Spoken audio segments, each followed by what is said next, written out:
Aha, my buttons still work. Is in the future projects? I don't know. We'll see. Gotta do one thing at a time currently. Because also, playing ranked up high is pain and suffering. Because I tried on the GM Challenger account. And, yeah, 74 out of 100 games that I played, it was 4v5. Someone on my team decided to rage quit or soft int and just keep splitting and refuse to group. Things like that. So, not really worth playing in current state. So, back to this stuff. Oh, which account? The main one. The one that had GM Challenger MMR. Played up there. I started late, so I got in Smurf queue with it. And GM Challenger Smurf queue, no one cared about their accounts, so they just kept leaving the game and leaving the game and leaving the game. It was atrocious. Alright.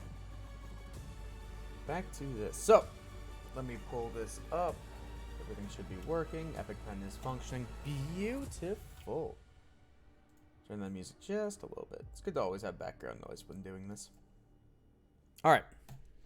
So, those of you who are watching, whether it's on the VOD, whether it's live, who haven't worked with me before, I love going into very, very heavy detail whenever I go into these VOD reviews, because there's so much information can be learned and being able to, like, showcase, things along the lines of that, right? So, with this, for each of the games that we had set up for tryouts, they all served some form of a specific purpose, and we're going to be looking for that purpose in particular, along with kind of showcasing all the other stuff, right? Now, there are some games that unfortunately had less purpose than others due to restricted champion pools. The biggest thing that I learned from this tryouts for all the players is Ohio has a lot of 1 tricks, or 1 to 3 champions. And realistically, that is completely worthless in competitive play. There have been so many drafts over the years where I look at someone and say, you're the weak link, I'm going to throw 5 bans at you, and we're going to play 5v4, because you can't play the game anymore. And that happens all the time. So in reality, the way I like to think about it for a number of champions that are played is generally 3 to 4 champions per thematic. And generally we work off of 4 to 5 thematics. So you're playing approximately 15 champions. You should be able to play them functionally. And they can be pulled out when need be, and we're good to go. So the players that are playing 1 to 3, already a pretty massive red flag. So we had to move people off of that, or there are some players that just straight up didn't own champions. That also becomes a slight problem. So, with this, let's get this started. So the first thing I always love starting off whenever I pull up a brand new game is to look over the runes of everybody in the entire game. So, in this kind of a game, realistically, we had the 1-3-1 composition versus the team fight composition, right? This side, Triple Enchanter, really wants to group up, enable the Wukong and Xin to be able to do work. Flip side, let the Sivir, Lulu, and J4 sit mid, Parma Wave Clear, use the J4 to be able to disengage if something very, very tragic happens, while the Vlad and Yorick split push. No one on the opposing team can match the Vlad as the game progresses. No one on the opposing team can match the Yorick as the game progresses. It's literally a timer game, right? And in most cases, in current League of Legends, especially really, really high up, split push is just kind of dead. Because dragons and heralds, they're just worth way too much, right? So if you decide to say, we're going to forfeit this objective to go split push, well, you can only do that so many times before the game is just decided. And generally, that timer is too short in current League of Legends. Okay. So, with this now, looking at the runes, we realistically want to be able to path towards our win conditions for the junglers. As I say runes, I start talking about jungle pathing. Both junglers realistically want to path top here. And the reasoning for that is both top laners are going to be the win condition, right? The Wukong is going to be the one hopping into the fight, trying to get in the backline, trying to be able to carry the games very heavily. York is going to be the one that's the heavy split push. He's going to be one, if no one can stop him, he's just going to keep going, keep moving people away. And the second you move people away, blue side's composition can start carrying team fights. Even just one piece moved away, right? And then we also have to think about, okay, what happens if J4 paths bottom? Realistically, he's looking down a Senna and a Seraphine, and you have a Sivir on your team and a Lulu. You're not killing either side. It's not happening. The amount of effort required to be able to die down bot is absurdly high on both sides. The exception to that becomes when J4 hits 6. Once he hits 6, he can start potentially looking bot, because ultimate guarantees flashes. If there are no flashes, you're good to go. So we want to see J4 starting from level 6 be able to lane gank. That way he can start with ultimate. They're forced to me actually pull down here. Get into a bush, starts with ultimate, force the flash. J4 can then EQ on top of that. Sivir with ultimate can loop around the J4 Cataclysm, killing. If Xin Zhao shows up, things can get a little bit dicey based off of how the laning phase was going. Because especially starting at level 6 for bot lane, Seraphine's level 6 is disgusting. Absolutely disgusting.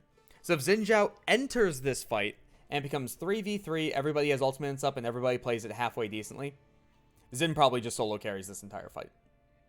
He should be unkillable in that regard, should be able to just constantly dish out damage.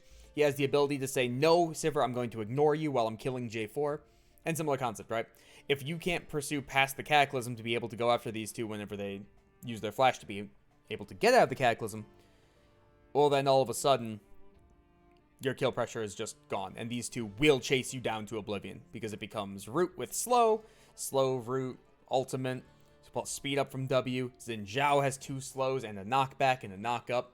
The second you overcommit is the second you're dead. So level 6, potentially looking bot through lane ganks only if the situation is perfect, right? And on the flip side, if Xin Zhao tries to gank down bot, right, you have Seraphine's Sona setup. Not Seraphine Sona, sorry, I'm going to screw that up a lot. Seraphine Senna setup, which is really, really nice. A lot of the times junglers do actively like ganking towards that side just because there's such an absurdly large amount of crowd control between that, right? And you're also staring down a Sivir Lulu, right? And versus the Sivir Lulu, if they get hit by crowd control, they can absolutely die very, very easily, especially the Lulu. Sivir less so because of Spell Shield, but it can still very much happen. So normally the trade pattern becomes Senna Qs, which then slows. Seraphine E's off of that, so you can Spell Shield one of the two, but you're already slowed. So even if you nope one, this one's still a root. Then followed up by ultimate with a bunch of auto attacks. Then if they do flash at that point, you can follow it up to finish them off with Senna ultimate. Oh no, sorry, I skipped a step. Sorry. Should be slow into root if spell shielded, stun if not, into Senna W with auto attacks, then Seraphine ultimate afterwards if need be. I skipped the Senna W part. Excuse me. But Xin Zhao runs into the same thing of what happens if this York gets too big? Well, then the game just ends. There's no one to contest him. Doesn't matter. So both junglers should want to play towards their win condition of either getting the York ahead or shutting the York down. Because realistically as well, Vlad's normally a big problem when he gets accelerated. He can start... What's up? Vlad normally starts to become a big problem in team fights as the game progresses, but realistically through triple shielding and multiple heals, probably not too worried about the Vlad as the game progresses. So, now that we have the base game plan in play, we can start looking towards, alright, what runes do we actively have? So, York, let me pull this up. He's running Grass, Demolish, Conditioning, Overgrowth. Very, very standard. Nothing too special here. Realistically, I'm going to screw this up a lot too, because I haven't done this in quite a while. Realistically, for York, he has the option between Grasp and... my brain is dying. Conqueror. He can go the Dark Harvest / First Strike section if he's going pure lethality York. I think that build is garbage. Granted, I think York is garbage in most cases anyways, because he does nothing special comparatively to other champions besides AFK push and to hope the opposing team is bad at dealing with split push. So, Grasp is a standard. Conqueror is very specific if he has hyper extended fights and he's going to require that bonus damage to be able to deal with it. So, generally into super tanks. And then Demolish, it's the only good one in that row for him. No York going to take Font of Life because his job is not utility. And no York is going to take Shield Bash because 1, he doesn't have Shield, and 2, Shield Bash is the second worst rune in the entire game. Only beat out by Celerity. This row is where it starts to get interesting. So, in this row for Green Tree, there's Conditioning, Second Wind, and Bone Plating. And each one kind of serves a separate thematic. And you're going to hear me talk about thematics a lot, because everything kind of serves a thematical purpose, whether it's to poke, whether it's to beat all-ins, things along the lines of that, right? And when you figure out something's thematic, whether it's the champion, itemization, runes, you can start mix and matching things really, really nicely in order to suit whatever kind of purpose you're going to have. Because what happens if you have 3 things with the thematic of poke and 1 thing with the thematic of dive? Well, then the dive is just straight up out of place, and you can replace that with something more akin to poke. So it can be counter engage, it can also be poke, things along the lines of that. So, Conditioning is, at 12 minutes, it beats out both runes just straight up. We're at 13 minutes now? Things change over the course of time. I have old brain memory. 12 minutes, yeah. So at 12 minutes, this rune on all champions will beat out the other 2 in sustain, anti-burst, everything. It is just straight better for all champions. All right. Second Wind is normally taken whenever you're taking small amounts of poke consistently. It must be small, it must be consistent. If Syndra hits you for 3/4 of your life once every 20 seconds, second wind is garbage. It doesn't do anything, right? Then bone plating's purpose in life is for that anti-dive, where someone's going to try to one-shot you and then disengage that fight. Problem. Once you figure out the thematic of stuff, you also have to apply numerics and then common sense. So conditioning at 12 minutes is just straight up better than the other two. So if you can state, I can survive for 12 minutes, conditioning is always your go-to. 100%. That's why all junglers take it.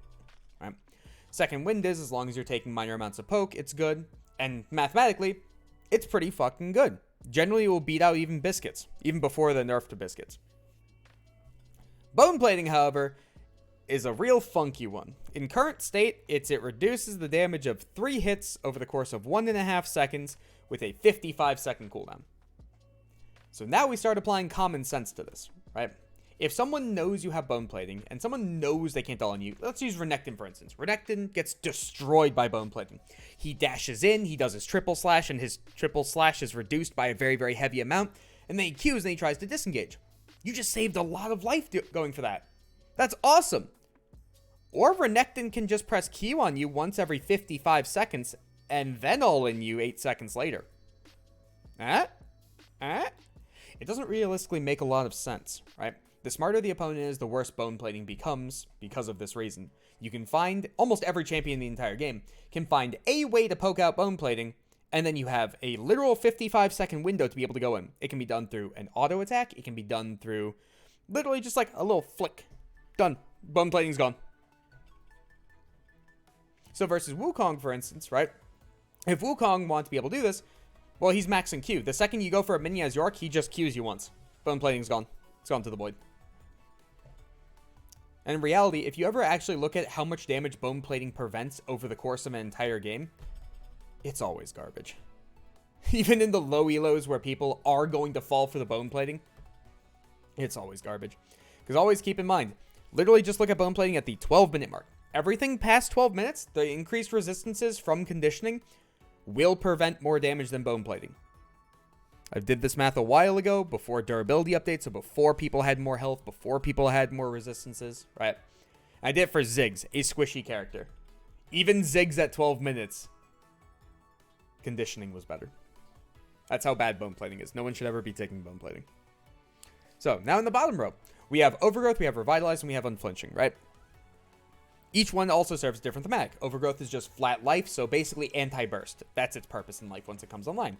Revitalize is sustain, which Revitalize as a feature offense does not work on health regen. It does not work on second wind. I believe it does not work on potions. I'm pretty sure on that, because it got pseudo nerfed a long time ago. Potion one I'm a little iffy on. I would have to look that back up again. But for the most part, if you have healing in your kit, it can be very, very nice. Then when you look at Unflinching is generally the king of this entire row. And the logic I love to use for this is Overgrowth doesn't come online up until you kill that set number of minions, which is probably around 13 minutes, right? By the time you hit 13 minutes, you're already at 1 item. Okay? A 1 item AD carry's auto attack is generally going to hit you for about 100. Pretty realistically. Right? So now you have to start thinking about Unflinching. And over the course of an entire team fight, right? If Unflinching allows you the ability to kite away from that AD carry for just 1 additional auto attack, they lose 1 auto, it has now beat out Overgrowth's entire value. And as the game progresses, that gets more and more one-sided. Because now all of a sudden the AD carries start hitting for 150, 200, 250, so on and so forth, right? And Overgrowth generally stagnates where the highest it's going to be for the majority of champions is like 180. That's like its peak. But by the time it hits 180, that's like a third of an AD carry auto attack. That's all it is. So if you can prevent any damage with Unflinching throughout the entire course of the game, it's probably better than Overgrowth. Overgrowth is used whenever the opponents don't have that crowd control, where you're not required to have it, or you're already double stacking Tenacity in another way, because Tenacity has diminishing returns, so you're looking at Legend Tenacity plus Merc Treads, or you're looking at, let me rephrase this, better way to phrase it. There's Legend Tenacity, there are Merc Treads, and there is Unflinching. You can at most have 2 out of the 3. The second you pick up a third, it just becomes a waste. 2 of the 3 is all you should ever have, because they stack multiplicatively, not additively. And what I mean by that is 20% and 20%, additively is 40%. Multiplicatively, it's like 33% or something like that. That's why you have all this tenacity stuff and you're like, I have 54% tenacity, even though I should have like 70. It's the multiplicative. Excuse me.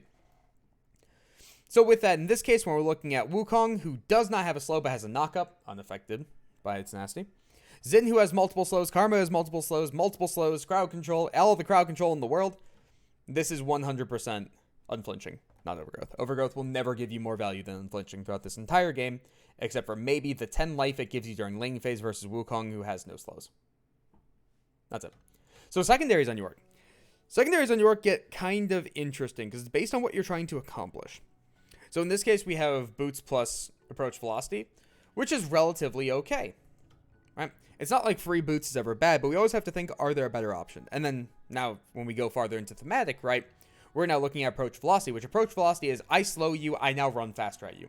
So that rune is awful whenever champions are coming into you, fantastic when champions are going away from you, or you have to catch them. Like, for instance, melee versus range, the melee has higher value in that because they have to gap close that range character. So getting a slow plus chasing them down makes a lot of sense. So when we're looking at Karma, Seraphine, Senna, okay, you can start to justify that a little bit, right? Problem. How often should the split pushing York be interacting with those three? Probably not at all, right? He should pretty much the entire game only be interacting with Wukong and Xin. Because by the time in the game that Karma starts to match his split push, York just ignores the Karma. Literally, he could not care less. He just hits the turret, throws Aziz. He's not actually hitting the Karma. Excuse me. But he will be hitting the Monkey, and he will be hitting Xin Zhao. So we can state, approach velocity does not actually have value this game. Alright. So now we can go into the next thought process of, okay, if we're not taking, or if we still want boots, what else could we take? You can take CDR for better flash. Excuse me, a little bit of coffee. Better flash or shorter cooldown of TP, but reality, does that actually make a difference in this game? Probably not. You're probably not using flash frequently if you're split pushing, because you get to choose what fights actually occur. You could go biscuits for more sustain, but do we really need more sustain versus a Wukong who can't even clear our little minion doodads? We're going to be able to shove whenever we feel like it. We're going to be able to crash waves when we want to. If that is the context, we should be able to recall whenever we want to. Why is mana an issue? Health shouldn't be an issue because we took conditioning, so you're actively telling me that you do not require the second wind healing or the bone plating shielding, which again, bone plating, very bad. Please take conditioning always over top bone plating if that's the argument. But basically, we're stating we don't require the health. Okay? So is there anything else in that tree that we could actively use? No. Time Warp Tonic's been nerfed to the ground. CDR doesn't help us. Minion DMATs. If you can't tell me the exact... There's literally one reason to take DMATs in current state. If you can't tell me what that one reason is, don't be taking it. Biscuits serve no purpose because we don't require the mana. We don't require the life. And, okay, could we use Futures Market for things? No, not this game. Because we're choosing our recalls. If we're choosing our recalls, why do we need to be able to state, I require to have this back at this specific wave to be able to get this item with the discount? Kind of like how mages in mid lane will take Futures Market, pick up Sapphire Crystal, on wave 6 they will recall, they will have Lost Chapter. The opponents won't, they will hold a freeze while the opponent literally can't outspam them. So if they can't outspam them, now all of a sudden you have this massive advantage that you can justify with Futures Market. York doesn't have that. So realistically in this case, we should probably be looking for a second option of something we can take. So when we're thinking about the runes that York could possibly take, we can first off look towards Yellow Tree. Yellow Tree is his other primary tree if he wants to go Conquer. So in a game like this, he could very, very easily go Alacrity plus, excuse me, maybe Presence of Mind or Triumph, things along the lines of that. Because remember, you can only stack 2 things of tenacity in the game. If you stack 3, you end up running into an issue of multiplicative added, or multiplicative adding on top of each other is just less and less diminishing returns, right? So with that context, right, if we're against crowd control, probably highly interacting with him, very, very highly, and then this is knockups. Knockups aren't affected by tenacity, so that doesn't matter. If we wanted to take double tenacity, just in case we do have to impact with all of these, but all the damage we're taking is auto attacks between bonk, bonk, and bonk, you can run unflinching. This would be tenacity, and then you can pick up Ninja Tabby, which I will always called Ninja Tabi. They are not plated steel caps. They are Ninja Tabi. Excuse me. That way you have the tenacity while you also have the... I was about to say plated steel caps, but I refuse. Ninja Tabi to be able to deal with what you're actually fighting the majority of the time. Gives you more flexibility comparatively, right? And you could also make that justifiable argument for approach velocity of we shouldn't be interacting with these people the majority of the time. Completely fair argument. Absolutely fair. So then the other runes that you would be taking have to have higher value. Because this, again, does nothing versus these two. If you're going to hit them, you're going to hit them. It's going to happen. Excuse me. Tenacity does impact with those two, and then, you can take Triumph, you can take Last Stand. Last Stand can be very, very highly useful if you are contesting the Wukong, and the only way he can deal with you is to fight you. So then that gives you a little bit more oomph to potentially set you over the edge in mid-game. What else we could go? We could go Domination Tree for Ulti Hunter, because why wouldn't you want your wife on a shorter cooldown if you're just perma-splitting, and you don't require any other runes? So you can go that plus... probably Cheap Shot or Taste? Probably Taste, because he's going to have to fight you frequently. So Taste Ulti isn't the worst case scenario. I don't know the math on Ulti Hunter for Maiden, though. So that might come down to numerics over top of thematic. And then in the Sorcery Tree, is there anything we could actually take? We don't care about top row. Transcendence in mid row plus Scorch? That'd be about it, but could you justify that over top of other things? Probably not. So I think probably best secondaries would have been Triumph or Presence plus Tenacity. Alright, so we look at Wukong, and Wukong is running... This is literally all stock standard, nothing special here. With the exception of, like, Alacrity, you could potentially run Tenacity, but similar concept. When we're looking at this team, what are you using the Tenacity for? The Yorick slow? That you have 2 ways to dodge because you have 2 dashes? That's about it. I think Alacrity is correct here. Now, in the secondaries, this is where it gets fun. Because Wukong is a bruiser that actually wants to go into the middle of the opposing team. He wants to get into that spot. So a lot of the times in jungle Wukong, people will take Magical Footwear and Cosmic Insight. There's literally one reason for this. Well, technically 2. But the main reason that people run Cosmic Insight in jungle is because you will have your smite upgraded by 7 minutes so that you have the ability to invade the opponent's second buff. And if the opponent does not have Cosmic Insight, they will not have the upgraded smite, so you can free take it from them. Right? So that's normally why they take boots, plus that because there's nothing better in the tree than boots for them. Right? There's another option here, though. Well, side note. They also take it on some cases for champions. Like, again, this kind of setup is run on, like, Viego and things like that, where they don't care about the secondary part. The secondary part is, what happens if Wukong has to flash into the fight? So he wants to be able to E, get in, W, flash, to be able to land the massive ultimate. This reduces the flash cooldown. Realistically, if fights are happening once every 5 minutes because, you know, Dragon Timer for the majority of the game, this doesn't actually help you fight more. It reduces the cooldown by 45 seconds, so it could potentially make a slight difference. Where it's like, okay, in this one fight, we were able to go like 10 seconds early because of Cosmic Insight. That can have value in some games. It absolutely can. The problem is, you're choosing boots, which is 300 gold plus a little bit for the additional 10 movement speed, and your flash cooldown potentially impacting the game, when in reality you could say, I just don't have flash up, can we wait 10 more seconds? Over 1,400 gold in stats. Because this can very easily also be conditioning plus overgrowth, or conditioning plus the tenacity. And Wukong, because of his bonus armor from passive, makes conditioning spike really, really hard. It is insane. On the flip side as well, if Yorick is constantly going to be poking you out on Wukong, very consistently, relatively low damage output, you can also choose to state, I want Second Wind to be able to sustain through the lane. So I can go Second Wind Tenacity, which the Tenacity, Unflinching in particular, has slow resist and Tenacity. It gives you both. So it really helps out versus Yorick. It really helps out versus Vlad. I don't think we require this, because realistically we have to think about this. How often are we going to be able to state, we have to flash on Wukong to be able to engage, versus something that comes into us, a mid-range mage, a short-range AD carry, and something that we shouldn't be touching in general. It's a Lulu. Lulu should be playing back. So it should be front line, back line, Lulu. So that Lulu can help this when it gets engaged on. And as long as Lulu's not engaged on, she's safe. So you can make the argument of, okay, I want to E here, I want to E to front line, I want to W to back line, and then you could flash ult onto the Lulu. That could be a justifiable argument.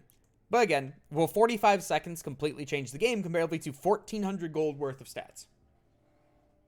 You're probably taking the 1,400 gold worth of stats. And that's if you take conditioning. So I would swap these up for a resolve tree. Minor ones, attack speed, adaptive armor. Okay. I want to see how many people took health real quick, because this is going to be fascinating. Jungler 1, magic resist. Because this is going to be something I have to talk to every single person about. Yeah, every single person fucked up except for one. So, fun fact on the whole, like, scaling health rune and the armor and magic resist rune. I've done this math for Lucian in particular, because someone said, hey, I know you're probably right, but can you show me why you believe this statement? I'm like, okay, so I showed them it. The health rune outscales the armor and magic resist rune in every single case, besides if you have double AD in the same lane, so you're only taking physical damage, and the lane gets hyperextended beyond a standard lane. So instead of recalling at like 5 minutes, you recall it like 8. In all other circumstances, every single one, and also I did this math before the potion nerf, so this is even more in favor of the health rune. The health rune outscales by level 4 or 5 for every single champion in the game. If you have to justify to me that you must win the game in the first 3 levels, then you can take the other runes. But if you can also have that justification, something is very, very wrong in the game. Very, very wrong. Because no game is decided at 3 minutes unless a massive mistake, or sorry, not 3 minutes, at level 3, unless a massive mistake occurs. If there is ever any magic damage in the lane, damage is split, the health rune is immediately better at level 4, even in standard laning phases. Everything.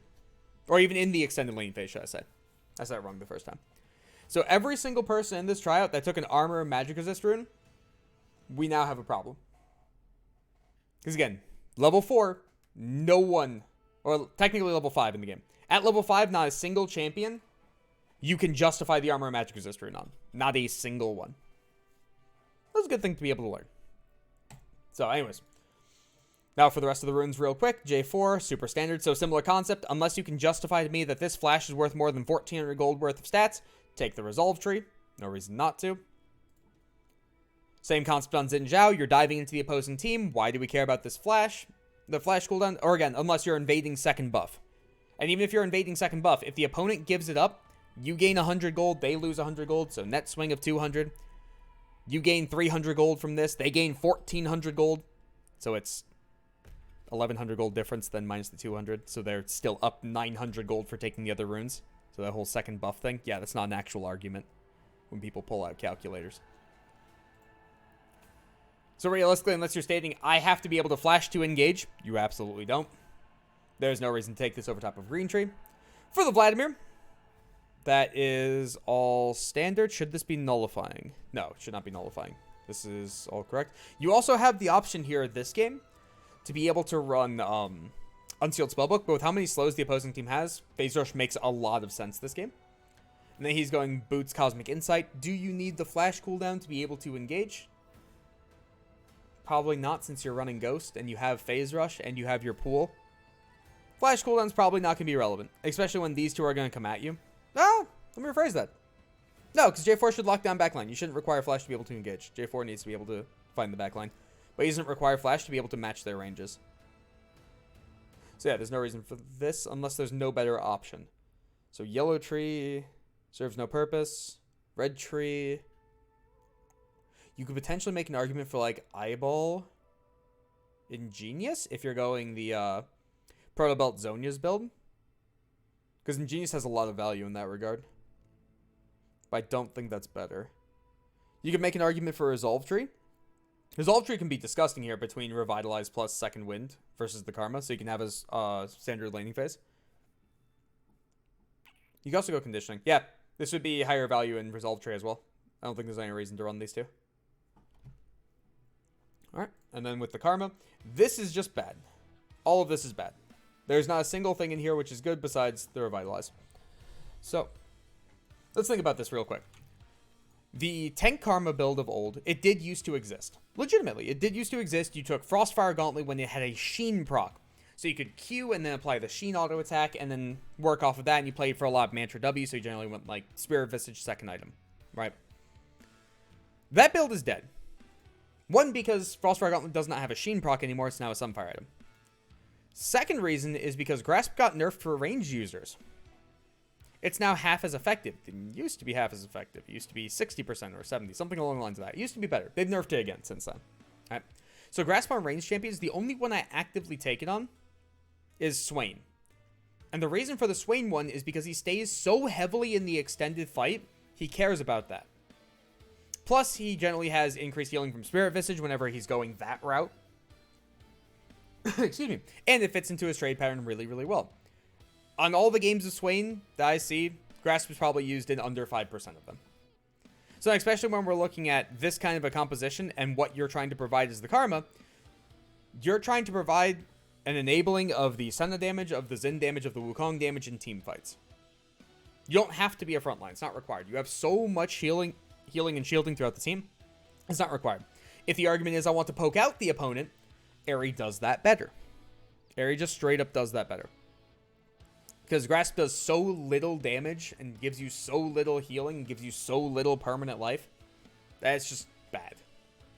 So in Shield Bash runs into a similar problem. Shield Bash is a wonderful, wonderful thematic rune. You shield yourself or someone else. Oh no, sorry. It is whenever you shield yourself or get shielded. You gain the bonus armor and magic resist and you deal a little bit of bonus damage. The problem is, numerically, it's so absurdly bad that it's unjustifiable. It's just like Celerity. Celerity is like, I want to move faster, increase my movement speed stuff. But after all the nerfs, numerically, it's just atrocious. Shield Bash is used on, I think, 2 characters. It's used on Camille and Ekshon. I don't like it on either of them. There's just straight up better options. Just hands down better options. So in Bone Plating, we already went over that, why this does not function whatsoever. There are just infinitely better options. Especially versus Vladimir, who will just auto-attack you and the Bone Plating is gone. You have 55 seconds of downtime. It serves no purpose. Revitalize is the only rune that's correct here. And the reasoning for that is your job as the Karma is to provide large amounts of healing and shielding to your entire team, generally through Moonstone, because fights are going to get extended. With how much healing and shielding you guys have, fights are going to be extended. So whenever you build Moonstone, the amount of healing and shielding I can pump out is absolutely absurd. Add on Revitalize to that. It's phenomenal. Could you maybe make an argument for Overgrowth? No. Over the course of a fight, the healing and shielding is going to be more than Overgrowth. Which, by the way, that's a fun fact. So, for instance, on new Maokai in top lane and mid lane, for instance, and technically jungle, by the time Overgrowth comes online, you require 4 passives to be able to out-heal what Overgrowth gives you. Just 4 passive procs. Generally, that's about a 10-second fight. So if you're afraid of dying before 10 seconds, Unflinching probably has more value, because you're probably getting CC locked as the Maokai. Little fun fact there. So in secondaries here, we have Transcendence and Mana Flow, but realistically, if we're taking Grasp, we're stating where we want to be abusive in the early game. Because I'll touch on Grasp here in a second of why this is not a post-landing phase rune. So if we want that, we should have Scorch. We should have the ability to just smash people, right? Because we're also taking the laning phase rune Bone Plating, the laning phase rune Shield Bash. We want to smash. So we're taking Transcendence, which comes realistically online at level 8. Technically fully at 11. The 5 ability haste doesn't matter. Because you reduce the Q cooldown by like... Hey, Lemon. Because you reduce your Q cooldown by 0.1 seconds, will that actually make a difference in any fight whatsoever? No, not at all. It won't do anything. So realistically, level 8, when you get the 10 ability haste, you start to feel it. At 11, you really feel the resets. But then, does Karma really need resets? Not so much, but it's better than the other stuff in the row. So realistically, if you're stating, I want to destroy someone, these secondaries should be Scorch, Absolute Focus. But again, realistically, we have better mathematical options. Aerie is infinitely better if we want to be able to poke people out for a ranged champion comparatively to Grasp. Excuse me. Then you can go into the Mana Flow, Transcendence, or Absolute Focus Scorch, just depending on what you want to actively accomplish, versus Vladimir. You're probably not poking him out of the lane, let's be realistic. If he wants to take D-Shield Second Wind Revitalize, he will take D-Shield Second Wind Revitalize, and you're not pushing him out of lane unless he makes massive mistakes. So even if we did go for a setup of, I want to hard abuse the opponent, you can't. Where you can go into a one-on-one, put someone up against Karma and Vladimir, let's say they're both competent players, the Vlad's going to be pushed in, but without jungle assistance, he's not dying. It's not happening. So no matter how much laning phase prowess you take in runes, you're not pushing him out. It's not happening. So realistically, it should be then into Aerie. Aerie still scales the best of all the runes for supports because the shielding is absurd, with the exception of Unsealed Spellbook in very specific scenarios. So like Exhaust will outdo it by a long shot kind of thing. The reason Aerie even outscales Guardian for supports is also you'll get multiple shields off later in the game. And if someone's dying in one shot, like what Guardian is designed to do, someone's dying in one shot. Guardian is not saving them. If it is, it was a miracle perfect scenario, 1 out of 100 kind of thing. But Aerie, you'll get multiple procs off in a fight, and it will outshield Guardian very, very quickly. Very, very quickly. So it can have a lot more value in that regard, in a team fight. So it would be Aerie, Mana Flow Band, Transcendence, Gathering. Because again, you're not poking him out of lane. There's no real reason to take Scorch unless you're assuming that the opponent is bad. If that's the case, you can then justify. Excuse me. But there's no reason to assume that at the start. Right? And then secondaries would be Conditioning and Revitalize. Reason for Conditioning is why do we need Second Wind versus a Vladimir J4? It's not going to serve us any purpose. And Revitalize is going to be better than the other options in the bottom tree, especially for what we're trying to accomplish. Right? So now you have a more abusive laning phase. You are safer. And you scale better. Looking pretty good comparatively. Alright. Sivir runes, standard. Should this be... No, this should be coup de grace. That's correct. So this is where it gets kind of funky again. Because even AD carries aren't immune to this whole resolve tree being free gold thing. So we have magical footwear biscuits, right? If you care about the biscuit sustain for mana, you're screwing up what Sivir is. Sivir can just push the wave and say wave gone whenever she feels like it. So if you're having that extended of a laning phase that you're running into issues with that, you're playing the champion wrong. There's ways to fix it. If your argument is I want the health from biscuits, Second Wind will out-heal biscuits in this lane. And then Second Wind also stays with you comparatively. If the argument is you need the flat mana as the game progresses on Sivir, no you don't. By the time you hit one item, no you don't. She does not require it. So then your argument would just be free boots over top of other things that you could get. Right? So, on the other things you could get, you could potentially go Sorcery Tree for Gathering Storm and Transcendence. She does care about CDR very heavily, and she doesn't build much of it anymore. Right? She cares about it less because of the ultimate, reducing all of her cooldowns whenever you auto-attack a champion. So it is less valuable. That's why she stopped building Essence Reaver comparatively. And also started building Phantom Dancer instead of LDR second item. You also have the option of Resolve Tree for Second Wind Overgrowth, Second Wind Unflinching. Would Revitalize be good this game? No, Revitalize is bad. So you probably go Second Wind Unflinching. And that way you can deal with the slows so much easier in bot lane. Because keep in mind, whether it's minute 1 or minute 100, Unflinching is exactly the same rune. It does not change. It just changes based on your health. So that way you could have a more stable laning phase comparatively. The only advantage that this setup gives you is technically like you have the 300 gold towards boots comparatively to a lot of gold worth of other stats that are not your boots. That's it. But realistically, we're probably looking at the other options. I do not like this setup on the majority of champions. There are generally better options. There are some games where there's not. There are some games where legitimately that is your best setup. This is not one of those games where you're against a super pokey bot lane. And Lulu is also hyper susceptible to poke, so you should be on the back foot if they're playing correctly. Then we're looking at Seraphine. This is all correct. This is wrong. Similar concept on biscuits. Why do we need biscuits for the mana cost? We can just play correctly, especially if you're going tier Seraphine like most people do. I don't agree with it, but most people do. Because Seraph's Embrace is one of the top 4 worst items in the entire game. It's just straight bad. You have so many better options. So unless you require that mana, it is just bad. And then Cosmic Insight. What are we using the Cosmic Insight for? The exhaust cooldown that we're only using once a fight anyways. The flash cooldown that we're only using once per dragon anyways, so once every 5 minutes. Nothing's changed there. You can choose not to fight, and you can wait to stall. Then also, why are we having the flash on Seraphine besides for J4 Cataclysm? If he's going to Cataclysm multiple times, he's going to Cataclysm us multiple times. That 45 seconds isn't going to change your death under the majority of circumstances. Because you can also choose just to state, hey, I don't have flash, J4 can be near me. Let's just not. Let's just chill.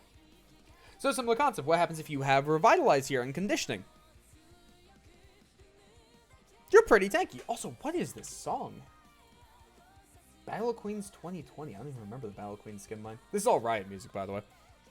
It's just nice to have something in the background while we're doing this, so that it doesn't become mind-numbing. Double ability power, armor. This should also be attack speed, not double ability power, because double ability power doesn't change how you wave clear on Seraphine. By the time you get Lost Chapter, 2 Qs clears backline regardless at level 7. So that should be attack speed, because it allows you to last a little bit easier underneath turret. Then you can make the argument of like, oh, my damage output for my abilities. Yeah, this is a 45% AP ratio up to a 67.5. And that's only if they're really, really low. So they're probably dying regardless. Seraphine's AP ratios are some of the worst in the entire game. This is also why I hate whenever I see a Ludens build. Because Ludens is trying to enable the damage of her abilities that don't deal damage. They're atrocious numbers. Absolutely atrocious. And you can see that the AP ratio goes up with Q per rank. That's nice, but 65% AP ratio is still absurdly low for a main ability. Syndra Q is higher than that. Granted, you can state, oh, you can double cast this. Okay. By the time you get a second cast of this, Syndra has already casted another. Syndra's cooldown is like 2.5 seconds or something like that. Actually, yeah, then it would be right on time. So it would be Syndra Qs comparatively to Seraphine Qs. Yep. Battle Queen 7 music. Yeah. So realistically, if you build full AP on Seraphine, you are actively trolling. If your argument is damage output, it's like, yeah, this does big number every once in a while. That number is terrible. That number is terrible. That number is terrible. All of the rest of the numbers are just terrible. Even the passive number is terrible because it has diminishing returns. So realistically, that should be attack speed. Just makes it cleaner. On Lulu, if we're playing for anti-burst, we go Guardian. If we're not playing for anti-burst, we go Airy. You can always make the justifiable argument for Unsealed Spellbook on basically all champions.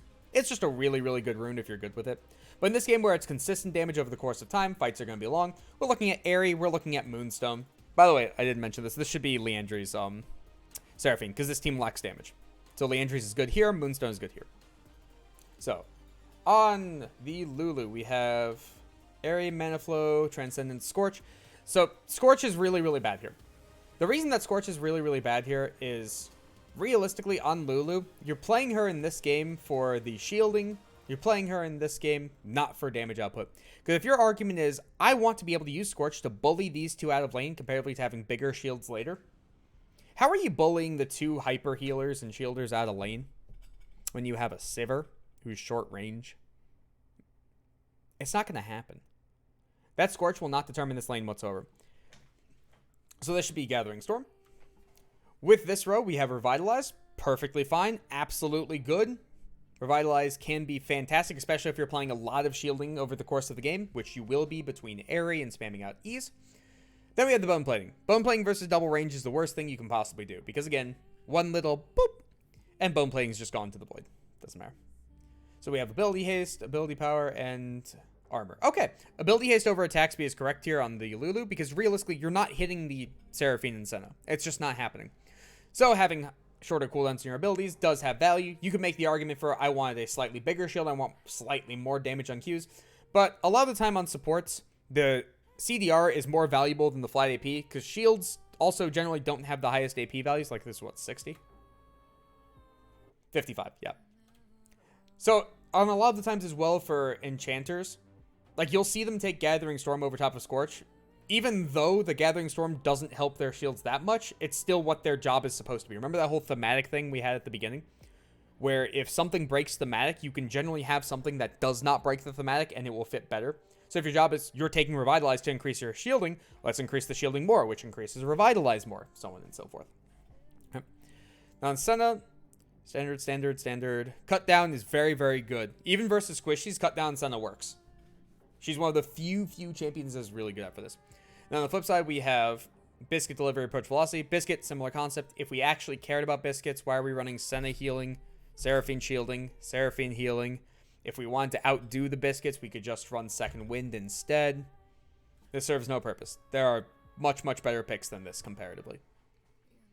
Then Approach Velocity is something that can be really, really good this game, because we do have a lot of slows on our team, right? And especially in laning phase, whenever you're playing Senna support, being able to chase someone down slightly because they're slow to be able to get your passive attack off has a lot of value.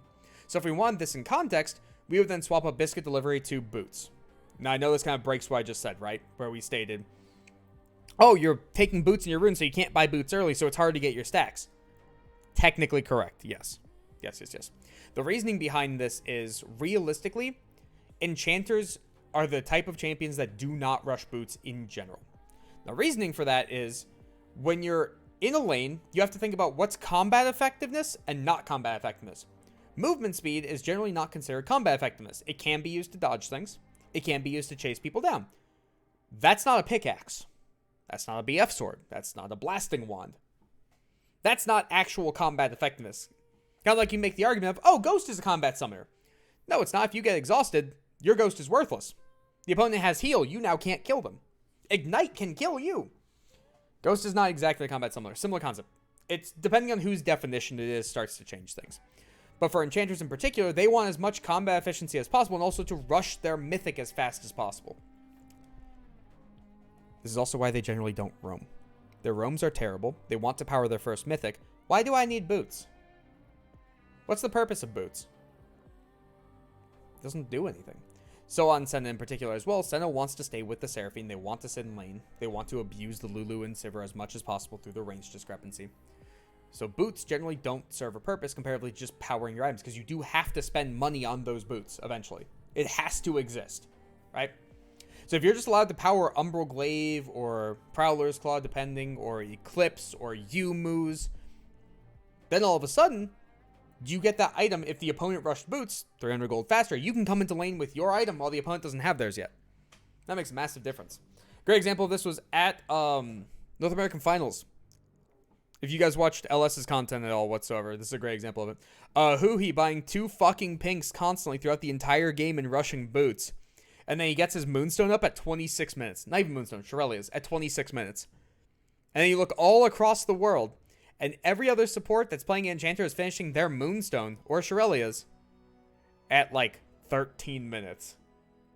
He's taking double the time to do it because he's rushing 1100 gold. Well, 950 gold, 950 gold CDR boots. He's rushing 950 gold, which doesn't serve a purpose, so that he can run around without a purpose to go place pink wards that don't serve a purpose. He starts running into massive issues in that regard. Similar context. Senna doesn't require boots in this context. She's not moving around the map. She doesn't require that. She prefers just rushing combat stats to be able to fight. Yeah, 26 minutes is awful. That was his average. So, now that we're looking at all this, we can touch on rune or summoner spells really particular. Thank you for not taking ignites, top laners. I really appreciate. Your job is to join team fights. Your job is to split. Requires the TP. Vlad not taking TP is a little awkward because now we're, instead of being a 1-3-1 composition, we've now turned ourselves into a 4-1. It's not necessary.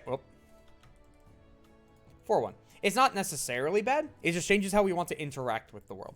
Because again, Vladimir can destroy Karma, can destroy Wukong, because Wukong is naturally low MR because they didn't want him to go mid lane. That's intentional. And Karma, as an enchanter, just can't deal with these come 2 items in split push. It's not her job. It's not what she's designed to do.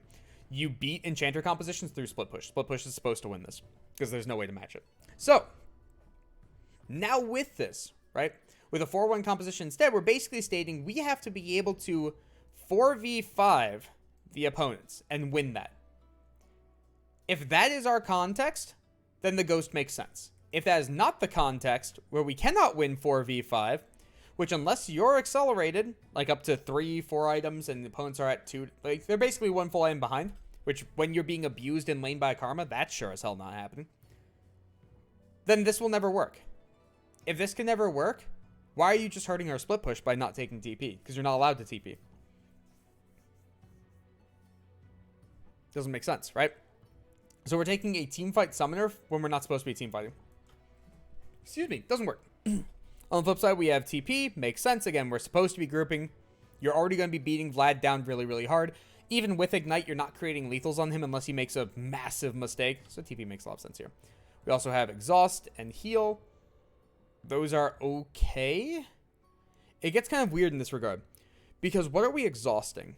If it's the Vladimir, he's generally pooling before we get the exhaust off. If it's the J4, J4 is not the one killing us. If it's the Sivir, why are we that close to the Sivir without the J4 engaging onto us? And then we should be turning the fight off of the massive shielding. There's nothing to really exhaust. So more likely than not, this should be TP just so that we have another person that has the ability to match the Yorick constantly. And then we can always TP back down. Because why do we need combat summoners when we're already constantly winning team fights under normal circumstances? If we fall massively behind, then you can start making justifiable arguments for combat summoners. Because also, do we need this combat summoner for this laning phase? No, you two shouldn't be interacting with these two besides through poke. Just little quick things that the opponents can't trade on. Again, if J4 shows up and you're out of position, exhaust isn't saving you. You're still burning flash to get out of the cataclysm. It's already too late, kind of thing. In a lot of circumstances. Then having heal realistically makes sense because all we're trying to do is keep this lane as consistent as possible. Once we get into the team fight phase, we're not going to need any combat summoners realistically because we should always be 5v4 if we're using our TPs correctly. But this is the more just in case thing. So if you're looking just in case thing, heal is better than barrier. And as long as you don't have a heal yet, because it applies to two people and gives movement speed, there's nothing to exhaust. We already talked about that. So heal can make up for a mistake in laning phase instead of having to burn flash as long as J4 is not there. So heal makes sense here. Now on the flip side, we have exhaust here. We have heal here. Again, realistically, you're never actually interacting with these two unless they make a massive mistake. If they do make a massive mistake, Ignite's not going to be the cause of lethal. It's going to be the misstep. So heal, similar concept, makes sense. If you're outrange, take the heal and chill. Exhaust on Sivir, however, does make sense because there will be two people diving on top of the Sivir. Exhaust one of the two damage sources. This composition loses a lot of its damage source. Nice. All right. Now with all of that out of the way, now we get to finally look at top lane. There's so much to talk about just at the beginning state of games for all roles that it is very time consuming. And this is, yeah, it took 53 minutes. And this is why also I love being able to talk about this stuff because it's so much just base information.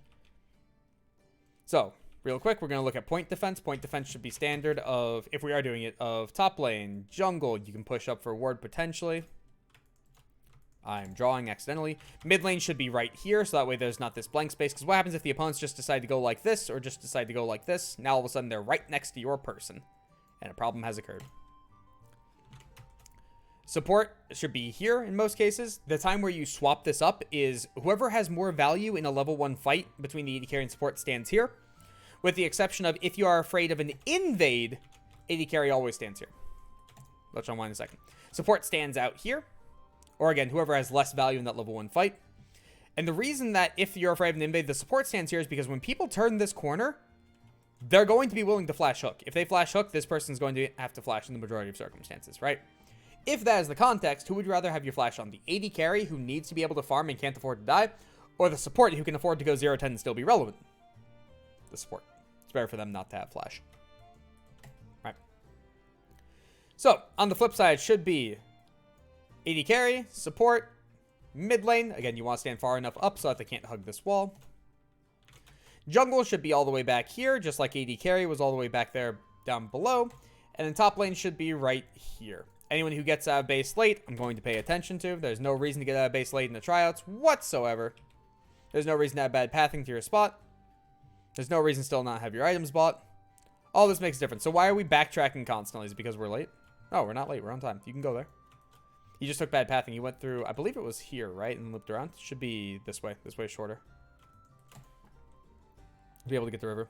So this person also, Fulcrum doesn't seem to know where point defense is. Yeah. He has no idea where he's supposed to be standing. He has no idea where he's supposed to be standing. They were probably calming like who's going to be here. But realistically, in a level 1 fight, it should be Senna here. Senna has more value in a level 1 fight comparatively to Seraphine. Seraphine's going to start Q, almost guaranteed. There's no reason to be pushed up this far because you have the ability to die if people are actually in their correct positions. Because the second you turn this corner, this person can look to fight back, or this person can start to collapse. This person can start to collapse. You can die very easily. This is very, very bad to do blindly and alone. Same with this ward. This ward is also atrocious to do.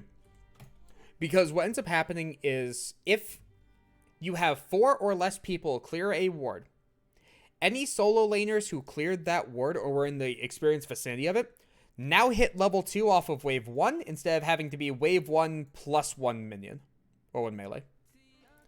You've literally fucked over both of your solo lanes. If these people pay attention to it, don't place a ward, recall, grab sweeper, come back. And supports can do this for free. You have now fucked over both solo lanes by doing this. Fun fact. Same exact concept with this. Xin Zhao can just recall, come back with sweeper, give both solo lanes this ward. They're now both level 2 on wave 1. Neither side seems to know how to do that, though. Not in point defense. Point defense is outside. Once we lose control of this, if you're in this bush and they turn this corner, what stops you from just dying? So much of this doesn't make sense. It doesn't seem like it has a purpose. Similar concept with why are we now just backing off as Lifeless Paradise? Like, we know this is safe. We've known this entire time none of this is safe because Frostblood hasn't walked forward whatsoever. So whether you're standing here or you're standing here, you have an equal chance to die. So why would we not just have more preemptive vision for our team? Doesn't make sense. There we go. All right. So, again, we're going to start with top lanes, but I still have to address, like, all the stuff right at the beginning. So, build order as well. Normal. Red smite, not blue smite. Normal, normal, normal, normal.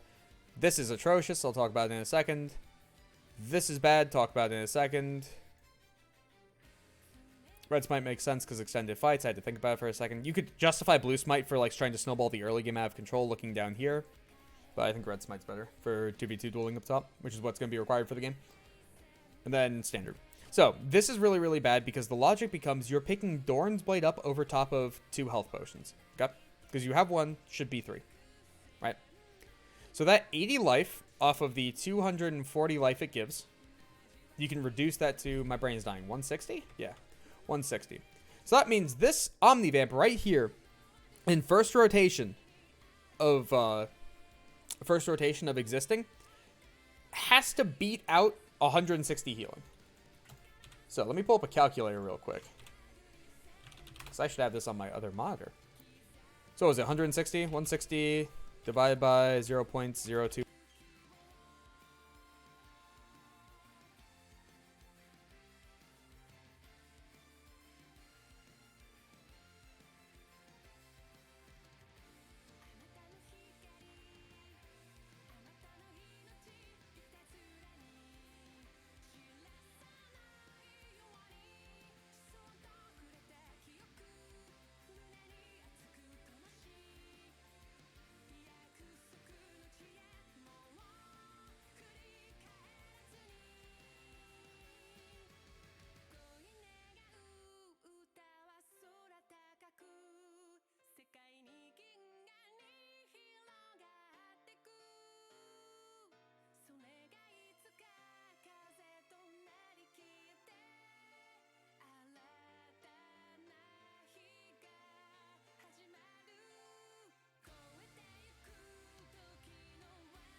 5, we come to this conclusion. So if you multiply a number by the decimal, we see how much damage is actually required. That is correct. This is 100% correct. We just worked backwards to get there. So with this, right, the 80 flat life is really, really good for if you're afraid of getting one shot. Because again, potions don't give you immediate life. It's health over the course of time. Right? So when you're looking at a Senna Seraphine, if you're afraid of getting one shot by this lane, you have 2 fingers and both of them are off of your mouse. Because there's no way these 2 are one-shotting you. They'll chunk you down, they'll make it so that they use their rotations and poke you out slowly, but it will not be a one-shot. If you make the argument that Xin is here, well, if Xin is there and you're out of position and you get crowd control locked, then we have to make the argument of, does this 80 life actually change the result of your life? And the answer is probably not. Not comparatively to the potions that were healing you up constantly up to the gank. So, Doran's Blade makes no sense here. Dark Seal also makes no sense here. And the reasoning behind that is you're against something that is going to abuse the ever-loving shit out of you. Remember I talked at the start of if the Vladimir wanted to take D-Shield Second Wind Revitalize, he's going to take D-Shield Second Wind Revitalize and never die? Well, we've now run into an issue of there is no Second Wind, there is no Revitalize, there is no D-Shield. You have just made a champion designed for 3+ items incredibly volatile, versus something that is designed to literally kick your teeth in the early stages of the game. So if we assume the more abusive runes, and we assume that Vladimir doesn't take anything, like we can see here, he will actually die in lane. He is in lethal multiple times, or he will be set so far behind in farm, he doesn't get to play the game. When he takes the D-Shield, the Second Wind, the Revitalize, he can't be moved from this lane. So even if we do have Second Wind Revitalize, the D-Shield will heal for more than both of those combined in the laning phase. So you're cutting your sustain by over half for not taking D-Shield. So if your job is just to sit back and to scale, sit back and scale. Do that job. right? And then eventually you start playing 1-3-1 once you get to 2 full items where no one can deal with you anymore. So we also have to make the argument of you're trading all of your sustain in lane versus something that will poke you out slowly over the course of time for 15 ability power, 40 life. So keep in mind, 40 life is 1 D shield proc for a melee when they're low. It's literally you get hit 1 time while you're low. That's the entire Dark Seal health. That's how much healing it actually gives. For ranged, it's I think like 66% effective, so it would take 2 hits. And the chance to snowball out of control. How are you snowballing versus an absurdly abusive lane that should always be pushing you in unless they are atrociously bad at jungle tracking? That's basically the only way, right? So how are we justifying this? It doesn't make any sense. Because then on first recall, you can just buy the Dark Seal. And that's fine. Because there's no way in hell you're killing people before first reset. It's not happening. So this doesn't make any sense to be able to purchase. If you wanted to be more greedy than this, you could go Amp Tome 1 potion. But even that's rather have the D-Shield. D-Shield much better. Because basically we're stating this 40 life comparatively to an Amp Tome having bonus damage. If this 40 life determines whether you survive in this lane, no. You have this. No, I'm doing that's a bad comparison. Retract the last 10 seconds of statement. All right. So now into top lane, right? I skipped one thing. Jungler tracking. So realistically, both junglers should be pathing up top. Wherever you start on the map, junglers will always go to the opposite side, and that's the spot where they want to gank most frequently. When I get to the jungler section, that'll make a lot more sense. But basically what we're seeing is Black Unicorns is now pathing towards bot. He is saying, I am actively attacking bot lane. Zin is pathing towards top. He is actively attacking top lane. When the win con for both teams are these people right here, and either jungler pathing bottom becomes inherently an issue. Especially pre-6 for J4, because these two should just be abusing the shit out of these. He should be constantly warded out. So he's not going to land an EQ. It should not ever happen in a realistic world. So, we now play this out. Now we can finally touch on the more minor things. So, when we're looking at this laning phase, I'd love to be able to talk about sequences, right? What I mean by sequences is one person does one thing, person 2 responds to that, person 1 responds to the response, so on and so forth. Up until finally one of the two sides says, fuck, I am in a bad spot. There's nothing I can do about this. And when you find a sequence that finds that line, you have found a winning line for one of two sides, right? So a great example of this is when we're looking at Wukong versus Yorick, right? They have basically the same life, basically the same resistances. There's no bone playing to be able to heavily impact this, right? If they both just smack fight, one of the two sides will inherently win. If one side says, I'm going to just all in you, and the other side says, I'm also going to all in you, one side will always win through math, right? And when you think about it, right, that is going to be very heavily in Wukong favored. The reason this is Wukong favored is this beautiful little passive right here, plus the attack speed. Attack speed is absurdly valuable in the early game. Okay. So we're looking at Yorick. He can auto reset for an additional, brain is dying, 124 damage, because it's an auto attack as well, right? So this is a 124 damage ability on a 7-second cooldown. This is an 80 damage ability on a 10-second cooldown, plus 40% attack speed, plus stacking armor, plus healing. This should be Wukong favored instantaneously at level 1. He can just go. Because keep in mind as well, minions deal physical damage, so he can ignore the majority of that. And if Yorick trades back with an auto attack, that causes minions to also turn onto Yorick, right? So level 1, this monkey wants to go. But we're just existing. And we're trading. Right? This is a fantastic example of people not understanding spikes, not creating sequences, and just kind of going with the flow. Right? They will be able to come to conclusions of, like, okay, Jax has Counter-Strike up, I can't auto-attack him. But when you start getting into the nitty-gritty of how things actually play out, even towards pockets, things start getting very interesting, and most players don't think about it. So also for clarification, because I'm going to have to talk about pockets here in a second, there is top pocket, mid pocket, bot pocket. There are imaginary lines of where the lane is, right? And all lanes have them. Right? A good way to think about them is, realistically, they each have advantages and disadvantages. The biggest one being, notice how this lane is curved? If you take 2 dots from exactly the same spot in the lane, it's close, and you draw them to the turret, one line is substantially shorter than the other line because of the curve. This allows you to be able to chase people down infinitely easier when you're in pocket close to river and they're in pocket opposite. Because now all of a sudden, when York wants to run back to lane, he gets cut off very quickly. And he can't function anymore. Right? So off of this as well, right, you also have the bushes to be able to play around, right? So what happens if the bushes all of a sudden change that factor? Well, then you can play in the long pocket as need be. So, like, melees generally sit in these pockets because the range, like, versus range characters, because range characters can't magically say, let me walk into this bush to fuck with you. All right, they warded first bush. Let me back off to second bush. They can't magically walk in this bush to be able to impact you. Even if they decide to cut you off all the way, they get to the complete opposite side of the bush. If you never leave this bush, they're not touching you. If they do get all the way behind there, you start attacking them, they push back to their, like, your own turret, they just kill themselves. So it's very, very hard for people to attack bushes like that. But when it's melee versus melee, where both people are pretty happy with this, bot pocket control means a whole hell of a lot. So realistically, what Briar should be doing right now is taking his Wukong, pushing him up in bot pocket, forcing Paradise to be able to back off, then attacking the wave to be able to get a small lead in wave discrepancy.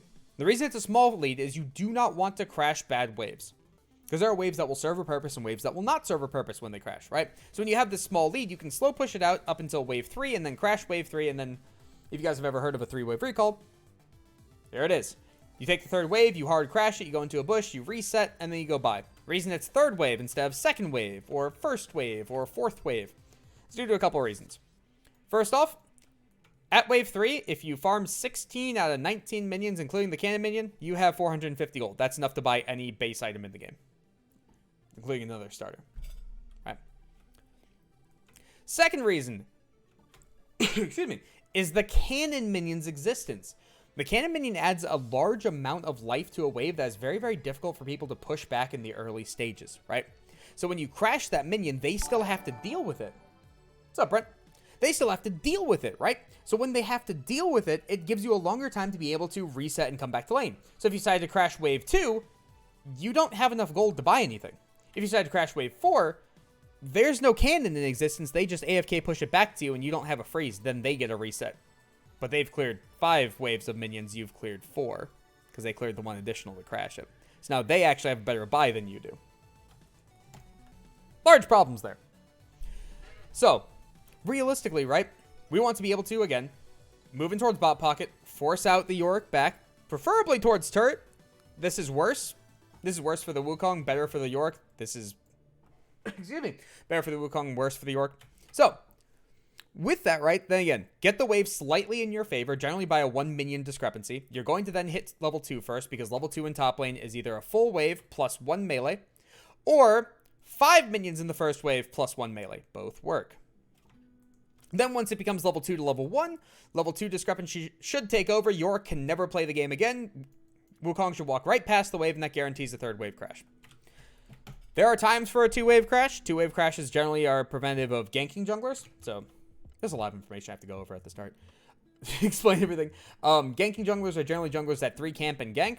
Farming junglers are 6 camp to be able to gank, right? Both have different timers to be able to function. You crash wave 2, you can back the fuck off. Jungler shows up, but you're already back here with the wave pushing back into you. You're happy. But since Yorick came into lane late, we know J4 started up top. If J4 wanted to actually cheese gank this, he loses the entire side of the jungle. It's not worth it. There's no reason for J4 to cheese gank this. So Wukong wants to actively attack here, and we're just existing. Why are we just existing on both sides? We'll see it. We'll get there. Don't worry, Raj. But so if we notice as well, right, we can create the sequence where we can just look at the base numbers of the game, not even putting an extensive amount of thought into this, because I haven't talked about their clicks. I haven't talked about fully their positioning yet, of like why they want to be in each pocket fully. We're just touching on base things, and we can establish Wukong has more damage and is equally tanky. Why are we not just going? Why is there no go button here? And especially when we're allowing the Yorick to be able to walk up. That's Q on cooldown right there. That should be an immediate go moment. So this goes into the first major concept of all top laners. Literally the first thing I teach every single top laner. It's the concept of cooldowns and no cooldowns. Everything else I've said previously is fluff. It is not nearly as valuable as this right here. So whenever a character has cooldowns and another character does not have cooldowns, the cooldowns person 99% of the time just wins. There are some exceptions to this. What happens if they're massively far behind? What happens if there's a huge minion wave that they're trying to fight through? What happens if it's a 2v1? Right? But for the most part, if you have an equal wave, and it is cooldowns to no cooldowns, the cooldown should always win. Because you're just adding a large amount of damage to a fight that the opponent has no ability to match. So the second someone uses an ability in your face on minions, you better immediately all in that. Almost every champion in the game should just be straight up all-inning right here.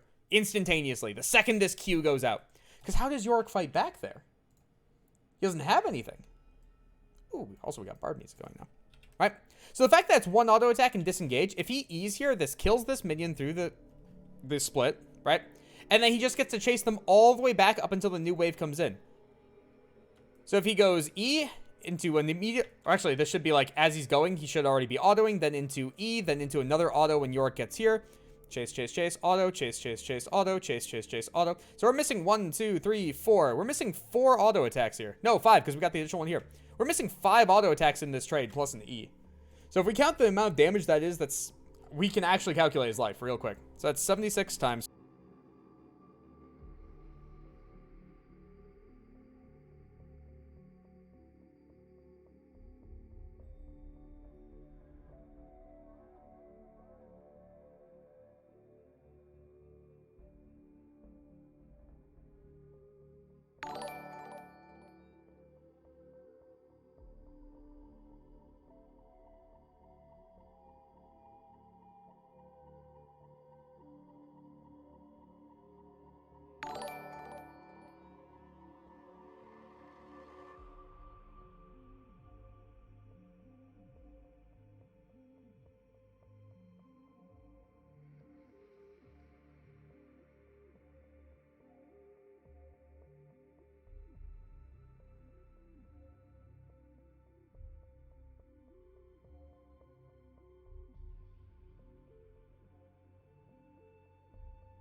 Fuck me, I forgot.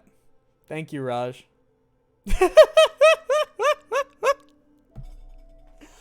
I forgot 5 on my number pad is mute mic. Did I put Conquer into calculations? No. I also didn't give Grass Peeling. They're going to be about equal, realistically. They're going to be very, very close to equal. And that would also take much, much longer. But... you're right. If we wanted to find the exact amount, yes, Conquer would have to be put into play. Grass Peeling would have to be put into play because you would get 2 grass procs off. So, off of this, right? Because again, they're going to be about equal. Very, very close. Yorick should always be down here just literally because he auto-attacked the minion with Q. That's it. If he auto-attacked it standard, Wukong should still want to fight that, but Yorick can then auto-reset onto the Wukong. Wukong would now lose significantly more life. It would still be a winning trade for Wukong, but he'd have to bail earlier. Comparatively to the lane is just over. I love watching these VODs because there's so much to be able to take away from them from people that want to learn. Because literally, we are on wave 1, the first 3 melees have died, and a caster from each side should have now died. And the lane is over. Literally, the win con of blue team, the Yorick, the one who's going to split push to Oblivion, has now lost the game for his team because of level 1. How fascinating is that? I love being able to see this stuff, too. Because it showcases, like, aggression. Because it's not just Yorick's fault for not understanding that. And for walking up and queuing that minion. It's also Wukong's fault for also not seeing exactly the same problem. Neither side understands this concept. But it's as simple of a concept of just teaching, if you have cooldowns, they have no cooldowns, you fight. That's it. And similar concept. If you have no cooldowns, they have cooldowns, you don't fight. That's all that's been addressed here so far, right? And then now Wukong is just sitting, waiting, and by the time Yorick gets his Q up, Yorick's Q is back up now. Now they can just go back at it, right? But here's the fun part. Remember how we talked about how many minions it takes to hit level 2? Right? It's the first full wave plus 1 melee, or 5 minions plus first melee. Or if they get a ward, which should have happened this game, for both teams technically, is just literally the first full wave. When the Yorick uses Q and backs all the way off, Wukong is now allowed to free hit this wave. Notice how we're now creating this discrepancy. Just naturally, no mana is being used whatsoever, but Wukong is now all of a sudden going to hit level 2 first. Yorick using Q, then succeeded pressure, understanding he would lose a trade, but then didn't understand he would lose the trade when he walked melee range to the Wukong, even though it's exactly the same circumstance. It's fascinating. So now all of a sudden, Yorick is all the way up here, and Wukong should just be all-inning him. He has minion advantage. It's ability to no ability again, right? Wukong is guaranteed going to hit level 2 first if both minions keep hitting each other, right? Or if he hits him, he hits him. Now all of a sudden, no minions are hitting each other. He can always disengage, hit level 2 first. Similar concept, right? Wukong has all the power in the world to do everything here. I want to see this. I want to see Wukong AFK hit the wave. No, now he's doing the same thing as Yorick is doing. Yorick backed off, didn't hit the wave, let Wukong free hit. Wukong now has the ability to free hit 2 first, force Yorick all the way off.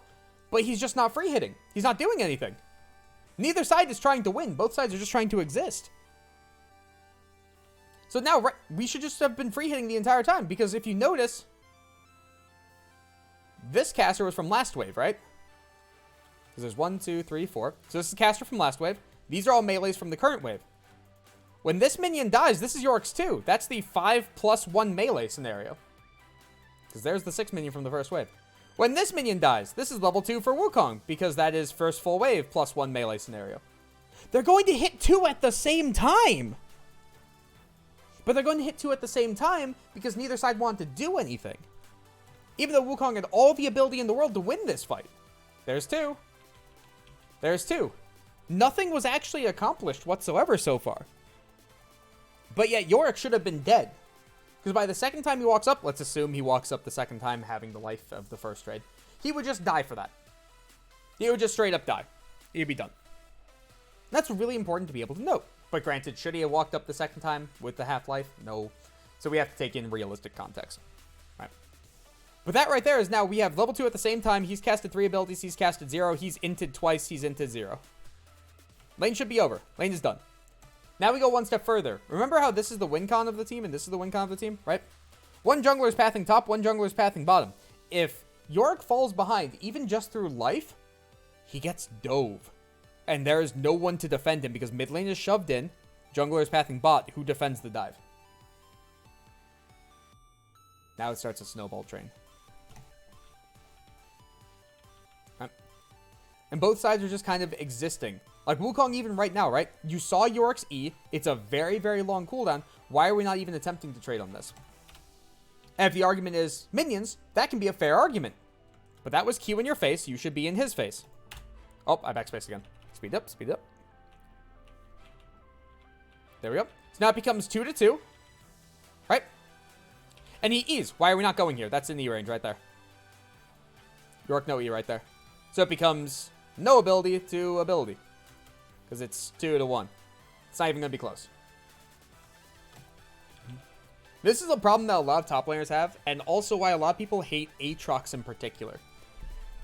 Every top laner I've ever started working with, their initial reaction to Aatrox is, oh, I fucking hate that champion. I can't do anything about him.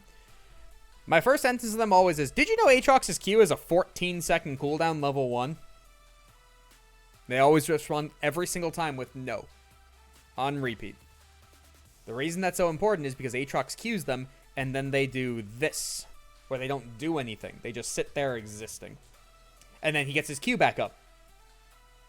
If you don't use second or third Q, yes. The 14-second cooldown is based on when you last cast it. So if you Q once, right, and you wait it out, it's 14 seconds from when you last push Q. If you Q the second time and not the third time, it's 14 seconds from this time you push the second Q. If you press Q the third time, it's 14 seconds from the second you push Q the third time. So it's not like Riven where it's constantly counting down. It goes from last Q press. So the second you know he cannot cast Q anymore, you have a large window to punish. Very, very large window to punish. But it's the exact same concept. And a lot of people have issues with champions in that regard as well. For top laners, it's normally Aatrox. For mid laners, it's Victor. Victor lasers them. They're like, ah, fuck, I got laser. I need to walk away. In reality, that's like a 12-second cooldown. Go fight him. Or push the wave because he can't push the wave anymore. Do something. Don't just sit back existing.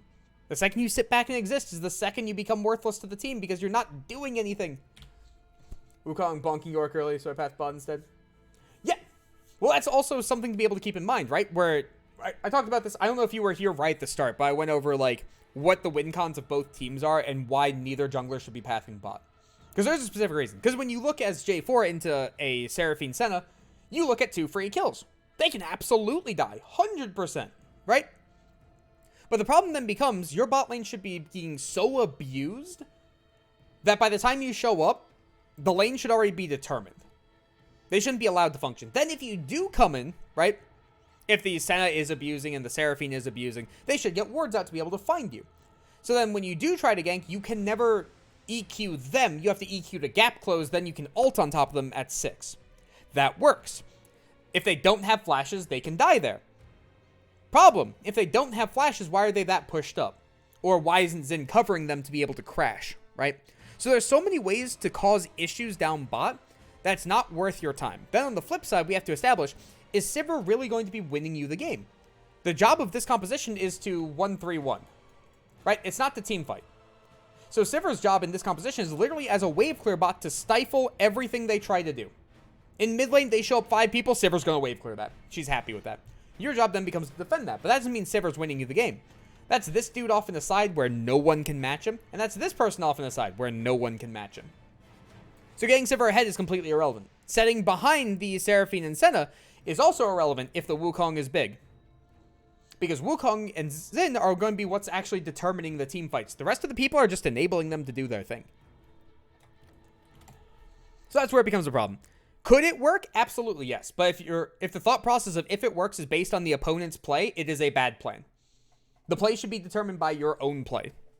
Or the plan should be determined by your own play, should I say.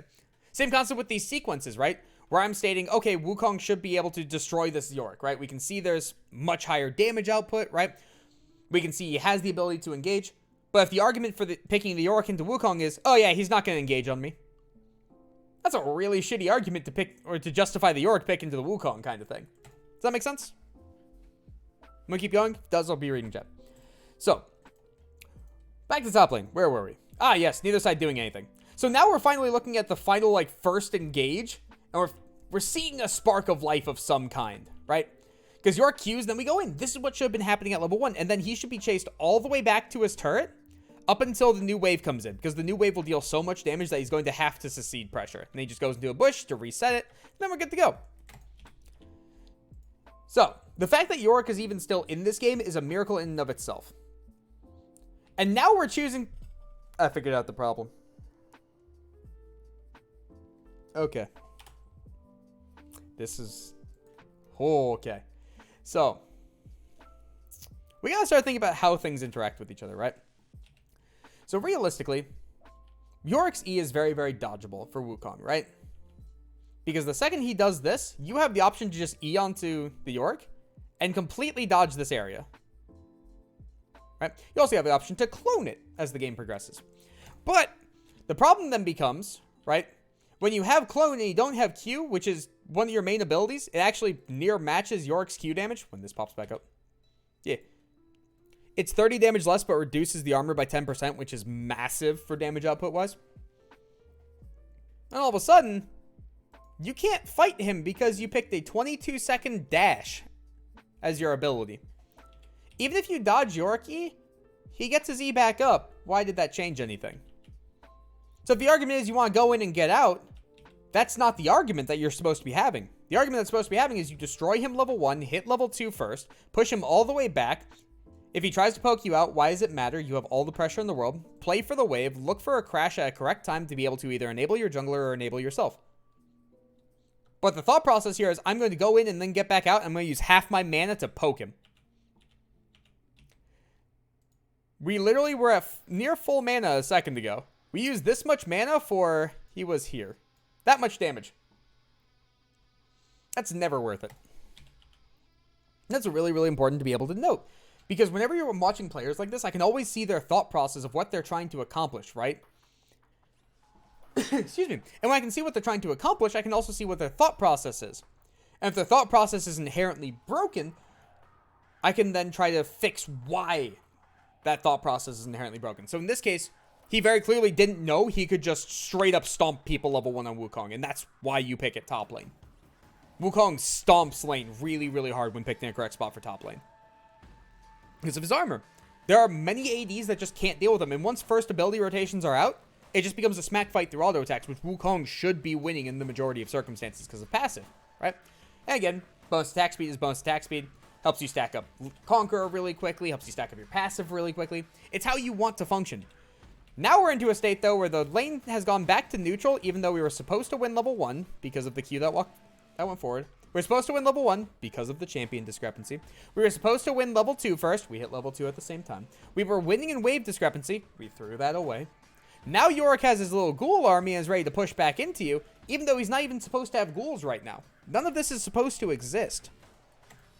Right? And this only exists because we didn't do anything. Right? And now the wave is coming back into us. Hold on. Now the wave is coming back into us, which isn't necessarily a bad thing, but if Yorick decides to just AFK push this wave and then reset, these little doodads basically add a cannon minion. He can reset now with gold and be happy. And then all of this early laning phase was for nothing. And as the game progresses, Wukong has more and more issues versus Yorick, just because he has no way to clear the ghouls. It doesn't exist. Excuse me. He also doesn't have a good way to kill Maiden without just all inning. So now we're into this kind of a fuck state where we should have had this hard win. We should have had the reset. We should have been able to come back into lane. Then Xin should have had the ability to either pick up this or this, which, by the way, Xin 321 clearing red and coming here, that's a little slow. This should be, like, done at 320, put into perspective. So we should have been able to come back into the lane, then the wave should be coming back into us, Zen should be able to clear all of their camps, and then we get the gank off. With an item advantage, with our jungler up here fully cleared, everything should be nice and happy. But now the wave is coming into us, and the only reason this fight can even be close is because you're being bailed out by jungle. Oh, like, notice how one-sided this fight is now, right? If we don't have jungler pathing top to be able to bail us out here, how do we function here? The Yorick has no mana and will still beat your ass slowly. That was still a close fight. But it's a matter of all of this stuff led up to this problem, right? And on the flip side for the Yorick as well, like I'm bashing on the Wukong really, really hard. But on the Yorick side as well, the concept also wasn't there. The only reason that this got brought back into his favor was because Yorick was allowed to get ghouls. If Yorick's not allowed to get ghouls, he dies instantaneously. So it's on both sides not understanding the same thing. It seems like both sides just exist in lane without purpose. Now we shove out this wave. Good. Because he has TP. Make sure it crashes. Make sure it crashes. Make sure it crashes. So this is super, super important to be able to know. I don't know. I think there's only one person that really froze in all of tryouts, which is relatively surprising because freezing is absolutely required to be able to function in a lot of cases. Because you can't abuse a lead without freezing versus a lot of players. So off of this, right, Xin ended up leaving too early. The wave didn't crash. If Yorick just walks up here, how does Wukong contest this? So now the wave is frozen. Because the wave is frozen, Wukong, instead of being able to walk back to lane, because he has all the time in the world for it to bounce back, he has to TP back to lane. So now it becomes TP for TP, with Yorick already starting to win fights versus Wukong. That's a problem. Because now, basically, as long as Yorick plays around the Xin, he's good for the rest of the game. Because keep in mind as well, that wave that was just cleared right here was cleared by Wukong and Xin, who doesn't have a level lead. The second this gets cleared, they're going to be about neutral in experience. So all of that sequence, literally everything leading up to this point, was basically Wukong got a kill. That's it. There's no massive discrepancy. Wukong's still going to be in a bad state coming back to lane because he has to try to break a freeze versus someone that is stronger than him. Because champion discrepancy at this point. Like, this Sheen will not determine whether or not this fight is won. The ghouls will. The ghouls determine everything. But if he's allowed to sit here and just stack up ghouls with a freeze, and Wukong has to walk directly into it with no TP, it has to be the Xin bailing him out again. But the Xin bailing him out just breaks the freeze. And then J4 gets all this time in the world to be able to attack places, right? So now if we put this into perspective and we back it up a little bit for where the junglers want to path towards, right? If this Yorick does fall so far behind he can't play the game, now we don't win team fights, now we don't win the split, how do we win the game from that point forward? It just doesn't exist anymore, right? So now with this wave pushing back, it is pushing back right now, and the way to tell it's pushing back is, there's something I like to call the line of scrimmage. The line of scrimmage is where the melees meet. For all intents and purposes. It's just my phrasing of it. People call it different things. right? The neutral line of scrimmage is right in the middle of the lane. It's where the melees meet whenever there's no influence whatsoever on the minions, okay? So with this concept, if the wave is ever on either of the two sides of the line of scrimmage, the neutral line of scrimmage, it's always pushing the opposite way unless there's a high minion discrepancy. The reasoning for this is when the wave is over here, these blue side minions will always come in first and always get more auto attacks, while the red side minions have to take longer to get there and then start auto attacking. So naturally, there will be a push in the opposite direction, right? Because there's just more damage on this side. The way you counteract that is by having additional minions. So for freezing, for instance, 2, 3, 4, this is the line. So 2 full life additional caster minions guarantees a freeze here. 3 full life additional caster minions here, 4 full life additional caster minions here. You can hold more or less based on the situation. I'll touch on that in a second. But this is a general guideline, right? And what I mean by a freeze is when everything is said and done, it will still be pushing into you, right? And the reason you require these set amounts of minions, that's a bad line, set amounts of minions, is because your wave is always entering in first, so you need additional damage. And we want pure damage output. So when you look at the damage of the minions, right? Melees are beefcakes, low damage. Caster minions are squishy, higher damage. So you want the squishier, higher damage.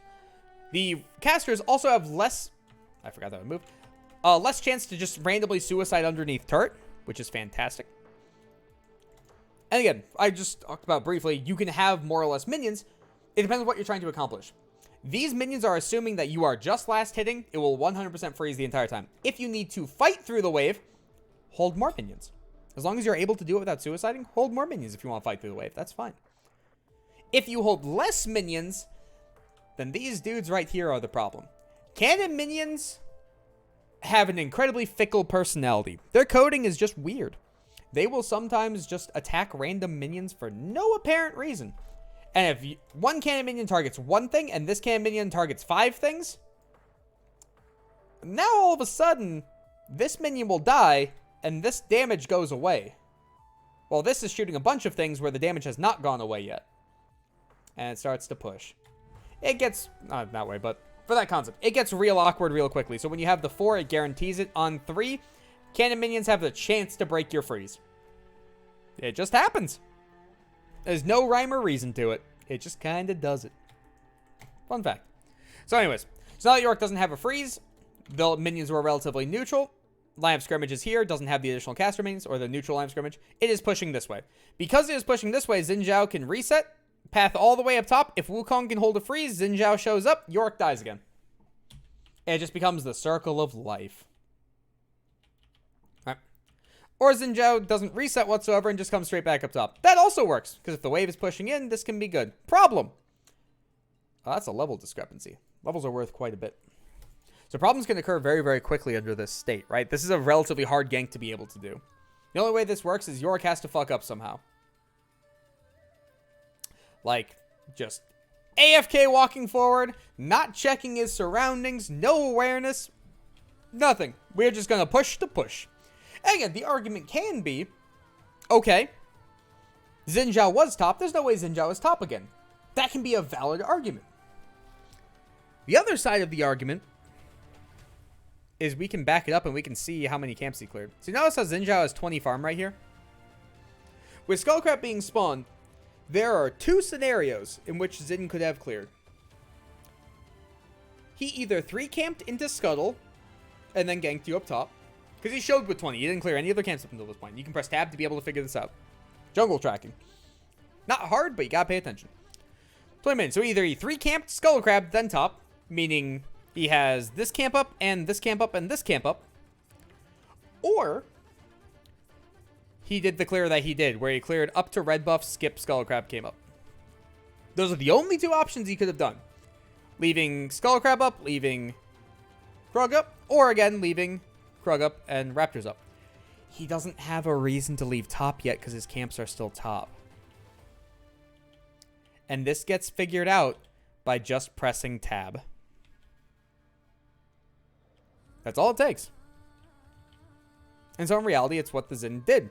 2 camps straight up back top. Because whenever there is a win con and the wave is pushing away, this becomes very, very easy to do. Did they see J4 at any point in time either? Yeah, they saw J4 down bot. So they know J4 is bot. They know this play is free. So it's just Yorick not pressing tab and jungle tracking. Because 100% should be ward before this play. So the fact that he died, 100% his fault. And now remember how we talked about before the Wukong or the Yorick freezing so that Wukong can never walk up whatsoever and function? Notice how that's now coming to bite him in the ass that he didn't do it because he's now pushing up freely. Hello, I need a knock up. I vaguely remember you. I know you're the Yasuo player. I know I talked to you and played with you before. I don't remember your name. I'm sorry about that. So with this, right?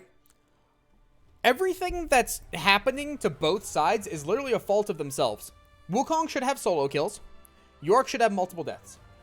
Then when we do get to where Yorick died, both of them were incredibly preventable. Incredibly preventable. Because of the timer of characters, right? So a farming jungler, how I talked about there was farming and ganking junglers before. Farming junglers generally 5 to 6 camp and then show up at Skullcrab. They can gank at 3:15. Right? If Wukong starts in lane, and bot lane does not start in lane, we know the jungler started bot side. Dakota, thank you.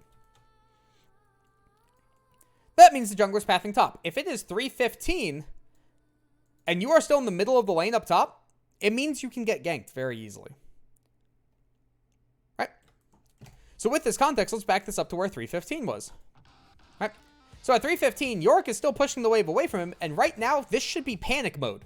This should be, I need to AFK shove this underneath turret and be safe. And this is why I talked about the 3-wave recall, or the 2-wave recalling before I talked about. Did it just crash? I think it just crashed. No, we're good. The 2-wave recalling I talked about before is because ganking junglers generally come online at 2:30. So let's see where 2:30 is in existence. So this is wave 2 right here. So if someone wanted to crash wave 2, they could crash wave 2, right? And then here, right here, is wave 3 coming in. So notice how wave 3 is coming into existence as the ganking jungler comes online. So if you crash wave 2 and then you walk the fuck away, how do they gank you if you're not there? Because then also, whenever you crash a wave, it is always bouncing back to you. So what burden do you have to walk forward to farm if the wave is coming into you? None, right? You're just safe. It sucks. The opponent will hit 3 before you. They'll be able to crash like wave 4. But you're safe. And that is sometimes very high value. Oh, thanks for the sub, man. I appreciate it. So then, realistically, 3:15. Let's speed this up. When does 3:15 come into existence? Because it's another very, very set timer. Oh, hey, notice how you had the option to crash third wave if you're doing a 3-wave recall? And then here's wave 4 in existence. And we're getting real close to that time. In the middle of wave 4 is 3:15. So if you stall out a wave to the 4th wave, and you're in the middle of the lane and you know the opposing jungler is passing towards you, you deserve to die. Because this, right here, we can actively see these timers. Because realistically, as previously stated for Xin Zhao, Xin Zhao should be finishing this camp at 3:20. And then getting to here about 3:25, 3:30-ish. If he wants to skip this camp and come straight at you at level 3, he will if you're out of position. And it's really important to be able to note, jungle timers matter a lot. So now that we're at the 3:30 mark, Xin could have already cleared his other camp. And again, the wave is pushing into Wukong. This Yorick is not safe up until the wave fully crashes. That's a terrible arrow. Up until the wave fully crashes. When the wave fully crashes, when he's allowed to leave. He's already in a spot that needs help. And there were 2 options. Also, I need to close the calculator on the other monitor because it's having a spaz attack. Either A, the Wukong could have had a 3-wave crash really easily, then walked back, and then by the time the wave is pushing back, Yorick will be level 4, he'll be level 3, because it will be on wave 4. Xin Zhao would have cleared this, been waiting in this bush. If Yorick does ward this, Xin leaves. Okay. If Yorick does not ward this, Yorick dies. Awesome. Either way is okay, because now we have an advantage at level 4 to level 3, where we have an item advantage. So you play to thin out wave 4, right? When you thin out wave 4, you also hit level 4, then you hold a freeze, up health, up mana, up items, same level. That's how 3-wave recalling works. And then this person, on the opposite side, is forced to state, fuck, you have more items than me, you have more health and mana than me, I have to reset. And they reset, they TP back in, and then they break the freeze, because now they have item advantage. And you repeat this process 1 additional time, and then the person that did the first 3-wave recall wins, because now they get a freeze with the opponent not having TP on wave 9. Basically, 3-wave recalling fixes wave 9. Long story short. But anyways, things more applicable to this. Crashing the correct wave saves you. Paying attention to where the jungler is saves you. Understanding cooldowns to no cooldowns makes a massive difference. Massive, massive difference, because it determines everything. Understanding how to freeze can keep yourself alive or set up ganks. Because every time the jungler shows up, you either want the wave to be pushing into you. They're going to be higher level than you, so that gets a little spooky. You're going to be on the back foot and have to fight through the wave. Or you want the wave, excuse me, to be diving, right? You want to be able to dive the opponents. So if Wukong freezes the wave, or let me rephrase this. Let me back this up a little bit. So for instance, let's use Yorick as the example. If Yorick takes this wave right here, let me play this out so it doesn't break, and freezes this wave right here, wave is still pushing into him, this is a beautiful time for J4 to be able to gank. Just as an example. Random arbitrary example. Don't think too hard into it. Similar context, right? If Yorick pushes the wave, and the wave is pushing into the opponent, J4 doesn't want to gank when the wave is here pushing into the opponent. He wants to gank when the wave is here pushing into the opponent, because he wants to be able to dive. Right? Excuse me. Those are the main times where you want to be able to gank. Everything else kind of gets a little wonky, because then it gets very dependent on like what champions are in existence, what are the resources in that exact moment, do they have the ability to dash? Because what happens if the wave is right here pushing this way and we swap out Yorick for Renekton? Well, then he just dashes away from the Xin Zhao when the Xin Zhao tries to W him. He's fine. Things along the lines of that. Right? So even in the middle of the lane isn't necessarily a good gank. In this case, it's working. Shouldn't be working, but it is. Well, a lot of this comes down to just those base core concepts. Nothing too fancy. Again, I haven't talked about how people are clicking. I haven't talked about sequencing past level 1. I only talked about the initial sequence. I touched on pockets very briefly. I touched on 3-wave recalling, which hasn't even existed in this game, so it's not even relevant. It's just more, hey, here's some additional information kind of thing. Nothing too special. It's literally been 3 core concepts. No cooldowns to cooldowns. Where is the jungler? What wave do you crash? That's it. And all of that completely changes this entire laning phase. It's a literally 15-minute conversation with a player. Nothing more. What's going to be able to showcase? Oh, that's a freeze! Yes! Okay, this is a really, really important note. Remember that whole time where Yorick didn't freeze here and didn't force out the Wukong's TP and then died for it? Well, now Wukong gets to hold this freeze, recall TP, hold this freeze, get a level advantage, and then Xin goes back down bot, paths back up top. As long as Wukong is still holding that freeze by the time he shows back up, we're good. Jungle timers as well. It takes a minute 30 for a farming jungler to clear 6 camps under normal circumstances. There are junglers that clear it faster. There are junglers that clear it slower. But 130 is generally the mark. This 130 is... Excuse me. No, sorry, 145. 145. Sorry. Wrong timer. 145. That is the slowest clear a jungler will ever have in the entire game, if they're doing it correctly. That is the first 6 camps of the game, right? And it hits 315 from spawn. That right there is it. The reason it's the slowest clear in the game is because it's 6 camps, which is more than the 4 for the next couple clears. And also, they started level 1. They have no items. It's absurdly slow because they don't even have their main kits yet. Right? Generally, the amount of time it takes a jungler to go from one side of the map to the other full clearing when they're actually a full clear jungler is about 45 seconds. 45 seconds to a minute. So we can state from a minute from right now, Xin Zhao will be back up top. That is 2 waves. Each wave is 30 seconds. So this is wave... What is this? This is 6 because it's canon? Yeah. So by wave 8, this Yorick is getting ganked again. He has to be able to break... Not this wave. Not the next wave, but the wave after that. If he breaks in any point in time during that... No! Finish the recall TP! Finish the recall TP! You had it! Now you lose everything! Now you can't hold because the wave is too big because you didn't get back in time to be able to clear it. And freeze is gone. Everything I just talked about is non-existent. Never mind.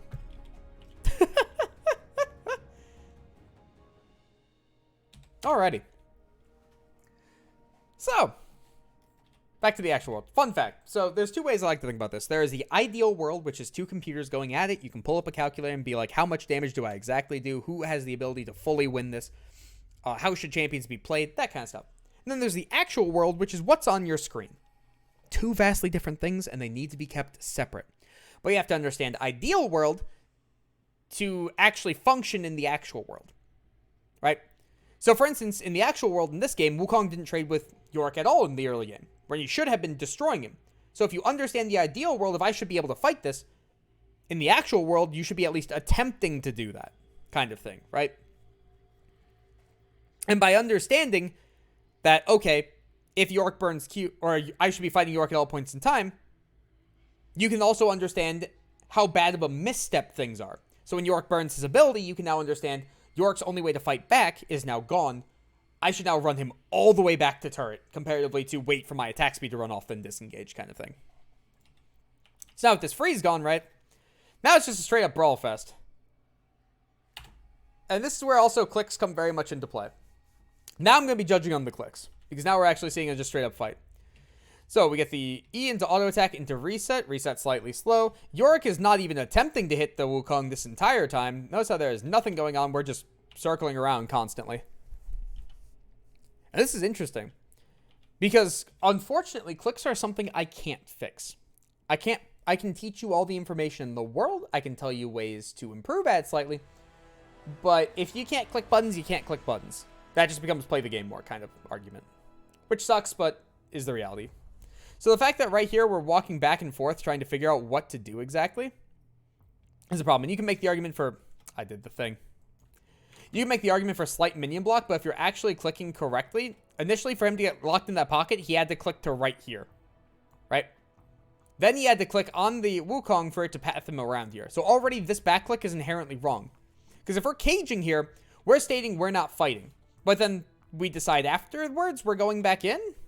That doesn't make logical sense. And now Wukong is choosing to hit the cage. Why are we hitting the cage when we have W to be able to get outside of the cage? We can get out of this whenever we feel like it. Then also notice how we're clicking right here. We're not actually clicking on the Yorick, so we're overshooting him because Wukong's auto attack range is from right here to right here. And that's before the Q. So now all of a sudden, because we are zoomed in by the way. Now all of a sudden we can see how bad these clicks actually are because we're missing free auto attacks. And you can make the argument of like, okay, he's clicking past the Yorick to be able to get behind him. But you still have a dash in your kit while Yorick doesn't. You still have your ultimate, which is movement speed, which you're going to use here in a second. You then also, on top of that, notice how long it was since this last auto attack, right? So that's auto attack 1. That's auto attack 2. We are now off timer, right now. Okay, so only slightly late. And then right here, we should auto Q. Oh no, sorry, this is the wrong combo. This is the wrong combo. So... the normal Wukong combo to be able to one-shot is you E into them, you auto-attack them once, then you W, then you Q because it does both the clone Q and your Q, and then you spin because it's hitting with you plus your clone for spinning. And the entire goal of your ultimate is not actually to channel the ultimate. Fun fact, this damage on this ultimate sucks compared to other things, especially when you're running a Sheen. The goal of this ultimate is literally just refresh your Q. So if you've already broken this cage, which by the way didn't need to happen, you could have just autoed the Yorick twice. Then we are Qing before the Wing, so we're missing out on the W 35% increased damage on the Q, right? Then we're missing out on the double cooldown reduction for the Q. Boop. And now we're deciding to clone. Then we're missing an auto attack here because this should have just been quick auto attack Q. We actually, did we even get the Q off there? When did we Q? Did we activate Q and not use it?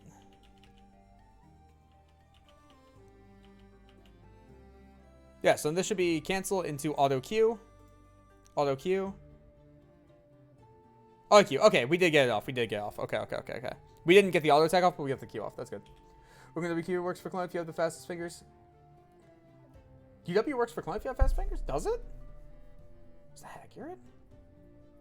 I could definitely be wrong here if that's the case. Which, by the way, future reference. I'm one of the people that doesn't mind being wrong. I actually prefer... well, let me rephrase that. I don't like being wrong, but I don't mind it. And the reasoning for that is if someone tells me that they think I'm wrong, one of two things occurs. Either A, I learned something, phenomenal, lovely, happy, very happy with that, that I can coach better. Or option B is I get to explain something much, much better, and then the other person has a higher understanding. Regardless, confrontation creates understanding. So I like being told that someone thinks I'm wrong because I get to talk about things more. So if that is actually true and you can QW for clone if you have fast fingers, then that can work. But then, does that become awkward with the auto attack then? Okay. So then the argument with that then becomes, do we miss an auto attack for doing that? Because that was no clone. That 100% should have been the clone. Let's see what this is. So that's auto. That's Q. Okay, so we did get auto Q off. Okay, so we just missed one attack regardless there. Match 1 game 2 Wukong, I believe. Okay. I'll look for that. I'll make sure to look for that. Alright. So now we're into a state where, in top lane, we now have a 0-3 Yorick, who is our win condition. And we also have a 3-0 Wukong, who is just now solo killing straight through Maiden and everything without even burning summoners. Blue side now has a very massive problem. Because bot lane is supposed to be winning for red side. Mid lane is supposed to be winning for red side, even though he's down 20 farm. Jungle is supposed to be relatively neutral. And then top lane is supposed to be losing. That's supposed to be the losing part that needs fixed constantly. Because then Wukong needs to be able to function once we get into team fight phase. Alright. So now we get to the crash point. This is very bad to do. The reason that this is bad to do, unless this changes his buy, 800, it's 1400, right? Yeah, it's 1400. So no, I don't think he gets divine here. Unless I have my math wrong. Definitely a possibility. Pretty sure it's 14. Because 650 and then the 800 for Kindle. Or is it 450? It's 450 that makes a difference. We'll see here in a second. So realistically, whenever you're going for this plate, right, you have to be able to justify that you getting your reset off at the correct time is worth less than 160 gold. So whenever taking this plate actually determines your purchase. Yeah, you didn't have enough for it. So it was 16. Yeah. Then all of a sudden, this is not worth it. Because you're getting the Kindle Gem regardless. You have 200 gold. You're getting this cloth armor regardless if you wanted that. This doesn't change your recall whatsoever. But you basically made it so that if Yorick wanted to AFK push both waves, because he played out both waves pretty slowly, right? Yeah, he played out both waves slow. Super, super slow. If you want to AFK push both waves, the wave would have crashed before Wukong had the ability to freeze. So you're giving up your freeze for 160 gold that you will get on the next sequence regardless. It's 8 minutes into the game. You don't have to rush it. And again, if it changed his recall to be able to buy Divine Sunder, then you could justify it. That also has a similar context. Because Wukong took so long, Yorick should be able to shove this wave out, but he chose to play it slowly and stack it up. When he stacked it up, he then didn't finish the push, even though Wukong can never move. So the only thing that would be of a threat here is these people showing up, but we see them. So if we see them, the only thing that Yorick is doing here is taking 100 gold for himself. Unless they're planning on giving him the eye, but even if they're planning on giving him the eye, why not just crash the wave first? He's literally giving farm and experience and a freeze over for 100 gold. That's just not worth it. Yeah, he didn't even get it. So now J4 is pathing away instead of being able to help break the freeze. And we've already proven that Wukong can solo kill the Yorick. We've already proven that.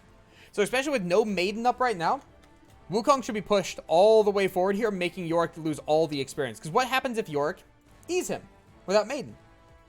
Wukong W's it. Wukong then E's onto the Yorick, does 75% of his life. Yorick is now forced to reset. Yorick doesn't have the ability to function, then he loses more experience, right? And levels in League of Legends are worth a whole hell of a lot. But, fun fact, they are not linear. So let's say you look on the LoL wiki and it states you get 3 armor per level. You don't actually gain 3 armor per level. You gain 3 armor per level overall to level 18. But in the early stages, you actually get less per level. And then once it hits, I think it's level 11, it tips over into you getting significantly more per level. So later game levels are worth much, much more than early game levels. But we're really quickly approaching that tipping point where levels mean a lot. So if Yorick goes down to level and a half at this stage, he's going to stay down to level and a half for a while. And that gap just keeps increasing, even if it's like from 7 to 8 to 10 to 11. The 10 to 11 gap is much, much bigger. That's something to be able to keep aware of. So now, similar concept. Neither side is trying to accomplish anything. We're holding this freeze because we think, okay, it denies Yorick. But if we've already proven we're not willing to fight, Yorick can just walk up here, right? And similar context. Yorick's just Eing full life. These minions are full life. What are we trying to do with that?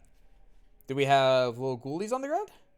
No, we don't have any graves on the ground. So if we have no graves, minions are full life, why are we Eing this? And then similar concept. If we want to freeze and we know we're stronger than the opponent and we know we can fight them, why aren't we playing past the wave? And now, unfortunately, freeze gets broken. How did freeze get broken? Let's back this up. Okay, so right here, we don't have 3 additional full life caster minions. Or 4 full life caster minions from what we talked about before, right? So this is about the line where you require 4. Okay. So when we take 1, 2, 3, 1, 2, 3, we can cut them all off. This one a little bit, so this one will stay alive for a little bit longer. Then we have cannon. The way I like to count cannon is I count cannon as 2 full life caster minions. Technically, it counts as 3, but again, volatility. So if we count the cannon as the 3 full life caster minions, realistically, we're at 3 out of the 4 required here.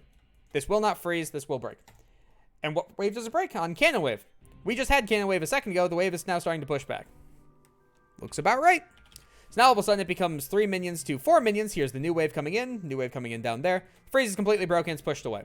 So during this entire freeze, we denied 0 experience and maybe like 5 minions. Which is good. Still something. But he could have had a permanent freeze while also forcing all the pressure in the world onto Yorick so he couldn't function anymore. And now Maiden is back up, so now Maiden is a problem. Maiden will always be a problem. Why are we just giving Maiden away? We're just letting Maiden get hit. Why? Why are you not defending your wife? The argument could be like there's a bunch of minions there, but also if there's a bunch of minions there and you didn't want to defend your wife, why are you spawning your wife? Doesn't make logical sense, right? And during all of this time, we have a massive, massive wave here, all in our favor, right? We've chunked down the Maiden to half-life, right? And now all of a sudden, now once he dashes onto the Maiden the second time, even though the wave is basically the same, just lost a couple of melees. Now we're willing to go. This doesn't make sense. We're still kiting away. Why are we still back-clicking? Oh, he doesn't understand Yorick. He doesn't understand the lethal thresholds of Yorick. He doesn't understand what the champion can do. And similar concept. Byers doesn't seem to understand what the Maiden does exactly. Because the Maiden is so destructive. Because once in a while, whenever an auto attack goes off, the percent max life is fucking nasty. Absolutely nasty. Along with the bonus damage it does. So now all of a sudden, right? When the Wukong actually does go in. And he's already half life. We get the Q off, right? This looks like a really one-sided fight, doesn't it? The only other argument that could be had is like Wukong's going to ult. If you're afraid of Wukong ult, you shouldn't be this close anyways. So he's basically stating, I'm not afraid of you engaging on me. So if you're not afraid of him engaging on you, we're right next to turret, which you can always flash to in the worst of the worst case scenario. Let's say you make a massive blunder misclick wise. But why aren't we hitting him? He's so low, right next to the Maiden, has no cooldowns. Force out his W. Force the W out. We can destroy him here. Now we're willing to go. But why didn't we just click forward the entire time? Why are we back clicking? We don't seem to understand that he's in a horrendous spot because he fucked up. And this is the power of the Wukong comparatively to the Yorick. Yorick is disgusting in isolation. That's what he does. He is an early to mid-game champion that just, like, pounds you down. And the way to beat Yorick is you just be patient and you prevent his split. And you just wave clear. And he's not a champion anymore at that point. But we have the ability to be able to do this. But we're just not. And we're playing so scared. Because we've died to the Wukong once, even though we're underneath turret. We already have Maiden, right? And again, if you're spawning Maiden, you're saying we're fighting off of Maiden. I'm using this to fight over. I'm not just going to give you Maiden for free. This is still game 1 top lane. Game 1 match 1. There's a lot of opening stuff that I have to go over in the games just so that we can, like, progress forward on an equal... let me rephrase that. That's a bad way to phrase it. What's the way? Common understanding. Common ground. There we go. So I had to talk about, like, where we wanted to path towards, why we wanted to do this, what runes people were taking, and why. And the next game we go over, for instance, everything just goes much, much faster because I've already talked about the basic stuff. Excuse me. And also, I want to give you guys a lot of feedback comparatively. So, we've been on top lane for about an hour and a half now. We're 11 minutes in. Just to put into perspective on, like, how much information is going out.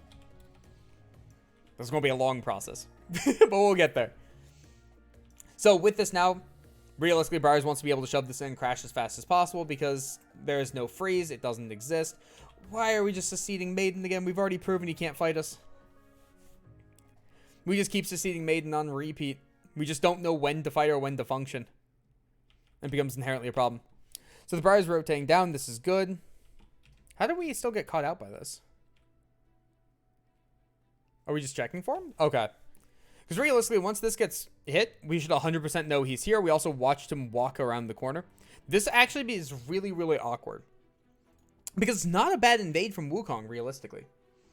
Because whenever I think about invades and when they should be occurring, realistically, you want prio in the 2 adjacent lanes. Or one of the adjacent lanes has prio that overpowers the other one that could potentially rotate. So when we look at mid lane, Frostbite has no ability to rotate. He's locked underneath turret right now. And if Yep wanted to rotate first, Yep's going to rotate first, right? Then we can also say Yorick is locked underneath turret as well. He doesn't want to move. If one of the two is willing to leave lane to move, then Wukong just abandons ship real quickly. Now, realistically, this becomes kind of iffy because there's no Xin Zhao here. So if this fight gets extended, it can become a 2-on-1 very, very quickly. Excuse me.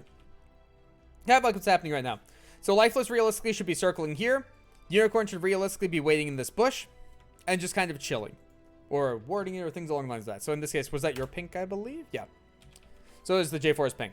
So J4 places that down to be able to be safe. Once the ward gets placed. Lifeless going this way to cut him off. Once one of you two see where Wukong is, that should be the death sentence. Because also, if you notice, Yep is not moving. There's no reason for Frostbud to still be underneath this turret with people in your jungle. So Frostbud should be moving to be able to collapse. Yorick comes over. J4 chills. Once you see Wukong, everybody just collapses collectively. And the other part of this argument is like, okay, what happens if Yep does move? That's 3v2. I'm putting my money on the 3, realistically. There are ways for the 2 to be able to win this, but it's not going to be the easiest. More likely than not, the 3 is going to be able to collapse correctly. So the fact like this is able to occur is 100% on Lifeless just purely thinking, I am Yorick, I am going to split. There is nothing else I want to do but split. And realistically, this was actually a worry. Because I love looking at OP.GGs as well for players. And when I look at OP.GGs, generally you can tell their play style very, very easily. So I'm going to pull up Lifeless, for instance, here. Because you can see his entire playstyle from this. So it's Lifeless Paradise. And I do this with all players, by the way. Every single player. So when you look at the OP.GG, you can kind of tell some very specific things, right? So normally what I like to look at is the farm and the KDA. Right? Then followed up by win rate as need be. Good win rate. So realistically, right? Whenever you see really high farm, really low KDA, it means that they're AFK pushing and then dying. So they cleared the wave and then they died. If someone has a high KDA but low farm, it means they're sitting back, not playing the game for the majority of the game, and they could be playing significantly more aggressive. They're just playing not to die. The Enchanter playstyle kind of thing.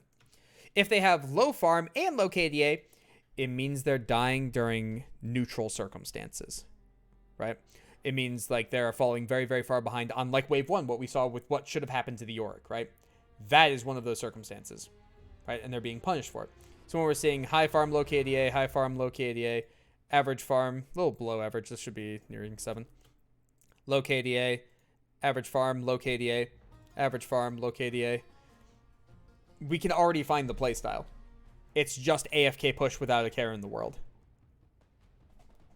We figured it out. And now, off of the tryouts as well, we're seeing exactly that same playstyle. And again, I did this for everybody. I'm just using Lifeless as an example here because we're looking at top lane first. All right.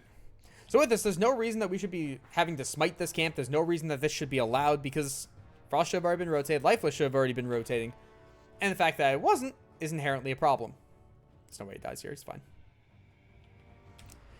And now as well, because we decided to, what? Did we greed for plates? Let me see what actually happened up here. Because Wukong greeted in the jungle should be dead.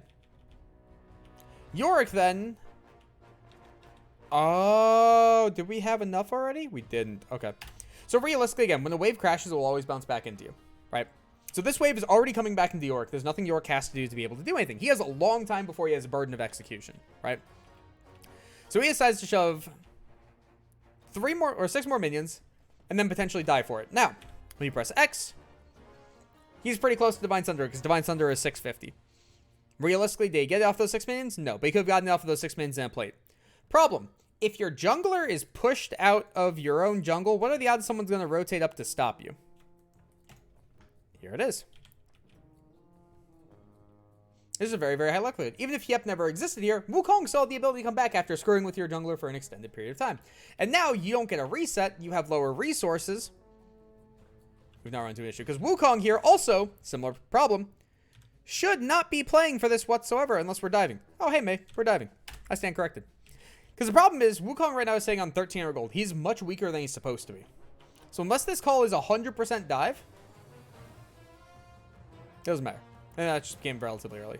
So it should be May starting this off. Ghost Flash, actually, just double checking. Yeah, May should start this off without using E. Just walk up to him and should be auto the turret twice. The reason you're autoing the turret twice is you're charging up the Q. That way it's a knockup. Then you walk up to the Yorick. You auto attack him once for the knockup. Then you W it. Then you continue to fight without using your E, and then you can always E to these minions to be able to disengage the fight and get out of the turret range. But the fact that we've done it in this regard, it can be a little iffy. Still works out. We just have so much damage, and the Orc is so far behind that we're allowed to do this. But in reality, there is a cleaner way to do it. Excuse me. And now all of a sudden, 2 plates. There is no way in hell we're getting the third. Go back. There's no purpose to stay here. You have 7 seconds. You're not getting this next plate cleanly. Oh, I stand corrected. I stand very corrected. He's so hyper accelerated he can get it. I am wrong there. So I'm playing for the plate is correct. If he can get it, 100% correct. I stand corrected. Beautiful. No, still need to reset. Because here's the problem now, right? Divine Sunder to Divine Sunder. Because he has to reset, Paradise can take turret unless he TPs. But why does he want to TP when he's playing team fight? So now all of a sudden you're trading 1 additional plate for turret because we stayed for an additional wave that we had no business staying for. A lot of overstaying. Ah, yes, York things. The ghouls. As long as there are ghouls, there's a problem. But this is what I mean. York wants to be able to split push to all eternity and never care about anything. York is 0-5 right now because he did not care about where the junglers were. He did not care about wave state. He did not want to help his own jungler. He did not care about cooldown, snow cooldown. So again, he should be easily 0-5, 0-6 just with Wukong alone. Just because of the early lane. Then when we get back into the, okay, we're now split pushing again. Wukong shows up on the screen. And we don't concede any pressure at all. You are 0-4 looking to go 0-5. We are chain inting at this point. Flash was not even required to be able to kill. And the chain inting becomes a problem. Because now when the Wukong enters any team fight, so for instance, right, red side should be getting dragon here. Because the dedicated resource is top. And again, this side is winning somehow. We'll touch on that later. This side is somehow functioning. Oh, sorry, no. My apologies. This side is supposed to be winning. This side is supposed to be losing. That's right. So getting dragon is normalized. Sorry. It's been a while since we touched on bot lane in this game. Excuse me. Now, all of a sudden, we're in this kind of weird state where York just has to AFK push down 5 kills, down 45 farm. 43 farm, technically, but looks like 45. It's close. And he's expected to outsplit push this Wukong. That's not fucking happening anymore. If Wukong picks up Death's Dance, the side lane is over, the dragon plays are over, the team fighting is over. The game is just lost. The game is just lost from this point forward. So this is normally where I stop for one lane and move to the others, and then I start talking about the macro after this. So, now we get to move on to junglers. Are you recording this game? Or are you going to post it? Yes! Yes, yes, yes. So, I'm going to download the VOD off of Twitch. I'm going to put it up on YouTube, so that way you can use ad blocker. And it's going to be much, much nicer. Yeah. All of these are going to be up for anyone to be able to relook at. All right. So now we get to go into jungle, right? So previously at the start, we talked about where we want to be able to path towards, where we want to be able to path towards top, because top is both sides win conditions, right? And again, every game has a specific purpose in mind for what we're trying to look at. So in this case, or in a lot of cases for junglers, we're looking at how you're pathing, what you're pathing towards, what camps you're skipping. So, Unicorn, you're here, so I'm going to look at you in particular. So, with junglers in the first rotation, I always love to talk about the minor micro stuff of how you function. Because, for instance, J4, when you actually clear near perfectly on him, he has a leashless 314 double smite, meaning he has a 314 single smite with a leash for a 6 camp. J4 can absolutely clear if we want to. But it just depends on what our goal is, right? So J4 has the option to 4 or to 6 camp. Sorry, 3 or 6 camp. He does have the level 2 cheese, but if you want the level 2 cheese, you would have to start on red buff. Red buff makes the biggest difference in the world because of the additional slow. Xin Zhao has the ability to 5 or 6 camp based on how good he is and if the knowledge of the opposing jungler is there.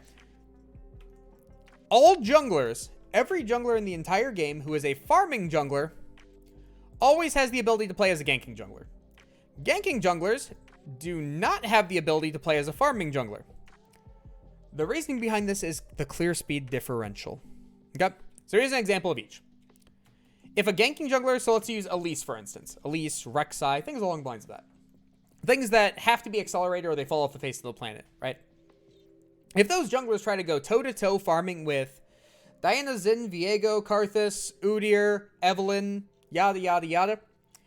They will always be naturally behind. They will always naturally be very far behind because their kits don't have good AoE. They have good, I'm going to blow you up damage. That's it. That's all they got. Right? Then we have farming junglers who have the ability to state, if I go toe-to-toe with you in farm and you're not a hyper-scale farmer, I'm probably going to be pretty okay. So, like, if Karthus goes up against Zin, yeah, Zin wants to be a farming jungler realistically. He scales okay. He can transition into, like, 2-3 items perfectly fine. He doesn't fall off at that point.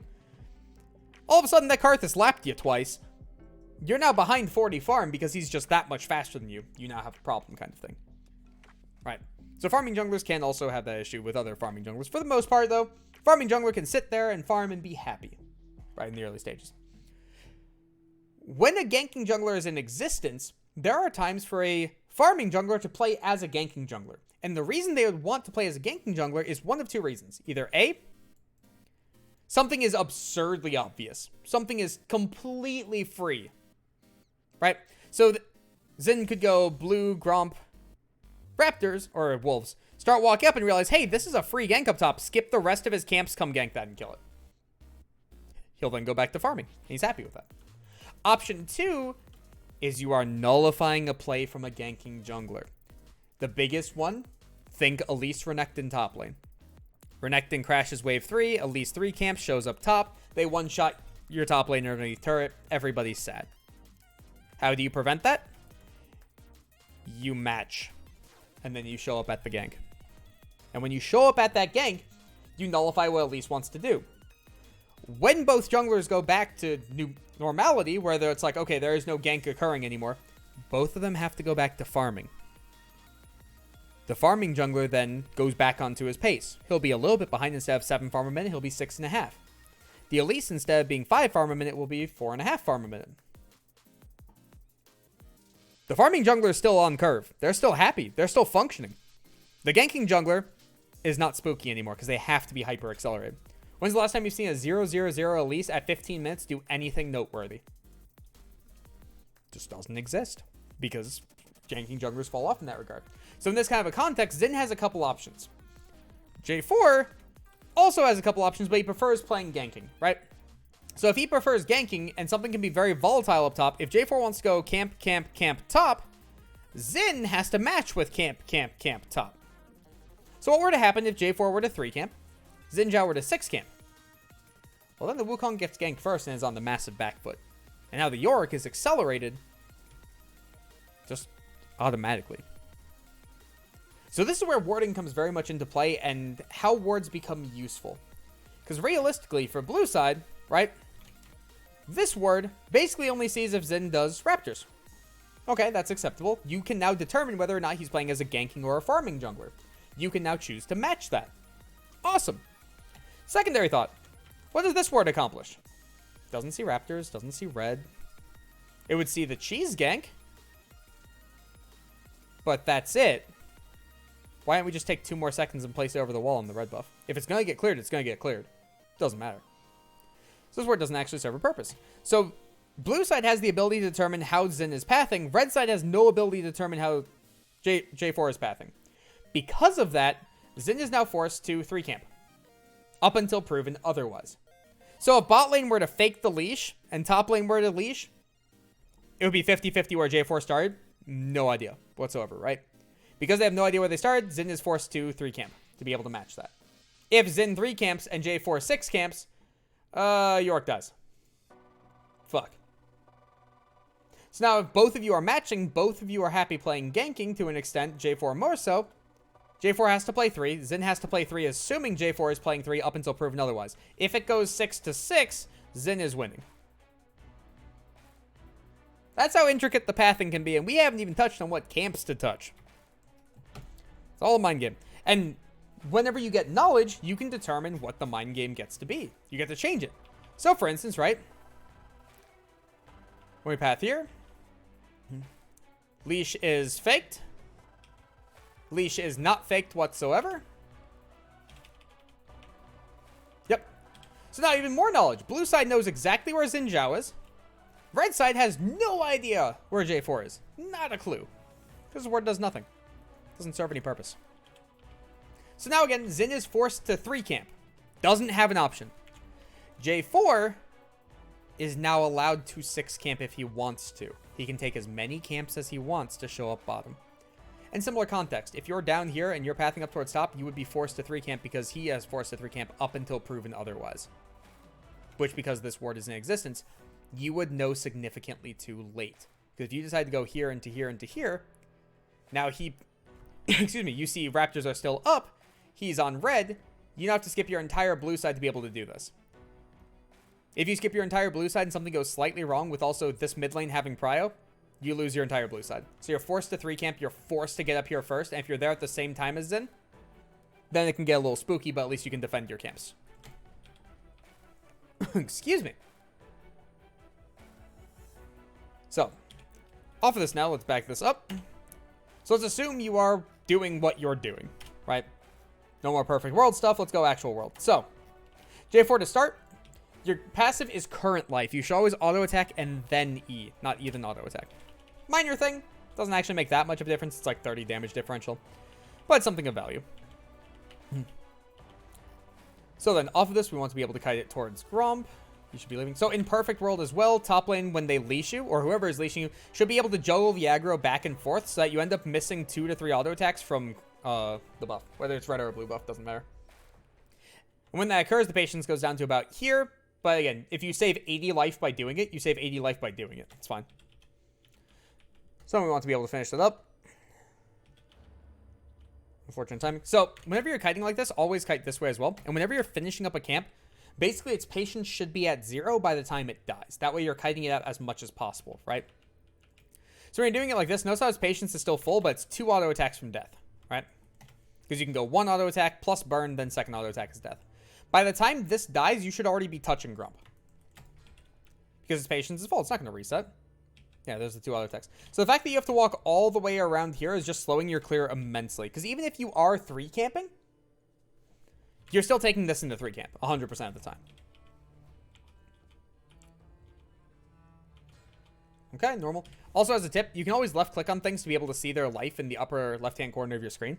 So whenever you're doing Gromp or you're like pulling something out, click on it, watch the burn damage, and also you can see a debuff on it for how long the burn is lasting for.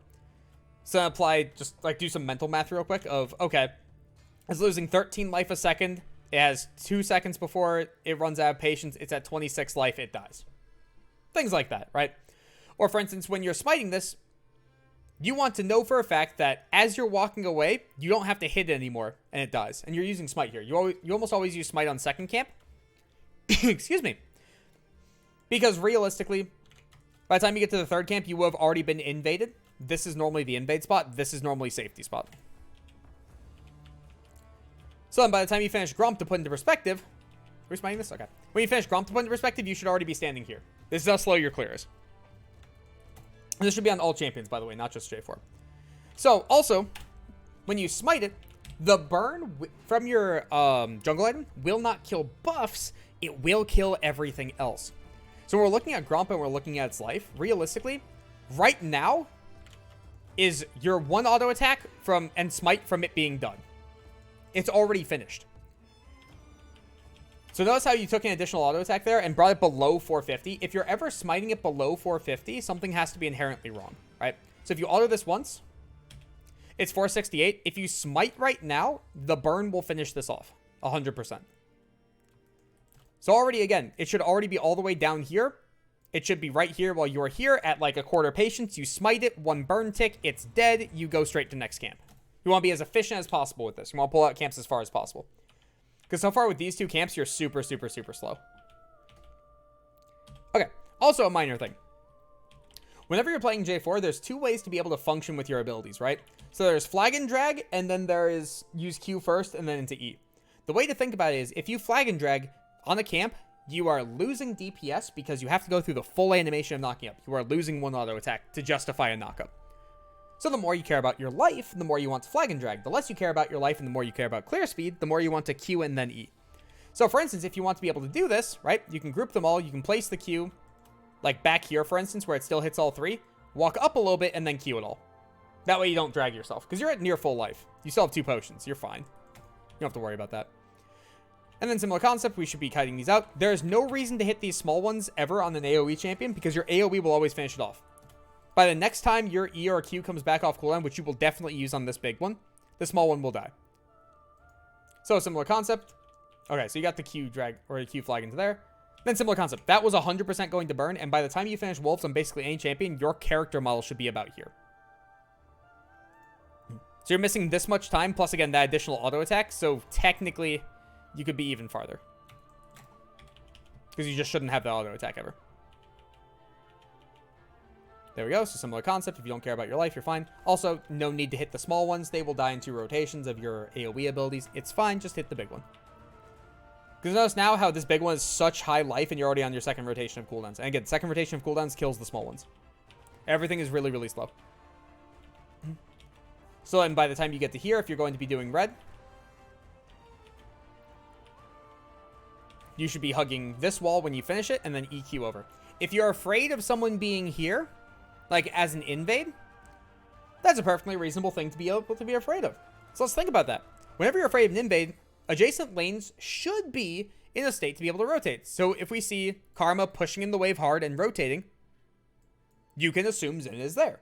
Karma is still chilling in this lane and not pushing it quickly. There's no way in hell an invade is occurring if Karma's playing out to wave 4. It's not happening. Right? Similar context. Their bot lane does not have the ability to rotate. Your bot lane is currently winning. Right? Your bot lane has first rotation. So if the mid laner is not prepping for an invade, and bot lane is not prepping for an invade, what are the odds that Xin is here instead of doing a normal pathing? Probably pretty low. Right? You're pretty okay to just power clear it out. So now with this, what do you end up doing? You end up walking over and you sweep. Just to check. Okay. That's fine. And then similar concept as well. Your J4 in particular, so you have a dash. If your dash is going to be up, you finish the camp here, so you can just flag and drag over. If you are not going to dash, you don't have it up, your character model should be right here when red gets finished. You should already be able to hit these with your AoE abilities. Just to put into perspective. So the fact that you're finishing the camp all the way up here, let's count the number of seconds it takes to be able to get here. So it's 14. You're taking about this amount of time. Very close to that. It's 3 point something. I'm assuming it's like 3.75 seconds. Additional just to walk from here to here. You're at 3:18 and you're on your 6th camp when at 3:14, all 6 camps are supposed to be done. If you want to see an actual clear of this, just look up on Google Vagar V2 J4 clear. And he has a Twitter video on it. And he has a 3:14 double smite. And again, if you get a leash, you don't need the second smite because it basically adds up the damage kind of thing. So the fact that this is a 330... Wait for it. 342 double smite. You're almost 30 seconds slow for what an actual clear is. Alrighty. Then we're going to be able to look to go into bomb. So again, the best times to be able to gank are whenever the waves are coming in or whenever the waves are ready to be dove, right? So you're just ready to go immediately. So we're looking at this context with these, right? This is bot lane's inherent fault. The wave is coming in. Their J4 is right here. Why are they attempting to trade to force the opponents back? Why do we want them to be spooked? So if your allies are trading like this, the way to be able to do this then has to be to loop around this way. Because the second you turn this corner, everybody's going to run away. There's no way your gank works. You're basically just preventing it at this point. So if you want to loop this corner to prevent the fight, that's fine. That is perfectly justifiable. Also, spectate bugs with summoner spells a lot, so let's just double check what everybody has. Full. Everybody has all summoners, yeah. So this fight's going to be extended because of double heal, double exhaust anyways. You should be looping around already. You shouldn't be waiting here anymore once they keep moving forward. Should you have to loop around? No, this is inherently their fault. Granted, if they never called that a word was used bot lane, you should be wanting to loop around anyway. So they should want to play back. You should want to loop around and get behind them. Then they start the fight, you join the fight. And the second they start fighting, like Senna commits with a Q, for instance, is when you show up. Because then they have no way out anymore. But notice how the second you turn the corner, these two just run away. Doesn't serve any purpose. So you basically forced off a gank that you had the ability to still win. That one's more summoner usage than anything else. And then again, your bot lane kind of fucked it. So you end up going for Skull Crab. You get seen on ward. There's no way in hell bot lane should die here. Okay. Sweeper. Just double checking everything real quick. I used Oracle, so I was doubting where I push. That's the interesting part. Back it up, back it up, back it up. You have communication in competitive games. So if we watch their bot lane get pushed all the way in, at worst case scenario, let's just look at your own personal vision, right? Because realistically, junglers should be looking at all lanes constantly. In between every single auto attack, you should be looking around the map while kiting. That would be perfect world, right? Even if it's not perfect world, if you're flag and dragging, if you use F keys, I highly recommend just getting in the habit of just flick your fingers over top of them. Rebind them so that F1 is your top lane instead of F1 being yourself, so you can actually do just 4, so F1 through F4. But just roll your fingers over top of it, and you can get a quick look at every single lane. Because if we look at this lane state playing out, even if we're just looking at minimap, when did the opposing bot lane ever have the ability to ward Tribush?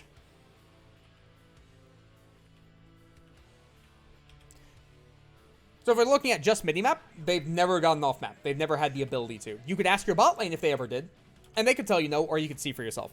If we back it all the way up to the start, let's look for our vision and see. That's what I'm about to touch on. Did they have any ability to ward even the river bush? Because the way you can ward river bush is either walking up, which you will see, or they'll hug this wall and then they can place it over top of the wall, which places it here, which gives very shallow vision. So if you hug this wall, this ward actually doesn't see this entire area. So if you know how they warded, you now know blind spots. Similar concept as well. This ward doesn't even see out to here. So if you wanted to loop all the way up to here as well, instead of being here, because maybe this gets seen by minions or them, this is invisible to this ward. So they would have to walk into the river to be able to do it. So that would be the only time where they had the ability to ward so far. Right at the start. And we're just watching this spot right here. They have to hug this wall. They do not have an option. So far has not done it. They got close, but they did not get to it. Close, but not there. And never from this point forward. Yep. So your bot lane could have called that out, and you could ask them, is there a ward here at any point in time? And they should respond with no. If you were afraid of the river bush ward, they only had one option to be able to do it. And we're assuming that they only had one option to do it off of your minimap only, not even looking down bot constantly, just the minimap only. You could see the only time they had the ability to ward would be through this wall, because they never left bot lane. You could always see both of them. Or they were walking into the bushes. Right? If they were walking into bot bushes, there's no way they lost vision up here. That's not a thing. So you know for a fact that worst case scenario, this is the only ward in existence. So when you loop around, you can get to here. Now you're seen. Now a problem occurs. Or again, you loop here. And notice how even where Seraphine is, let me actually pull this up. Where Seraphine is, there's this blind spot up to here. She's in the middle of the lane, and this is still a blind spot. Junglers have to know blind spots, or else you can't get correct ganks off. It's incredibly important. Similar concept to in lanes, where if there is no minion in this block right here. So, let me rephrase this. This is bad. So, if no minion is from here down-ish, very close to that area, if they're anything anywhere over here whatsoever, you can hug this corner and this spot becomes blind. If the minions are, for whatever reason, in bot pocket, then it sees this. If the minions pass where the line of this bush is going up, then this gets seen as well. That's another example of a blind spot. Or this one actually made a difference in LPL. This one I fucking harp on people constantly. Whenever you're placing a ward in Pixel Brush, you always have to place it right in the corner. Because if you don't, this becomes a blind spot. So similar concept. If you know a player is placing the wards in the Pixel Brush and it's not on this corner, you have a blind spot in. Blind spots make a massive difference and must be known for jungling. Absolutely must be known. Excuse me. So with your own knowledge, you could state you still have the ability to go through river. With perfect knowledge, you know you have the ability to get straight up behind them. And perfect knowledge is just asking. So also, hey, oddly enough, here's that word. Notice how it's really, really blind all of a sudden. You can hug this wall and go up and around. This top of the bush, not even seen. This is their vision only. That's how questionable this ward is. It has its usefulness. It literally checks to see if someone's in the bush. But this is all darkness. All of that is darkness. And you can abuse that very, very heavily. And also, this is darkness. This is all it takes for someone to be able to stand there. Just that little bit. Little fun fact. Actually, hey, you even walk up. Let's see when they see you. What is the moment they see you? What? That is bugged. Excuse me? Is that spectator bug?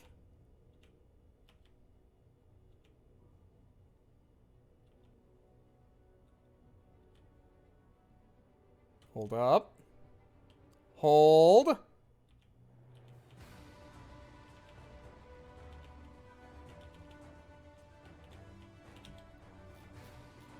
That's 100% a bug. They should have no ability to see you there. Why are they allowed to see you there? Why are they allowed to see you with this is being swept? It was turned off as well. Like, once you got outside of it. Does Oracles reveal you? No. Oracles does not reveal you. That's 100% a bug. It could just be a spectator bug. But if that happened in-game and they saw you, that's 100% a bug.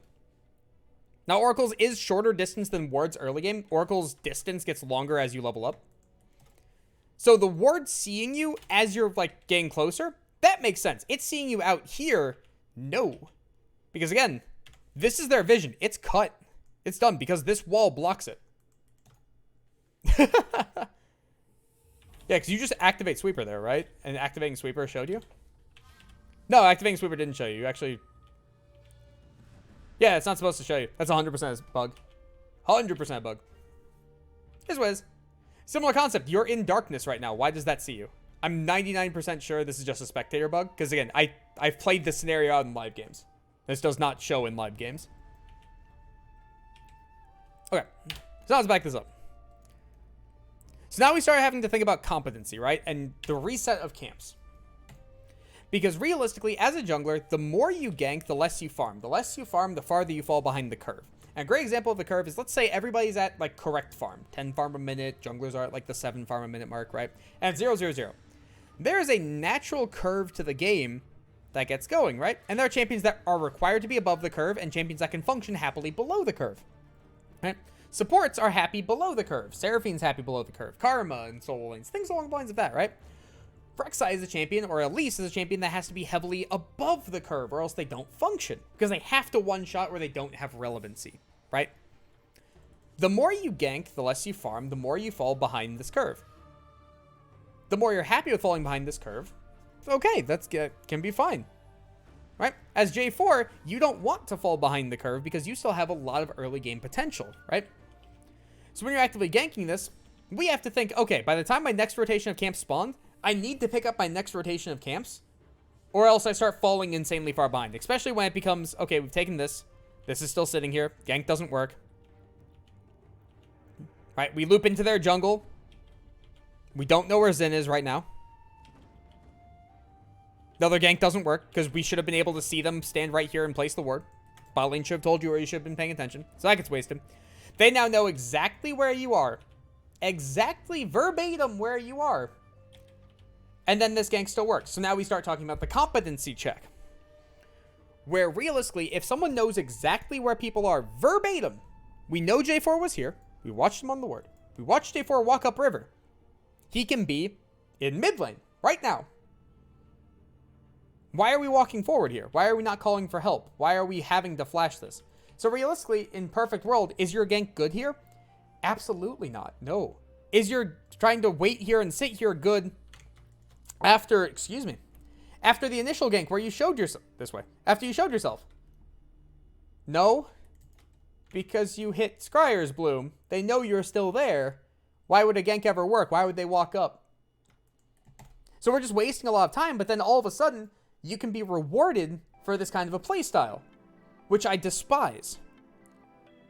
Because people shouldn't... The best way I love to describe it is if a baby throws a tantrum enough, eventually the mom is just like, hey, I will buy you that piece of gum. If you gank enough, eventually a lane will be like, yeah, I wasn't paying attention. Same concept. So why is he up having to flash here? Literally because he's not playing around his team or the opposing team. Why are we running straight top to a play that's already dead? We haven't recalled yet. We have multiple camps still up. There's so much to be able to be done right now, right? And now we're just getting back to it. By the time we're finished our first camp, our fourth camp is respawning. That's how delayed we are. Because to put into perspective, Udyr, Karthus, Diana, Echo, X, Y, Z, they take these camps on spawn. So if by the time you're finishing your first camp, this camp is spawning, we have to assume, like, for normal junglers, Even Xin had the option to do this to you this game. It doesn't have to be one of the power farmers. Xin chose to skip this camp instead of taking it when they had time, right? Then they could have ganked, reset, and lapped you.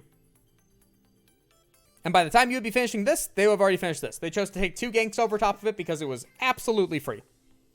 100% free. And you can always skip camps to be able to gank. That's perfectly acceptable as long as you can justify the gank is worth more than those camps kind of thing. Or it's a play that has to happen immediately. That's a longer conversation. Get into that in the macro section. But so with this, right, because you're taking so long to farm, those ganks basically had to work, or the opponent has to just not be farming magically. And in this case, they were not farming because they were killing your lanes.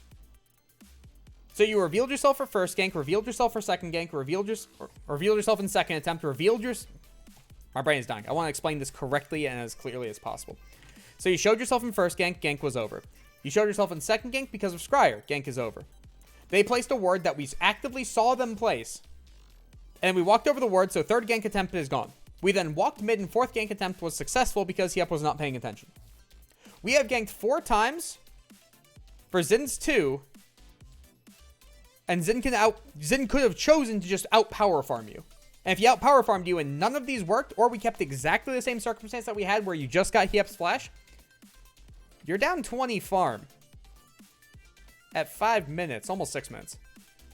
Being down 20 farm at 6 minutes is unplayable. Because what do you think happens when the opposing jungler laps you? They're just going to sit there and wait for you to clear your camps? No, they get in your face. Because they have a full level on you, a 20 farm lead, they're either going to gank lanes that you have no ability to gank anymore, because you have to go clear, or they're going to get in your face and take your camps because they're just stronger than you. And it starts a snowball effect. This is why ganking junglers suck. Because they have to work early, they don't have an option. If they do not work early, it creates a snowball effect where the opponent can state, I can do whatever I want now. I'm only going to take good ganks, and I'm only going to power farm. That's all I'm going to do. Nothing else. And I will beat you. And your ganks have to work. My team has to be stupid. And that's your only case to be able to work off of, right? So this is kind of a context similar case, right? Where Mei ends up resetting and going into this camp into pathing. What the fuck is happening? Well, I don't know what this pathing is. Everything is funky here. Talk about that in a second. But anyways, back to your stuff, right? So now you're so far delayed that you're taking a reset at a weird and awkward time. Xin can come and take your camps. Bot lane can come and take your camps. They can take dragon. Lanes can be ganked. You basically over-ganked, but none of them were good. And one just happened to work. Which sucks. End turn. If you don't take that massive amount of extra time to be able to gank, in this current context, let's go actual world instead of perfect world. Are you not here for this dive? But you took so much extra time that you're kind of fucked now. Now, granted, should this actually be a dive? No, your bot lane shouldn't be getting dove. That's something to be able to look at when the lane states come into play. But it's something you had the ability to prevent, but you're wasting a lot of time just kind of walking around. It's something to be aware of, right? So now here's the take of camps, and the sadness begins. Excuse me. Because realistically, Mei's pathing is also wrong here. Mei should have gone straight into bot lane to be able to make that dive. Then if this dive worked, play for dragon into full clear of camps. Again, you're still severely far behind. And everything gets fucked. So, now with junglers, there's basically 2 ways to be able to think about how you want to gank. Well, 3 ways technically, but the third one hurts my soul. Basically, every time you're swapping from one quadrant to another, you should actively be looking mid lane. Right? Every time you're finishing up your second quadrant, so let's say you start blue side, right? So finish up blue side as you're transitioning, take a quick look mid lane. Then you finish up your red side, you're generally walking into the river, right? So you're looking at mid again, and you're looking at the adjacent lane.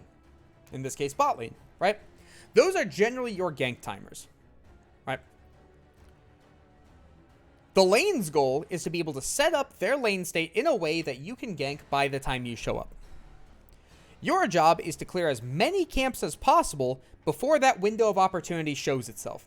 So if it shows itself when you're finishing red and you have to skip Krugs, you have to skip Krugs. And that could be the lane's fault for fucking it up, where they could have stalled it out for an additional camp for you. That could also be just the matchup in general, and you have to accommodate for that kind of thing, right? So when we start over-ganking, we start over-forcing things, you screw up your next rotation of camps really heavily to, again, the point where the opponent can just state, I'm just going to power farm and you lose. If my lanes don't die, I win. As simple as that. And especially if you're just clearing in the same pathing, people are going to know where you are. If people are going to know where you are with basic jungle tracking, then all of a sudden, your ganks won't work naturally, right? So something has to be set up for them to work. So the lane has to be, hey, remember how we talked about you want to gank when the lane is pushing in, so the opponents are forced to walk up. They don't have an option. Or you're diving it, right? You're basically forcing the opponent's hand while you're on that side of the map. And that's when you actively want to gank. If you're trying to force and force and force and force and force, the second you face anyone with a singular functioning brain cell that they can even pass between their team, they can take turns with that functioning brain cell, none of your ganks work anymore. Okay. It's not a similar context, right? We've now cleared our entire side of the map, but realistically, normally when you clear correctly, your blue buff and your grump spawn at the same time. Because they're designed that way. So if that's the case, your blue buff has been spawned for a little bit now, because it generally spawns at about 7 minutes, so maybe 10 seconds up at most. But your grump is nowhere even remotely close to spawning. Again, this is how long it took you to do things. So now, because we have nothing to do and we're at a weird state in time, because also our top lane is lost because we weren't there. Our bot lane is lost because we weren't there on time.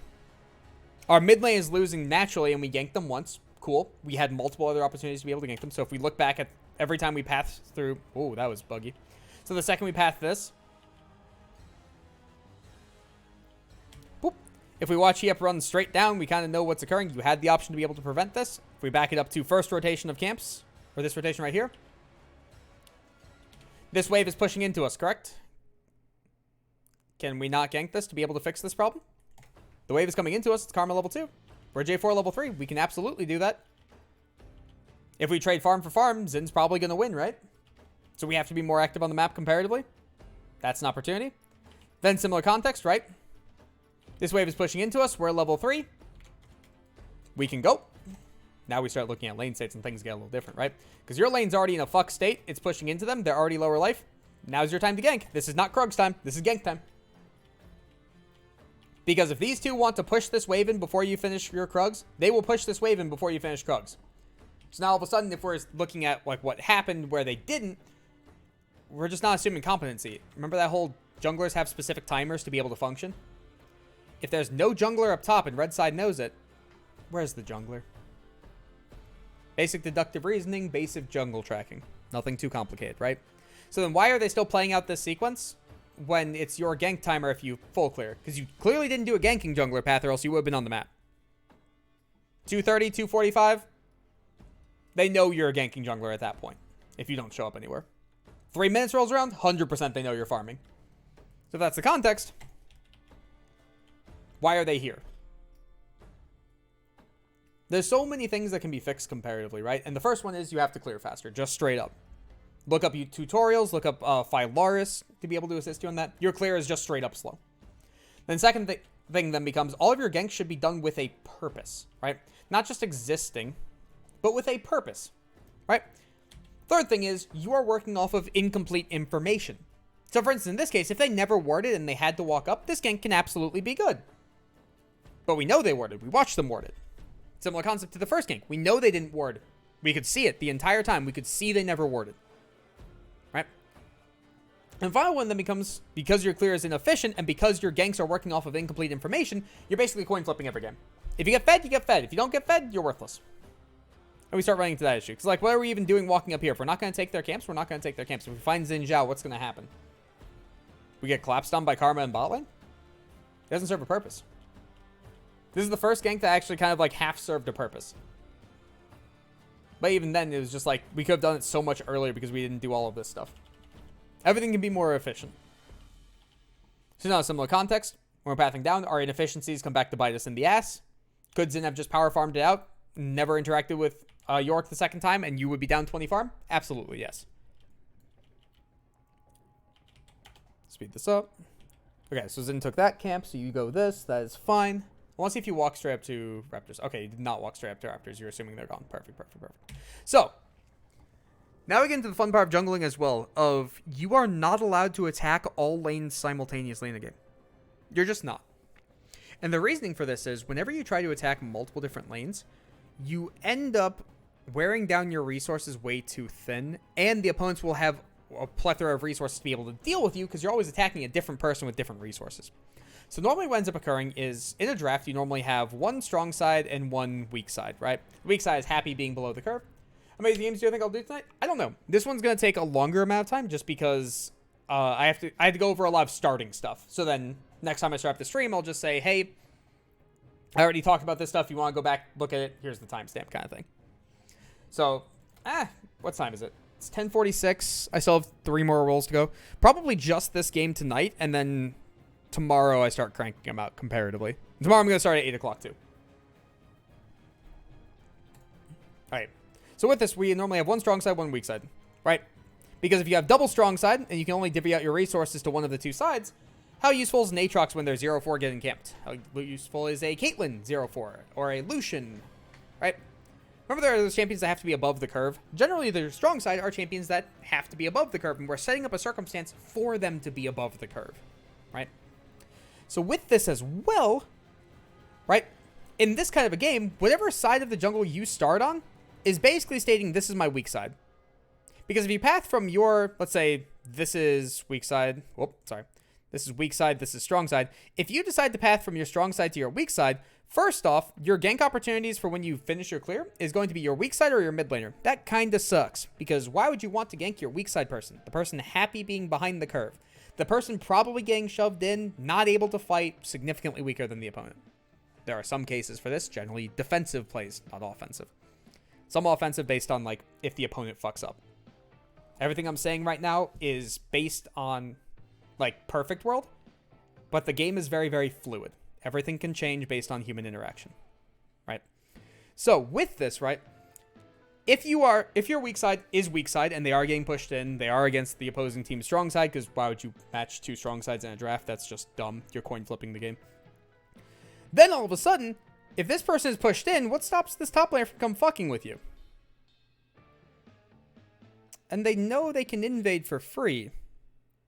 And then you start running into massive issues. Because then also your strong side who wants to be enabled, what happens if the jungler went here? Well, now your strong side just dies, or they fall severely far behind. What happens if their jungler pathed up top towards their strong side? Well, then you get invaded and you lose your camps. Now you're behind. Doesn't make any sense, does it? The only time that gets through is whenever the opponents are bad. So then normally you start from your weak side and you path towards your strong side, because that way your strong side should have the ability to fight. You should have the ability to gank for them. They should have the ability to defend you, right? And you want to actively get them accelerated, right? So when you spread your resources really, really thin, and you start attacking multiple different spots, then all of a sudden flashes can be off cooldown multiple times throughout your ganks, which sucks. People might not have been attacked nearly as hard, so when you take a fight, it'll be a closer fight than you're expecting, which sucks. And then also your camp respawns. Remember, your camps are going to respawn in the order in which you killed them. So if you cleared this way, they're going to respawn this way.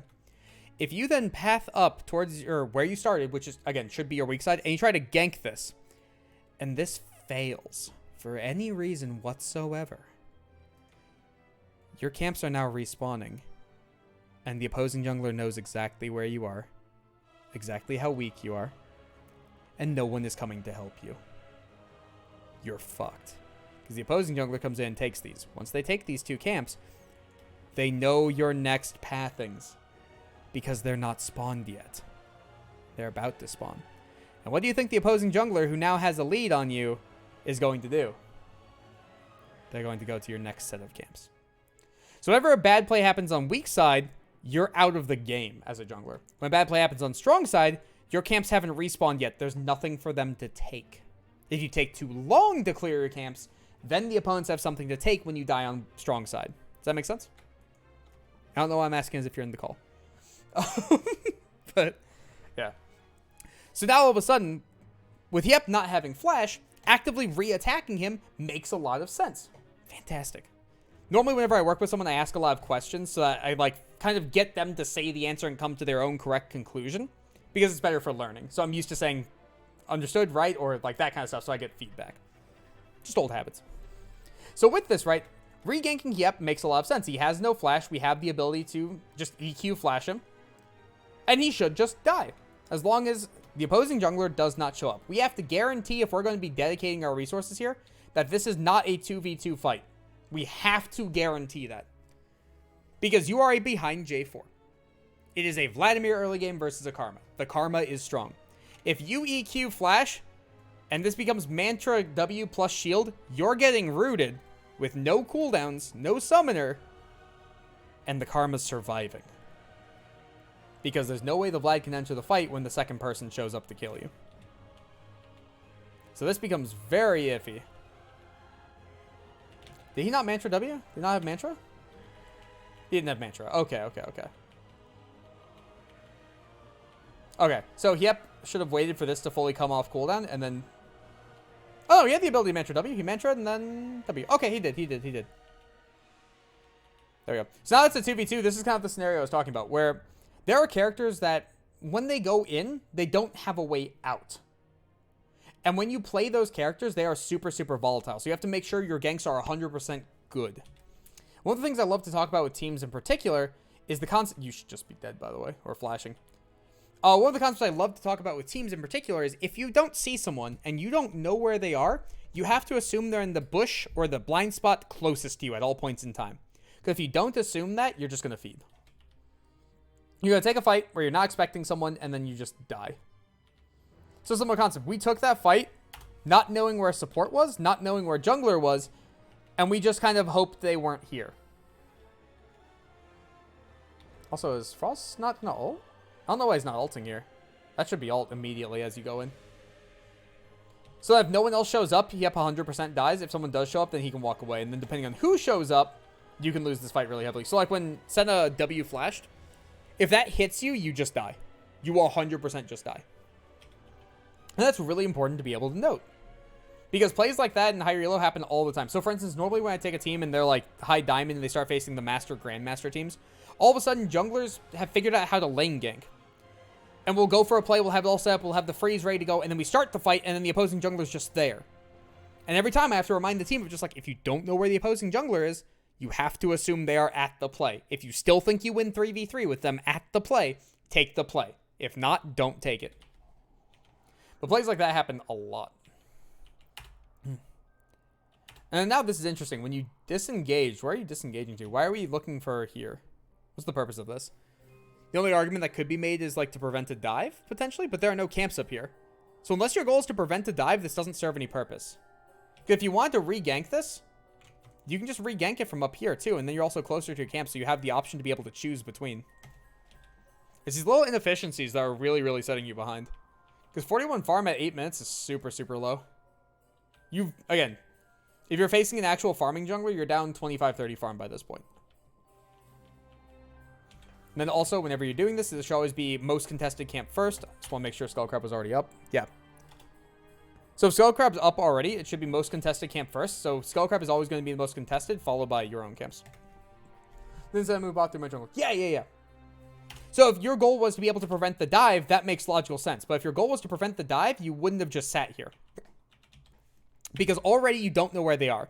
If they're going to dive your bot lane right now, they're going to dive your bot lane right now. It's already too late. If they're standing right here, you're in Senna W range, you're in Zen W range. If they want to fight you, they would fight you. If they want to dive your bot, they're going to dive your bot. You standing here serves no purpose. So if your argument was you wanted to defend bot lane from a dive, you should already be looping around to defend. But you're not. You're standing still. So you're not actually accomplishing anything. So you want to get vision for your bot jungle, but your vision in your bot jungle stopped. Actually, when they left right there, it was just gone. So from here on forward, you're not actually giving any pressure to your team whatsoever. And even if you saw them here, what are you going to do? Stop them? No, they're going to do the play regardless. Then we also have to think, is your bot lane in threat of being dove here? Probably not. Very, very low likelihood. I also love how your bot lane is fighting knowing they're coming bot too. So it's a similar concept. If you want to defend this fight, defend this fight. If you don't want to defend this fight, don't defend this fight. Don't have to it. You seeing them walk bot when we saw them walk bot serves no purpose. It's the same concept. This is actually a really, really important topic because a lot of players think that wards are required. If I know where you started in jungle, and I know what your pathing needs to be in order to function in this game, why do I need a ward to know where you are if I already know it? If I watch someone walk from here and walk down, why do I have to know exact location to be able to fight up top? I already know this person has no ability to be topside. Why do I need a ward exactly on him to say, oh yeah, there he is, now I can go? Similar context. If they're walking bot, why do we need to be here to be able to see them walk bottom? It's going to be the same result. Either protect the dive or don't protect the dive. One of the two. All right, and this is the York coming over. We know they're bots, so we can take this. So this is where you should immediately invade red side. And here's why. Similar concept to before where I was talking about the York being able to press tab to be able to see how many camps Zin has done, right? If we can hold tab or even look at the minimap and we can see that the red buff has not spawned yet, right? And it just spawned right now and Zin is all the way down here. That means his red side's up, right? 100%. So we have to think about this. What becomes worth more? The Herald or those camps? Then we also have to think about... Sorry, I backed away from my mic a little bit. Then we also have to think about... Like, okay, after we get the Herald, do we still have time to take something? Right? In this case, they just took Dragon. We just saw the notification. Absolutely. If Zin's down here, he's going to be taking your red side too. You got to take his red side to compensate. So with this, right? Fun fact, mathematical stuff. Each camp is worth approximately 100 gold and some amount of XP based on its level. Don't have an exact amount. I can Google it if need be. But realistically, it's not going to be that relevant. Right. If each camp is worth 100, right, when you take it, we also have to state that Xin Zhao is losing 100 for not having it. Right? Because realistically, even if he takes all these camps, he was going to take these regardless. Then he was going to reset and then take his red side. So if you go your blue side into your red side and lose nothing, or lose everything, he's massively ahead of you, right? So it goes similar concept. So with this case, if we're taking his red side, right? For each camp you steal, you're going up 100 gold, he's going down 100 gold. The net swing per camp that you take from the opposing jungle is 200 gold for your team. And that's very, very important to be able to note. While it doesn't accelerate you above the curve very heavily, it sets him behind slightly, right? So if we can state each camp of this is worth 200 gold for your team, right? And especially when this is one of the 2.5 damage sources on the opposing team, it's pretty good to set him behind. So if we take all three of these camps, this is worth effectively 300 gold for us. Hey, isn't that exactly the same as Rift Herald? And that's technically worth net 600 gold for our team. Zin right now can only steal red buff. So if we're 600 gold plus, and then he takes 200 gold from us, similar concept, 100 gold for him, minus 100 gold for us, right? We're up 400 gold collectively as a team. Isn't that worth more than the Herald? Then we also have to start thinking about the experience of this, right? This is why I don't have to Google it, because the actual amount is not relevant to what I'm about to say. The Rift Herald is worth 300 gold, with 200 of it localized, plus 2 plates, right? Which is 320, right? So we can establish it's worth 620 gold. So if we take all three of these camps, we're actually at about the same amount of gold. Fun fact. Then we have to think, okay, when Herald gets killed by our team, we get experience, right? When the opposing team kills Herald, they get 25 gold back, so it's actually worth 595, not 620. Everybody kills the Herald, let's be realistic. You just hit the eye. Maybe one out of every 10 games doesn't die. And the opposing team gets the exact same amount of experience that you gained for killing the Herald. So when you take these three camps, this is worth net 600 plus experience. Herald is worth 300 immediate, plus potential 320, minus potential 25. This one's going to be super, super realistic. The 600 plus the XP is worth more than 620 gold minus the 25. Herald is actually a win more objective. Because if you get more than that value of it, generally the opposing lane and the opposing jungler, both of them combined, had to fuck up really heavily. Because it's not realistic for you to finish off a turret pre-14 with Herald unless that top laner's died. And unless the jungler doesn't come to defend the Herald push, which they should know it's coming. It's not hard to do jungle tracking, as we've seen. Mid lane can also come defend it. Support can come defend it. Getting more than 2 plates means the opposing team fucked up in some way. But if they did fuck up, it's a really, really nice fuck up for you. You get a massive amount of gold for it. Awesome. That is worth less than these camps, though. Because on top of that as well, if Zin decides to take your camps, you take his camps, right? Then he resets. If he knows all of this is gone for whatever reason, you got seen on a ward, you showed yourself somewhere, right? He shows up here, nothing is here. He goes to his blue side then. So if you take your blue side after his red side, he will go to his blue side. You can take free Herald. You get Herald regardless. You just have camps to take. Now, normally when you want to invade, you should think, okay, I want my adjacent lanes to be able to rotate to me. In this case, Yorick could have just pushed the wave and crashed it, just like we talked about earlier. He could have just crashed the wave, no freeze existing. Vlad also has prio here because he was bought for Dragon. So you have double adjacent lanes. This is worth more than Herald by a lot because, again, experience is worth a lot. Levels are worth a lot in gold. It's just spread between multiple different sources, between health regen, mana regen, health, mana, AD, attack speed. It's a lot of different things, but it's worth a shit ton of gold. All right. So when you do this, it's worth significantly more. You can then still take the Herald afterwards. Herald is generally a bait. And now instead of doing that, we have chosen to take the entire time to finish off Herald, giving our team 300 gold. 100 of it went to Yorick. 200 of it went to you, right? Taking 0 camps whatsoever. Then we get to see the problem of if a champion who has no way out of a fight engages onto a bad fight, you get destroyed. There it is. Now, all of a sudden, what do you think this Xin Zhao should do? Seeing his health, seeing Yorick permafroze on. Goodbye, blue side camps. They're gone. So you trade Herald for your entire blue side.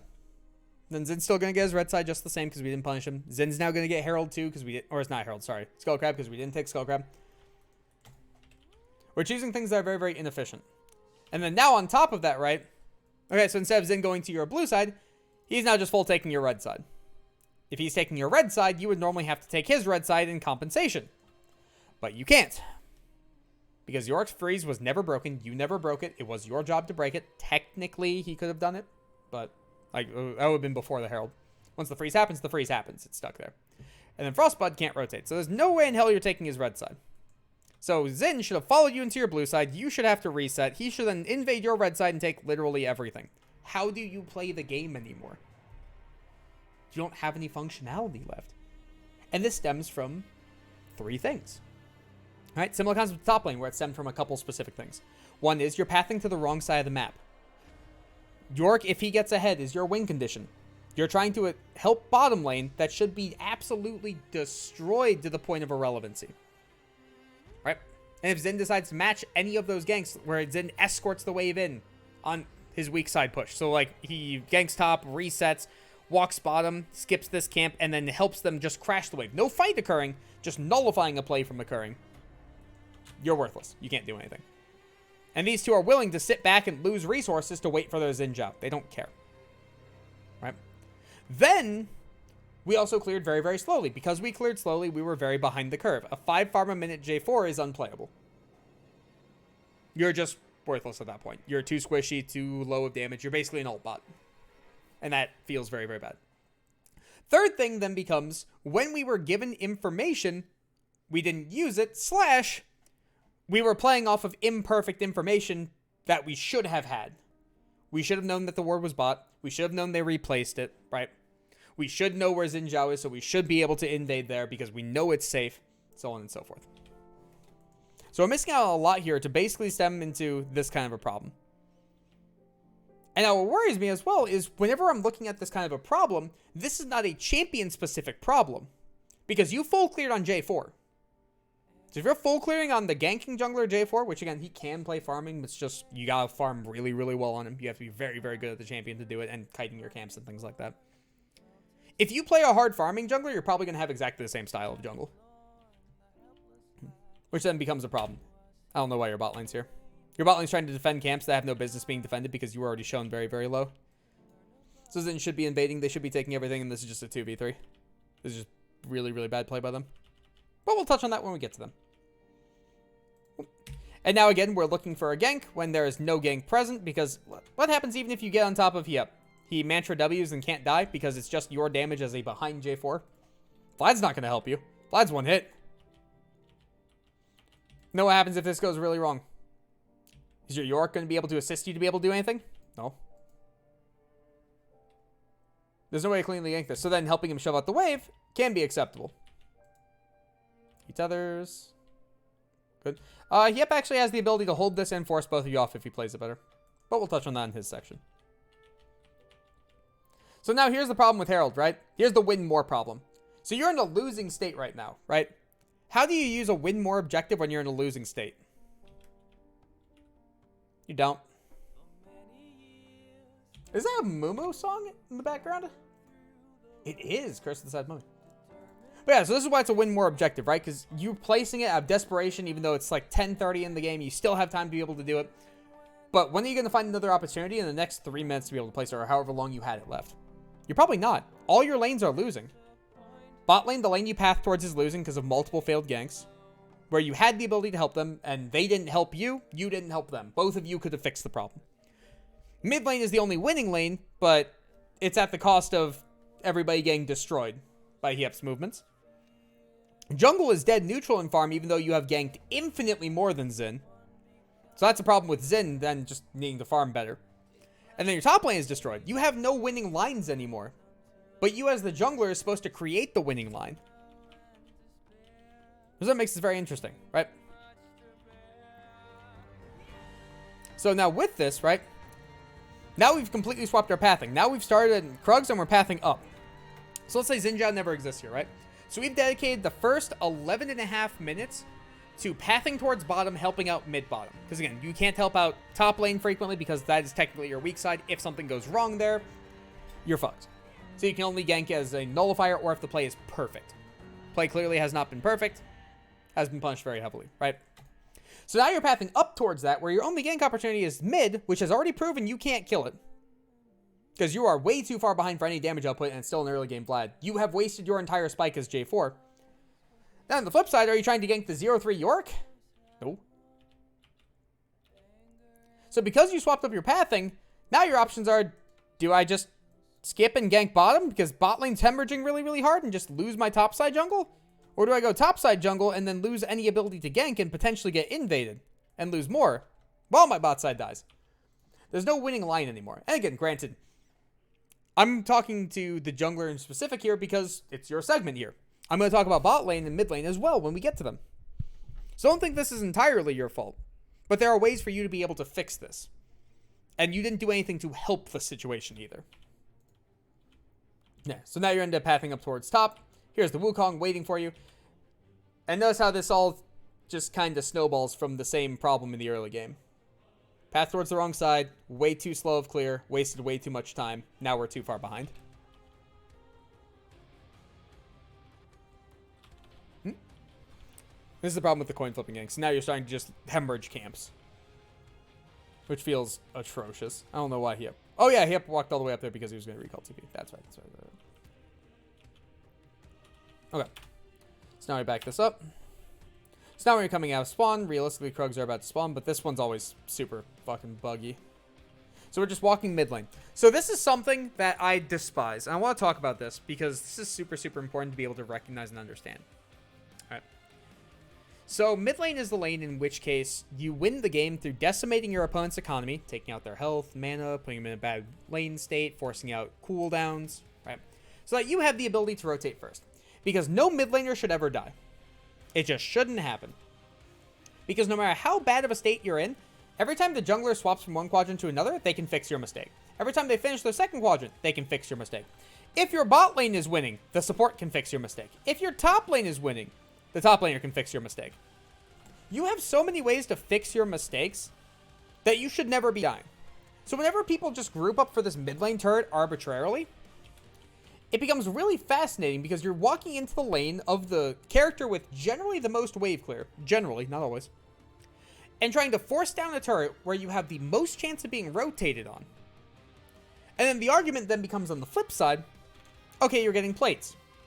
No, you're not getting plates. If this mantra Q is to this wave, the wave is gone, you're not getting anything. This is just a waste of time. Secondary thought is, okay, what happens if we can just bum rush 5 people here to finish the turret? Well, then the argument then becomes, what does this turret accomplish? Because a lot of people state that because this turret is down, you can invade more. Or you can start invading, should I say. They've been in your jungle for the past 5 minutes. I don't think this turret matters for invades, because realistically, if you set up the wave correctly, and you have your timer for invading correctly, it doesn't matter if this turret's up or not. If you play the game correctly, this does nothing. This being an illusion of being able to, like, have pressure it doesn't actually exist. Right? So whether you take this turret or not, are you actually going to invade? Are you actually going to roam more? No, Karma's still going to mantra Q the wave. It's still going to push into Vlad exactly the same. They're still going to invade you exactly the same. If not harder now, because it will take longer for the wave to come back. And now you're still fucked in the same way. Nothing's changed. People highly, highly overvalue this. So realistically, this turret, all it's worth is its gold value. Which I think is like, what? Once plates fall, if it's first turret, like 550, some of it's split locally. So each person gets like 200 gold at most. Does 200 gold determine the game that we need to coin flip it? Oh. The fact that you almost gotta play is just a travesty to, yep, not throwing fucking thing. Yeah, hey, there's the collapse. Not throwing his mantra Q at the wave. But mid lane is the wave where you get the most collapse on, which is also why you can't kill your opponent. It's the same concept. So when people just arbitrarily group mid and push for this turret thinking, we need this turret, it doesn't do anything. And if the argument is like, we need to get this turret so we can get pressure for Dragon. No, Seraphine's still going to delete the wave the same. Karma's still going to delete the wave the same. If they want to skip a wave to be able to rotate the Dragon to take it, they will skip a wave to rotate the Dragon to take it. It's not just becomes a matter of like, okay. There's a random fight mid. Oh, this serves no purpose. So what's fascinating about fights as well is a lot of fights serve no purpose. They're just there because they're there and people are there, so we need to fight. So great example. We killed Juicebox. Why are we continuing to fight? We see J4. We already knew J4 was looping around this way. Just back away. It's fine. We got what we needed to. It's fine. Similar concept. He is dead. Okay. So now Frostbow is locked down because he went the wrong way. He didn't walk with his group. Hey guys, awesome. Fight's over again. This is good. We then have numbers advantage. We can bring down Xin Zhao. They're not going to be able to contest this dragon. We're good. Oh no, we can get dragon for free. Let's just arbitrarily fight.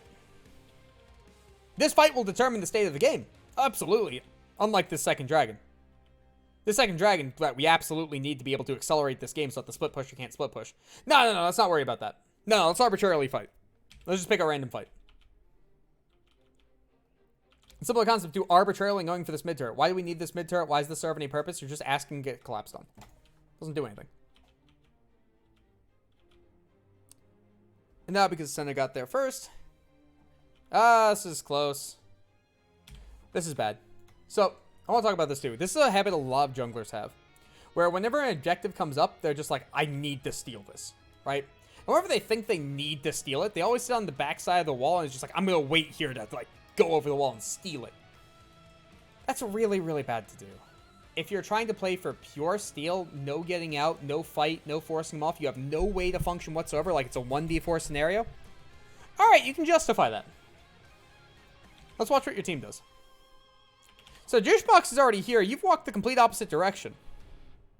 If he can stand here, you can probably stand here. If you can stand here, you can probably stand here. If you can stand here, you can steal the dragon, while also pressuring the opponents. You're basically removing yourself from the entire fight, hoping to God for a steal. But everybody else is ready to play the game. You're not actually playing the game here. You're just waiting. If you're standing right with them, these two are up the ramp fucking leaving in a 3v2 saying, nope, our team's not here on time. We shouldn't have started this dragon. But you're not. You're just waiting arbitrarily. And notice how your entire team is dying. This is actually 100% your fault. No one else's fault. This is 100% yours. There is no reason for anyone on your team to die here. There is no reason for you to lose this dragon here because you should have been able to push them up ramp because they fucked up and punished it. We're still trying to arbitrarily steal this. So let's back this up real quick to how long you've been waiting here. Because normally people wait here for a long time for the dragon. Right? Even if you get this, we have to think about this, right? So you have 100, 200, 300, 400, 500 gold on the map. You're trading a potential steal of this dragon for 500 gold and massive experience and going up tempo. Because once you can clear these 3 by the time they clear dragon, and then you can also look to invade while Yorick is up there, potentially. We know he dies in future reference, but we can do that. So, 1456. Let's speed this up.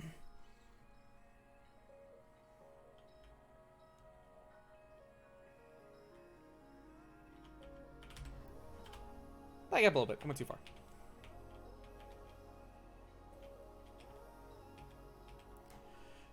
You waited 50 full seconds to do nothing. That 50 full seconds is your entire red side gone and his red side gone. Then you can go back to your blue side.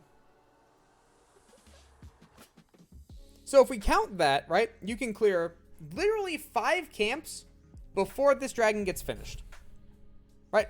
Just for assuming waiting around. Realistically, should you have been waiting around? No, you should have been up here with your team, and then this fight should have never occurred. You should have been able to steal dragon based on that world. But we literally waited 50 seconds over top of the wall. In that time, you have wasted 1, 2, 3, 4, 500 gold plus the experience, right? Then could have been pathing towards here to be able to finish these camps off, then gotten a reset off and been able to play the game again.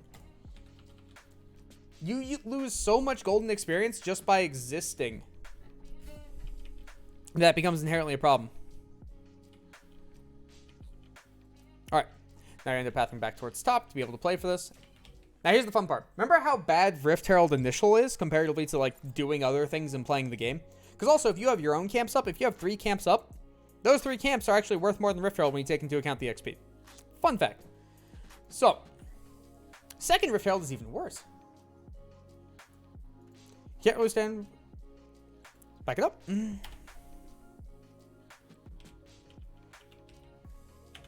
See, our vision only. So instead of flagging here, you could be walking around. You could be protecting your Lulu if Wukong does show. Which, by the way, we now see Wukong. Wukong has now shown. Karma appearance near Lulu as well. Yes, but there was a massive downtime before that. So during this time, for instance, you should at least be hovering the Lulu. My first problem was you walked away from the Lulu. That was the major problem. Major problem was walking away from the Lulu instead of hovering the Lulu. Because flagging here, if you want the flag here to be able to see dragon, that's fine. Hover the Lulu. Hover the Lulu. Play here. You can still flag and drag from right here to right here, just as you can from right here to right here. But this distance, comparatively to this distance, is quite a big difference. So now we see Wukong. Now the argument is gone. Right? Karma, let's just double check when she respawned. So Karma has respawned right now. So we're fully aware Karma has respawned right now. So we absolutely have time to be able to walk in right now with the Lulu. Let's just double check. Where was Wukong? Did Wukong die previously? So we see Wukong here. When's the last time we fully saw him? So we know he recalled. So if we know he recalled, the only way he gets to this spot with you just bum rushing it is if he TP'd. If he TPs, you can look around and see it. Because even through Fog of War, you can see a TP coming. So if your argument is Lulu is unsafe here because of Wukong, no, we see Wukong. Lulu is unsafe because of Karma, no, we see Karma. We know where people are. And then Wukong fully shows top, but you walked away from your Lulu the entire time, and you're still sitting here instead of here. If you're standing here with your Lulu, even behind the Lulu, like maybe we can make the argument that Lulu is too far forward. That could be a justifiable argument up until we saw where Wukong and Karma was, where we knew their existence all of a sudden, right? This should have just been, again, you should be all the way up here with them. They get forced back because you're in existence instead of off in Narnia. And then you just burn the dragon. Done. Then everybody walks out. Bot. We already know bot is safe. We already have a pink ward here. We have ward here. Or vision here. We're good. Lulu also should be warding here. As a side note. Should be warding here. The fact that he's not is inherently a problem. So the fact that we had all of that time to do something and we were standing over top of the wall is inherently a problem. And then if we wanted to stand over top of the wall, we should be standing next to the Lulu over top of the wall. So Lulu here, us here, not us down here. You're playing away from your team. And again, all you're doing is playing for a steal when in reality you could have just forced them off when we knew Karma was still dead. And then Wukong had the TP, so you just look for the Wukong TP. Because again, you can see it through Fog of War. There's no reason for this play to have gone this way. This is 100% your fault. Now, Lulu dying, again, should this be warded? Yes. Should they be able to engage onto Lulu like that with you there? No. So even with that context, Lulu shouldn't be dying. Excuse me. So now we speed this game back up. And now this is where we get back to the second Herald, right? So second Herald is infinitely worse than first Herald. Because realistically, this is again worth 300 gold. Much nicer after the buffs. Used to be 100. Pretty okay. It's worth a decent amount of experience. But again, the experience always goes to the opponent as well. So, net neutral experience doesn't actually gain you anything. Then we have to think about it gives the 25 gold back. So realistically, it's worth 275. Brain died for a second, right? Plus whatever it can get. Most of the time in League of Legends at this stage in the game, if you're getting a turret, you're getting a turret anyways. Herald or no Herald, right? Because also we have to think about the concept of whether this turret drops or not doesn't actually change the state of the game. People have the illusion that it does, but in reality it doesn't. If you're getting defensive vision to be able to cover this dive, you're getting defensive vision to cover this dive. If this turret is standing or not standing, you're dying here regardless if the opposing team is set up. If you want to invade, if you crash the wave and you invade, whether or not this turret is up or not is irrelevant. If you fast push a wave and you invade, you have like 20 more seconds to invade from like the clear of the wave. Because if we assume waves spawn every 30 seconds, let's give you 10 seconds to clear it instead of instantaneous like most people can at this stage. Clear the wave, walk over, you're invading. It's already happening. Whether this turret is up or not, completely irrelevant. So all this turret is worth is its gold. That's it. It gives no experience. So second Herald helps you out a lot when it's win more, because you can potentially take a first turret, then use Herald on a second turret. Then it has value. But again, that's win more. The opponents have to make mistakes to lead up to that spot. Right? So realistically, you're trying to look around all of this and trying to play for this mid turret, I'm assuming, with Lifeless. Yeah, we're just bum rushing this.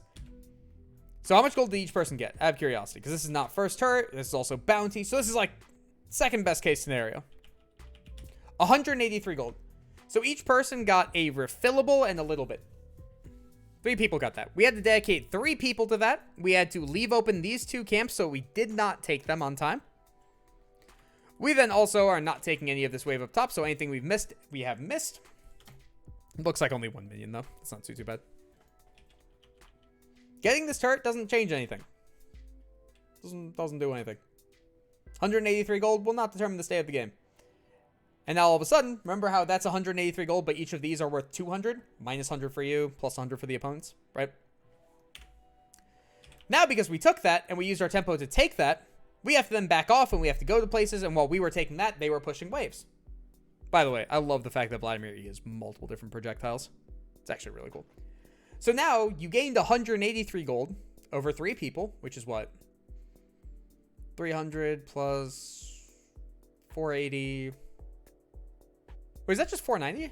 Or is it dead on 500? We're going to get dead on 500 for simplicity's sake.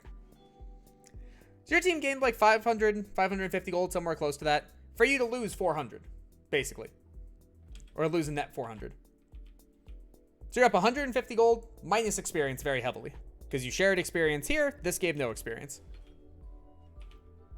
It's just not worth it to ever group for these turrets unless like you already have everything already pre-planned out. So normally when you want to attack those, you full clear out your jungle, the side waves push out, then you attack mid lane with the side waves coming in to be able to assist you. If the side waves can't assist you, you clear your jungle, you push out mid, and then mid lane attacks the side lanes, which then gets the side lanes going to allow you to attack mid in the next rotation, if that makes sense.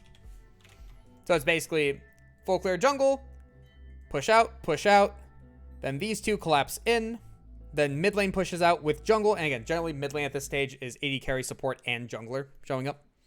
So you have the 3 mid, you get the collapse, they have to succeed the turret, you take the turret. Then you go back to what you were doing. Very quick, nice, easy, your jungle camp's already going, you missed nothing because you already shoved in the 2 side waves, everything is happy, you just get free gold. Then similar concept as well, there are times where it's literally better to take opposing camps than it is to take that turret. So that turret's worth 500, right? Or 550, and we take 2 camps, and they go negative 400, plus the experience. If the opposing jungler is one that can't afford to fall behind, then it's better to actually take the camps over top of take this turret. Because gold on you is worth less than setting the opponent behind. And there are contexts like that that absolutely do exist. Okay. So now off of this, so I've gotten very, very... Oh, it's 11:25. I've been talking for 3.5 hours already. And I am not even... I'm not even halfway through this game. God damn it. If you haven't noticed by now, I have a tendency to ramble. And also, I'm skipping a lot of information, unfortunately, in this game, just because, like, things take time to be able to go over. So normally whenever I fully work with someone, like, individually, take a drink real quick, I go over things a lot more in detail. So, like, for top lane instance, where it became a point in the laning phase, where I think it was, like, what is it, like, second death, where all of a sudden I just stopped going over finer points because they serve no purpose anymore. Because the finer points were already established previously, kind of thing. In full one-on-ones, I keep going over the finer points because they still have relevancy. But for overarching stuff and, like, base learning where it's like I've never talked with the person before, I've never explained these concepts before, it stops serving a purpose. So, now I need to go over Mei. And Mei is not here. Mei I can also talk to in off time because we play frequently. Which, by the way, as a fun fact, anyone I play with in off time, or anyone I am friends with that actively tries out, I immediately put them lower on my list. Immediately. Because, you know, by default, if you're friends with someone, you're always going to be biased towards them. So I instead flip that bias to a negative, and they have to prove to me they deserve it, kind of thing. So, for instance, if Mei did exactly as well as you, Black Unicorns, dead on exactly the same, I would choose you over her because of that bias. Just a little fun fact. So Ninja takes Q second, this is correct. And also, like, yeah, I'm just going to speed through this. This is also really, really bad. Similar concept, not pulling it out whatsoever. So this is probably where Mei lost a lot of her speed. She just didn't pull out camps. Sin has to hit small ones, doesn't have an option, but notice how the small ones are left up. Excuse me. So any AoE champion, the small ones would be dying at the same, or like right before the big one. Generally like one rotation ahead. And then similar concept, Wolf should be dying out here. Okay, this is fine. Cut it back, cut it back. So then instead of Wing there, it should be kite back into W when you get to about here to be able to finish them off. There's no reason to be auto-attacking there because they burn to death anyways. Yeah, so all the slowness is literally just kiting out camps correctly. Did we just double smite? Oh, this was a stupidly slow clear with double smite. Oh, man. She was really, really behind the curve. Okay. And then waiting for the gank realistically. Waiting here doesn't serve a purpose because the wave's coming in anyways. And if you notice, this wave is going to be right here. So if Briars were to back all the way off and Lifeless Paradise were to AFK push these 3 minions, by the time they meet, the wave's going to be about here. So if you have an extra 15 seconds of time, go ahead and take the Krugs and then loop around. And that becomes a better gank. May had all the time in the world to be able to make this play. There's no reason to be able to skip Krugs there. And there's also no reason for Briars to go in that early. Just chill. Double push out. Lifeless already there. So then he goes here. Why is he looking mid? So he's looking mid because... No, the wave is pushing out. Yeah. Live scrimmage neutral is about right here. There is equal minions because here's melee, and then 3 casters, cannon. Yeah, so it's dead equal. So it is pushing this way. So realistically, Mei has no reason to gank because Frostbud should just have the ability to back off whenever he feels like it. Plus, also with Mei showing topside, the whole pocket concept is super prevalent in mid lane, which is why, like, when we get into the finer details of mid, that's going to be the main thing I talk about, like, where they're standing, because it makes such a big difference. So top pocket, mid pocket, bot pocket. Basically, the feeling of, like, as a jungler or as a mid laner of just like, oh, man, I can't gank this mid laner. They just feel untouchable, or the mid laner feels, like they just can't be touched from jungle, is because they're playing correct pockets, whether they realize it or not. So if J4 is down here, Vlad is in the middle, Karma's in top pocket, how does J4 ever gank that? It just doesn't exist, right? Compare that to Karma's playing in bot pocket, J4 is right here, immediate death. Karma's mid pocket, J4 is here, that becomes flag drag flash range kind of thing, right? But if a mid laner is playing in the correct pocket, they become near unkillable. So if they know Mei is top and excuse me, J4 is down here, Frostbite should be playing bot pocket. Yep, should be playing top pocket because also J4 showed here in bot lane. So this is correct by Yep. Now correct by Frostbud. Took him a second to get there. All right, because Mei almost got that gank off, but in reality, it's like, should it have worked? No, not at all. Regank is fine. I also didn't mention, once Mei showed here, you always had the option to be able to turn around and just go straight into the blue side, but then unfortunately these two would probably fuck with you. Yeah, I would track that statement. That's not possible. Good second gank, reset. Good. And this is where Mei fucks up. This is where, remember how you always want to go from your weak side to your strong side and you want to keep attacking the same point, right? This now is a flashless Yorick who's 0-2, who is the win con. Just keep attacking it on repeat, destroy everything it ever wants to do, right? Then on top of that, whenever you have a winning weak side, you're allowed to take objectives on that weak side as long as the situation is perfect. Like, you generally set it up so that the opponents have no ability to rotate, kind of like mid lane. So Mei right now should literally just be bum rushing straight bot. Because these two have no mana, they want to reset. If they can crash one more wave, I'm assuming they're playing for one additional wave. Yeah, so this would give... Yeah, one more wave gives Kindle Gem plus Amp Tome, which is what the Seraphine would want to back on here. Oh, look, she wants to go Leandries. She wants to go Leandries. So she already has double Amp Tome. She's taking boots as a rune. I don't know. This wave serves no purpose. Bot lane fucked up. They shouldn't even be here. So Mei should be pathing towards bot, going for Gromp. Well, these two should have reset last wave. And then pathing straight up top to be able to destroy Lifeless again. So when Mei swaps this pathing, basically it states like, I want to attack this weak side now, for whatever reason, right? So in this context, Mei is blind invading with their bot lane having no mana. Mid lane is recalling. Frostbud can come fuck with him at any point in time. This becomes a bad invade. Yeah, and then it should be Wolves into... This should be Gromp and Blue simultaneously. Doing simulcamps is super, super important just for speed purposes. Now on top of that as well, you want to make sure the Gromp dies before Blue. And the reasoning for that is so that your Blue buff lasts for as long as possible. It only saves like 5 seconds or so, but 5 seconds is 5 seconds. There's no reason to sub-optimize it. So we actually completely skipped the Gromp. We could have done Blue and Gromp at the same time.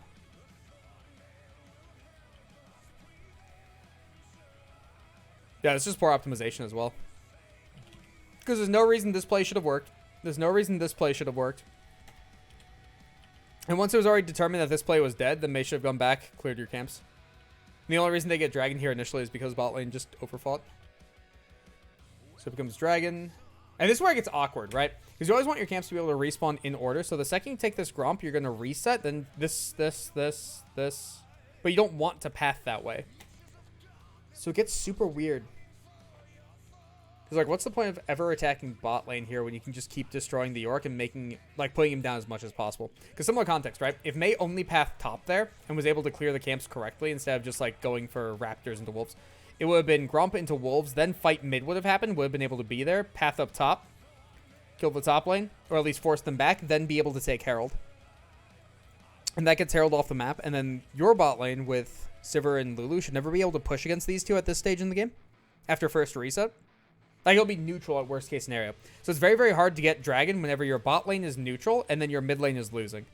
So then it becomes a 3v3 kind of thing. But it's 3v3 where this side is much, much stronger because of triple enchanter.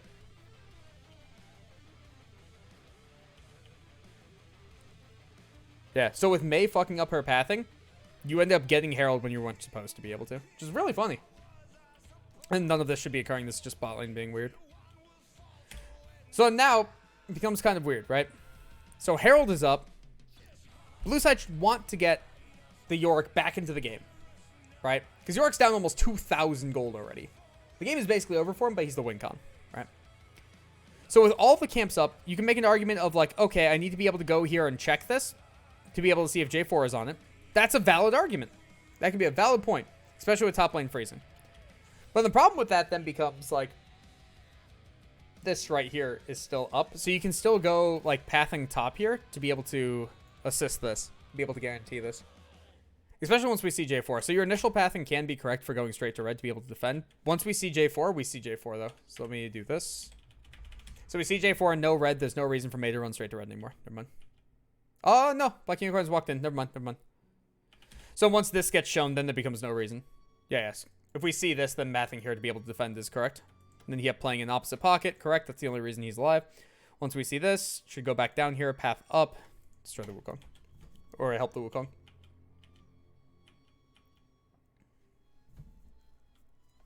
Okay, then passing through. It just once Herald gets dropped, because realistically, even Zin's other pathing should have been either this or this. Either way, he would be here for this play. And that death probably happens regardless. I think Senna Karma have kill threat there. Yeah, because notice how weak this is. Just look at the health pool differentials as a side note because of how one side is behind.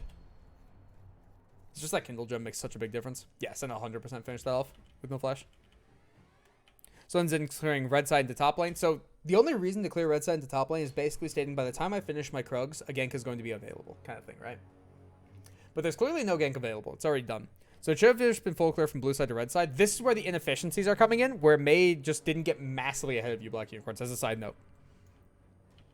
Little things like this, where it's just like going down 2 camps, going down another camp, going down another camp. She should be so much higher right now. But the same problem. And now all of a sudden, we fucked our entire pathing. This destroys everything, as a side note. Because now our respawn camps are here, here, and then into Wolves Gromp. So we have to go this way to then go this way. This is one of the worst things to possibly do. Why are we... What? Was it a dive play? No, dive sucks there. No, camps are up, camps are up. Because a good way to think about it is if we kill someone, we get 450 gold for the assist and kill. Plus whatever they lost for the wave, right? So if we kill the support, we basically get 450 gold. Sivir's going to clear the wave for all intents and purposes. But we're gambling 300 gold plus experience to potentially get 450. That doesn't make sense. There are cases where it's absolutely free, but we didn't see where they were at the time. So it is literally a gamble. And then now we're just skipping blue and Gromp to be able to come to assist this play. Which isn't necessarily bad. It's just a matter of like, this should have already been cleared. Everything should have already been cleared multiple times over. Both sides are really, really slow. Jungle clear was. Which is so fascinating to be able to see all of this because again, like, you can always tell people's play styles based off like their OP.GG, and also when you start seeing it a little bit, you can start figuring out their thought processes and what comes into play, right? Because realistically, when all of these camps are being skipped constantly, one of two things is occurring. Either A, the jungler actively thinks that all of these ganks are good ganks, when we can clearly see multiple of them are just straight up not, right? Or option 2 is someone's telling them, hey, I need this assistance, and they're just agreeing with it. Which I don't think that was the case this game, for the most part. It's like, now it's just so... This is the random ass fight, right? Yeah. Because now it's just like, now we walked mid to clear 2 minions, but it's like we have 100 gold, 200 gold up, 300, 400, 500. We literally have 500 gold up standing on the map, and we're taking dragon. That is awful to do as a jungler unless it's guaranteed free, which it's not, because again, should be able to loop around, should be able to push them off. They shouldn't be allowed to play the game. This is not a free dragon. If it's not a free dragon, go take your camps. But again, it worked out. So there's also a difference between like the ideal world and the actual world as well, because when you only think about the actual world, you run into a problem of results-based analysis. Where it's like, clearly this play worked, right? So red side can look back at that and be like, this is a good play. In reality, it's such a high gamble that you can lose your entire lead off of it. Why would you choose to do it? But it worked out. It's not the point. That's also where the ideal world comes into play of like, here's the actual math behind it, here's the actual better play. And you have to kind of like merge them together slightly while keeping them separate. It's a weird conundrum. That was also a terrible smite. So, similar context. Let's back this up. Let's see where people are. So we see Vlad. J4 is still alive. Lulu died. Okay. So Lulu is dead. He is dead. So J4 Sivir can be here. So we see Sivir's boomerang. Do we see Sivir walking the bot lane? We do. Okay. So this can be Sivir Vlad, or sorry, J4 Vlad here. Notice how everybody is walking away. Notice how the mid lane is locked underneath turret, right? If this gets seen out and Vlad is there, he's just dead, but Vlad refuses to move. We're going to touch on this when we get to mid lane. But mid laners are designed, like the role is to be able to attack the opponent's economy and move.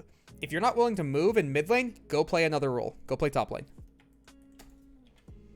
But if this gets spotted out early, May's just dead. Why are we taking so long to be able to ward this when we can just face check it too? Go. So May goes back to her camps, pathing upwards. So now we've kind of reset and we're pathing upwards, but unfortunately upwards, the turrets are already down, so no fighting should be occurring. So now pathing upwards serves no purpose unless we're playing for Herald. Because how are we going to attack the Yorick who has no reason to walk up anymore? Doesn't make any sense. So now that would have been a time to be able to reset, go into red side, and then path downwards to be able to start attacking this. And if we trade turret for Herald, did we not just go equal?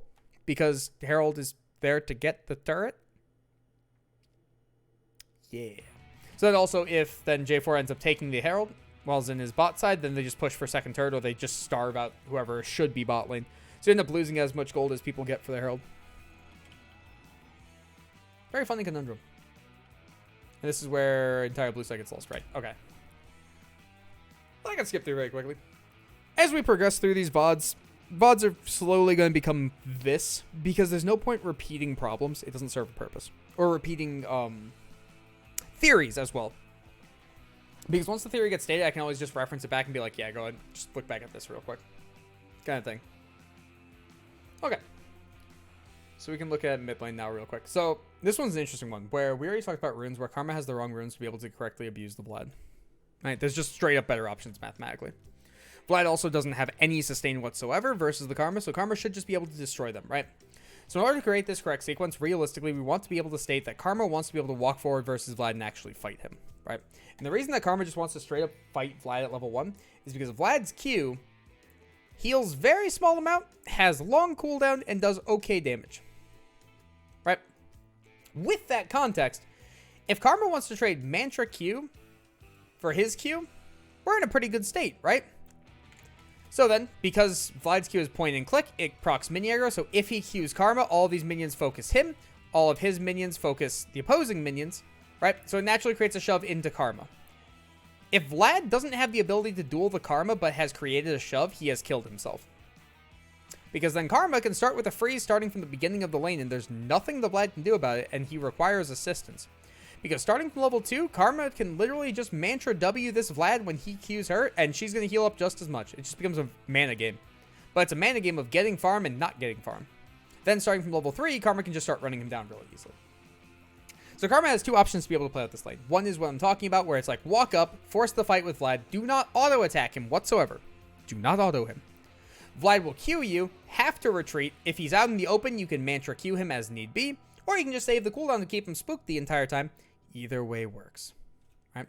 Option 2 is we can play for wave state, because wave clear versus no wave clear. Wave clear is going to be able to do whatever they want with the wave unless there's too high of kill pressure. Right? So under this context, Karma can just state, I want a 3-wave recall, and there's nothing you can do about it, Vlad. I'm going to slow push this wave. I'm going to start zoning you out. I'm going to hit level 2 first. I'm going to make your life a living hell. And that works. Vlad doesn't have any good responses to this, so realistically, the fact that he up is all the way back here is inherently not understanding what Karma wants to accomplish level 1. Because if you look, again, just real quick, deals an additional 50 damage followed by 55. If this lands dead on in the center, like Vlad is the center of it, it's going to hit both. So this is 105 damage plus 83 damage. That's 188 damage level 1. Versus Vlad's 95, which procs minion aggro and heals him for a tiny amount. You also took Grasp to be able to box him out over the course of time, which again, don't want to auto-attack early game, but it's probably going to happen. Why are we so far back? Then we also have to think about pockets, right? Because I told you pockets matter the most in mid lane by far, right? Mostly for the jungler, but also for this reason. Realistically, when you're playing in pockets, you can generally impact one pocket adjacent. If you try to impact the pocket on the opposite side, there are some champions that can do it, but for the most part, it's not really working out that well, right? Normally, the ones that can attack complete opposite pockets are like Xerath, Ziggs, things along the lines of that. But for the most part, you're attacking pocket adjacent. On top of that as well, if someone is in pocket opposite of you and you're in bot pocket, or you're in the opposite pocket, in order to run at them, they can run away. And up until you pass this midline, due to minions, you can't fire an ability if it's a skill shot. So when Karma kites bot here, right? Vlad should just be matching and mirroring. So this goes this way, right? And Vlad is happy with that. In Karma's world, if Vlad goes this way, Karma should go this way and match constantly. That forces Vlad to stay in the middle of the wave. When Vlad is in the middle of the wave, it becomes very easy to hit him with abilities and hit the wave, right? So if he plays out in the outskirts, you play the hyper aggro, I want to freeze Karma. If he plays in the middle, you play wave clear Karma of I'm going to 3-wave recall, get an advantage on you, and then freeze the wave when I'm too strong from you. Both options are good, but playing an opposite pocket of the Vlad is very, very bad here, right? So the fact that we're staying in this line to be able to create this problem, nothing's occurring. We want to be attacking someone. One of the two sides should always be mathematically winning. There are very few matchups in the game where you look at it level 1 and they're both completely dead neutral. If that's the case, it happens. It's very, very rare. But if that's not the case, which again, almost always it's not, one side should be abusing the other. Excuse me, need a drink. It should never be neutral. So the fact that we're still neutral here is exactly the same problem that we were seeing with Briars in top lane. It's exactly the same thing, right? And now that we're walking up to be able to cause this abusiveness, we have now caused a slight issue here. right? Notice how all these minions are hitting Karma. When you do any point and click ability or auto attack, minions will target you within a radius. I need a drink. One sec. Right? So with this context, the second that Yep auto attacks Frostbud, these minions now all turn on to Yep, right? And this causes the opposite of what we want to create. Because so far, we're auto attacking to be able to create a shove, and keeping up relatively neutral with Vlad, slightly ahead. That's good if we want a 3-wave recall. And then all of a sudden, we auto attack him. Now all these minions get fucking mad at us and start hitting us instead of the wave. So now all of a sudden, these minions are hitting their minions. Their minions are hitting the Karma. The wave is shoving this way. We had a perfect slow push scenario where we were good, and now we have caused a fast push. This Q also, on top of the fact that these are still hitting the Karma, are causing it to push even faster. Because basically, for all intents and purposes, if our auto attack is 51 damage and we want to be slightly ahead of the curve, we've now applied 4 auto attacks here, because it's 80 per. We've auto attacked 4 additional times in this wave. Notice how fast this is pushing now. And if Vlad wants to play very, very chill and relaxed, he can. That minion was going to die to auto attack anyways, next auto attack. The Vlad is down 3 minions. Slightly hurt ones, though. So more closer to 2. You want to be 1 minion up at this stage in order to be able to have a 3-wave crash in mid lane, because mid lane is shorter. Side lanes, it's less volatile. Mid lane's very volatile. Now, all of a sudden, right? So we do hit 2 first. Off of this, okay? Off of this 2, literally, Yep should run the Vlad all the way back to turret. All the way back to turret. Stop hitting the wave, just hit Vlad. There we go. Yes, good, good. Good. Play up, play up, play up. Good. Missed the Q, but good. But now all of a sudden, Vlad should just not hit this wave. Because if you notice, the next wave is coming in all the way back here, right? If Vlad doesn't hit this wave whatsoever, this crashes. Remember how we talked about we want a 3-wave crash, right? 2-wave crash, you just don't have enough gold to be able to function off. There are reasons a 2-wave crash to play around jungler, but mid lane timers are a little bit different than the 2 side lanes, right? So with this, if a wave 2 crash occurs, then Karma decides to say, I'm going to AFK shove wave 3 underneath turret. The fun fact about that is Vlad can also push the wave back. It's still level 2 to level 2 at that point because no abusiveness has occurred, right? So then by the time the wave 3 actually gets underneath turret and the Karma wants to recall, most of the wave is already gone. When you're trying to 3-wave recall, you need to stack waves so that they can't clear it quick enough. That's the entire purpose in life of it, right? So the fact that Frostbow is actually hitting the wave here is inherently wrong. He wanted it to hard crash. He wanted it to make sure that he was in a great spot. And now, Yep just needs to play past the wave to be able to stall it out, to be able to state, hey, I'm going to 3-wave crash this, and you are not allowed to impact this wave whatsoever. But if you notice, we're hitting the wave 4 part, and this becomes a problem.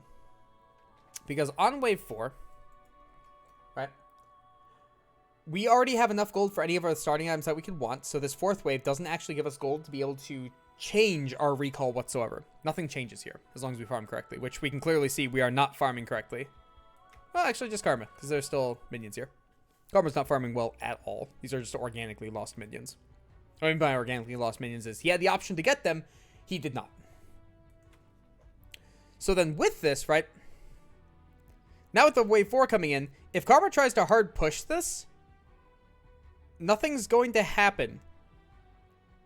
Because if she hard pushes it and crashes it, she can't recall because Vlad has an additional full wave of time to push back. And this cannon minion is the thing that allows you to 3-wave recall. Most minions take 2 to 3 turret shots. This little bugger takes 7. So with that now, right? If Frostbud wants to be able to contest this, he just starts pushing it.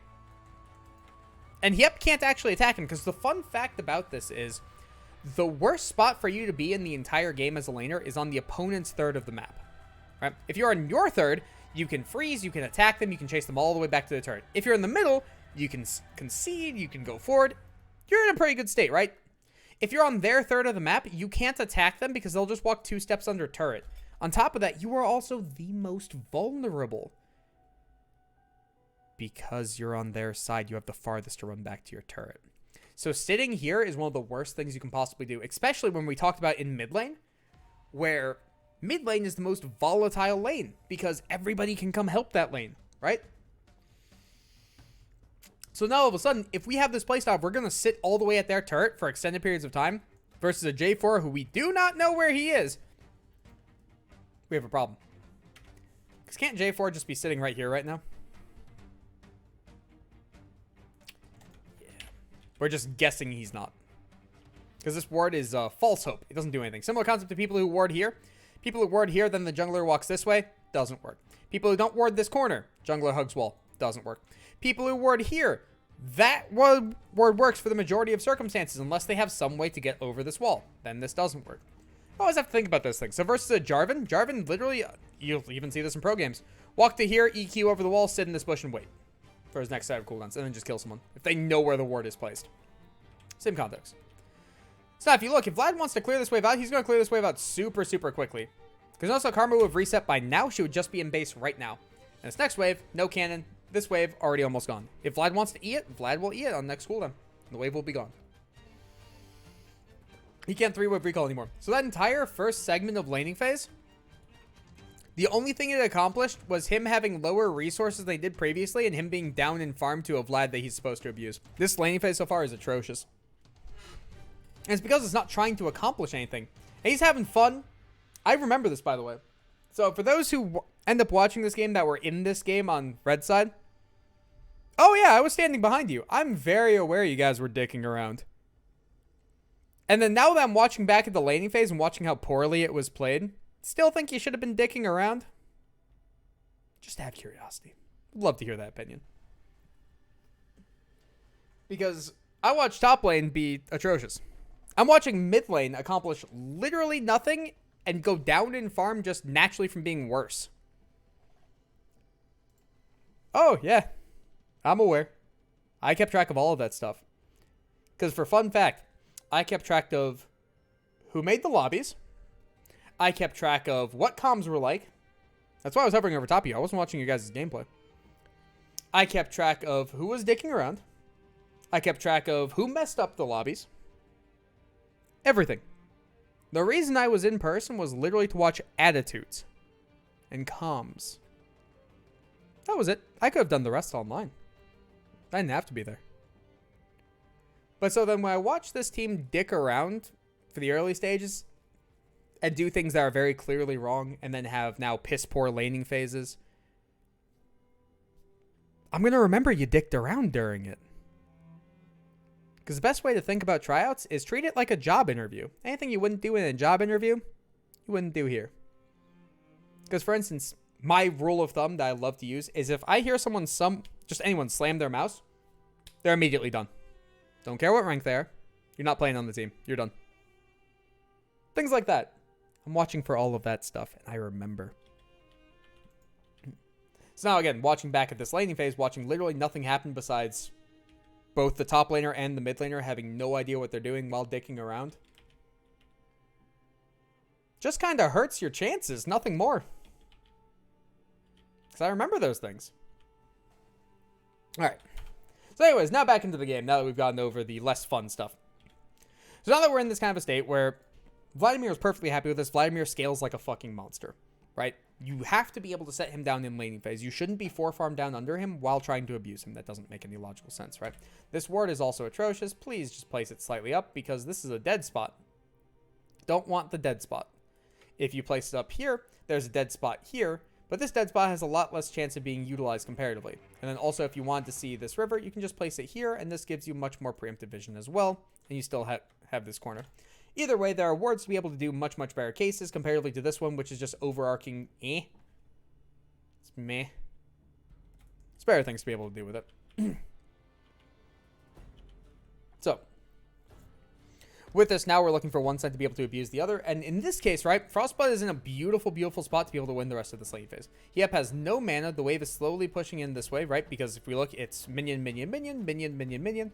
Then new wave, new wave. Neutral line of scrimmage is here. So the wave is naturally going to push this way if it's neutral minions, and we can see it is. All right.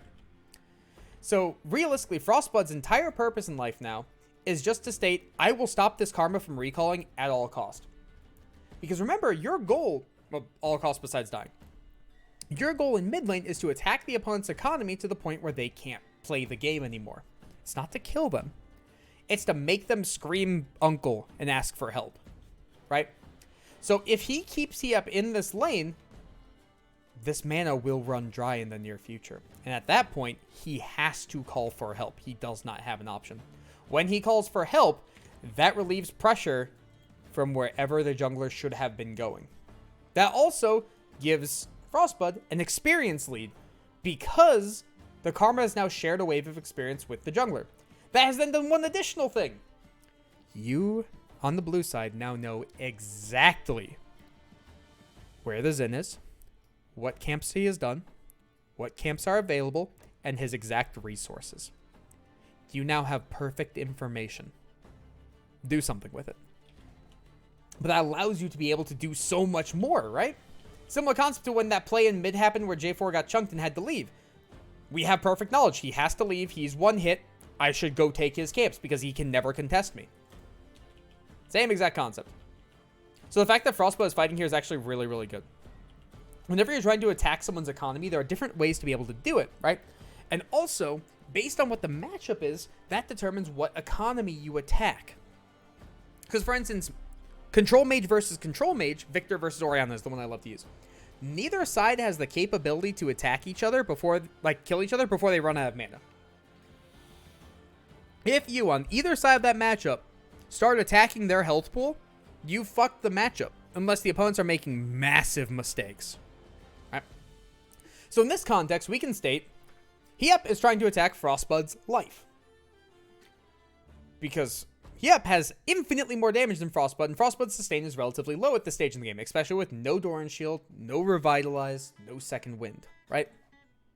Frostbud has no ability to kill Hiep before he just decides to walk away or wave clear. Hiep will wave clear and just walk away when he gets too low. So we have to find a way to prevent that. And the best way to be able to do that is to attack a person's mana pool. Because how does the Karma clear the wave with no mana? How does the Karma kill the Vladimir with no mana? So when you're in this kind of a state where the Karma has already fucked her entire mana pool, one of the best things you can do is just arbitrarily fight. Because Vladimir has sustained from his Q. He's still very healthy. He still has a potion left. And now all of a sudden, the Karma went from half mana to here. Do this trade one more time, Karma's out of mana. Is Vlad in any kill threat whatsoever? No. So Vlad should just keep wave clearing and force the Karma to be able to hit him.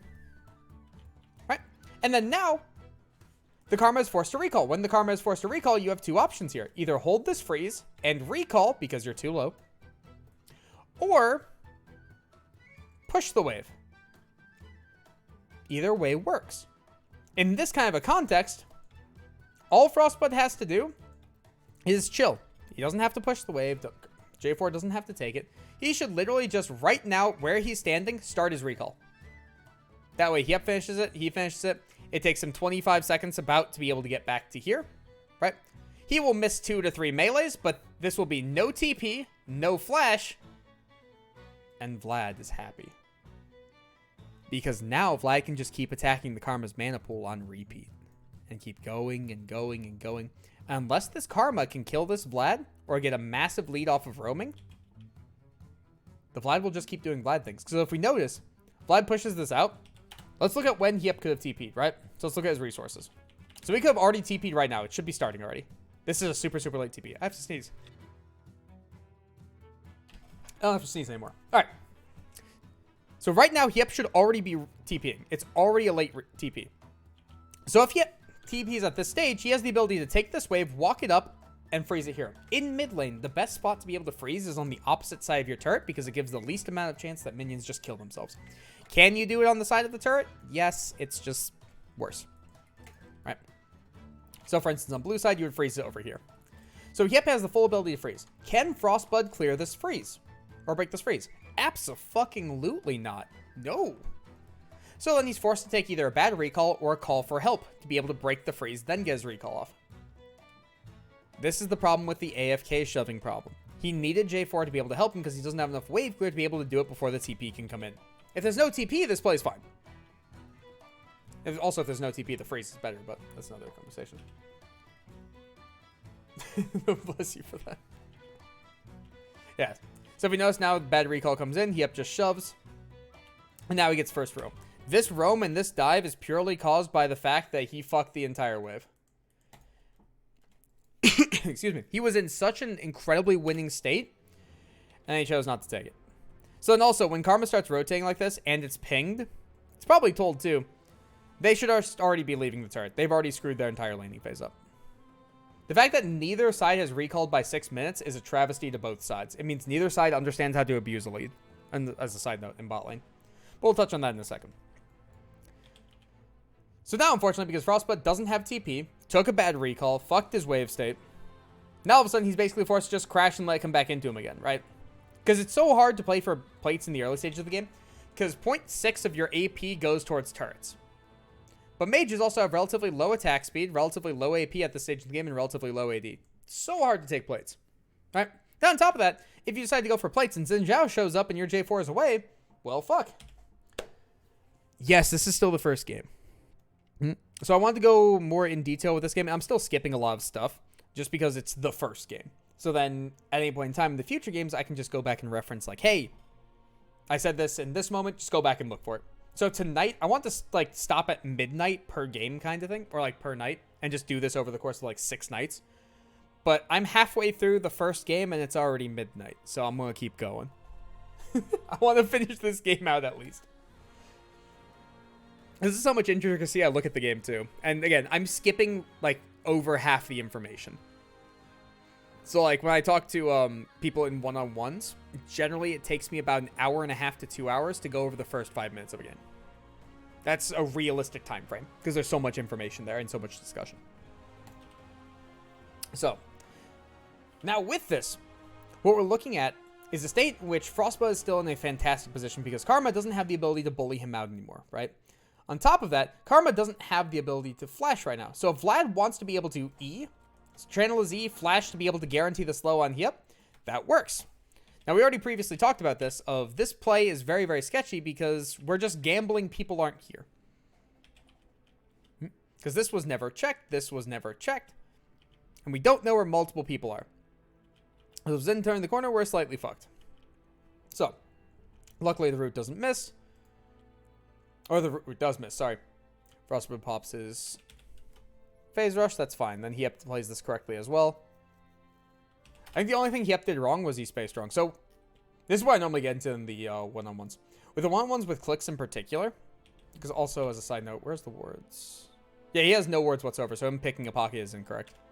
Unless there's a very specific circumstance. So, anyways.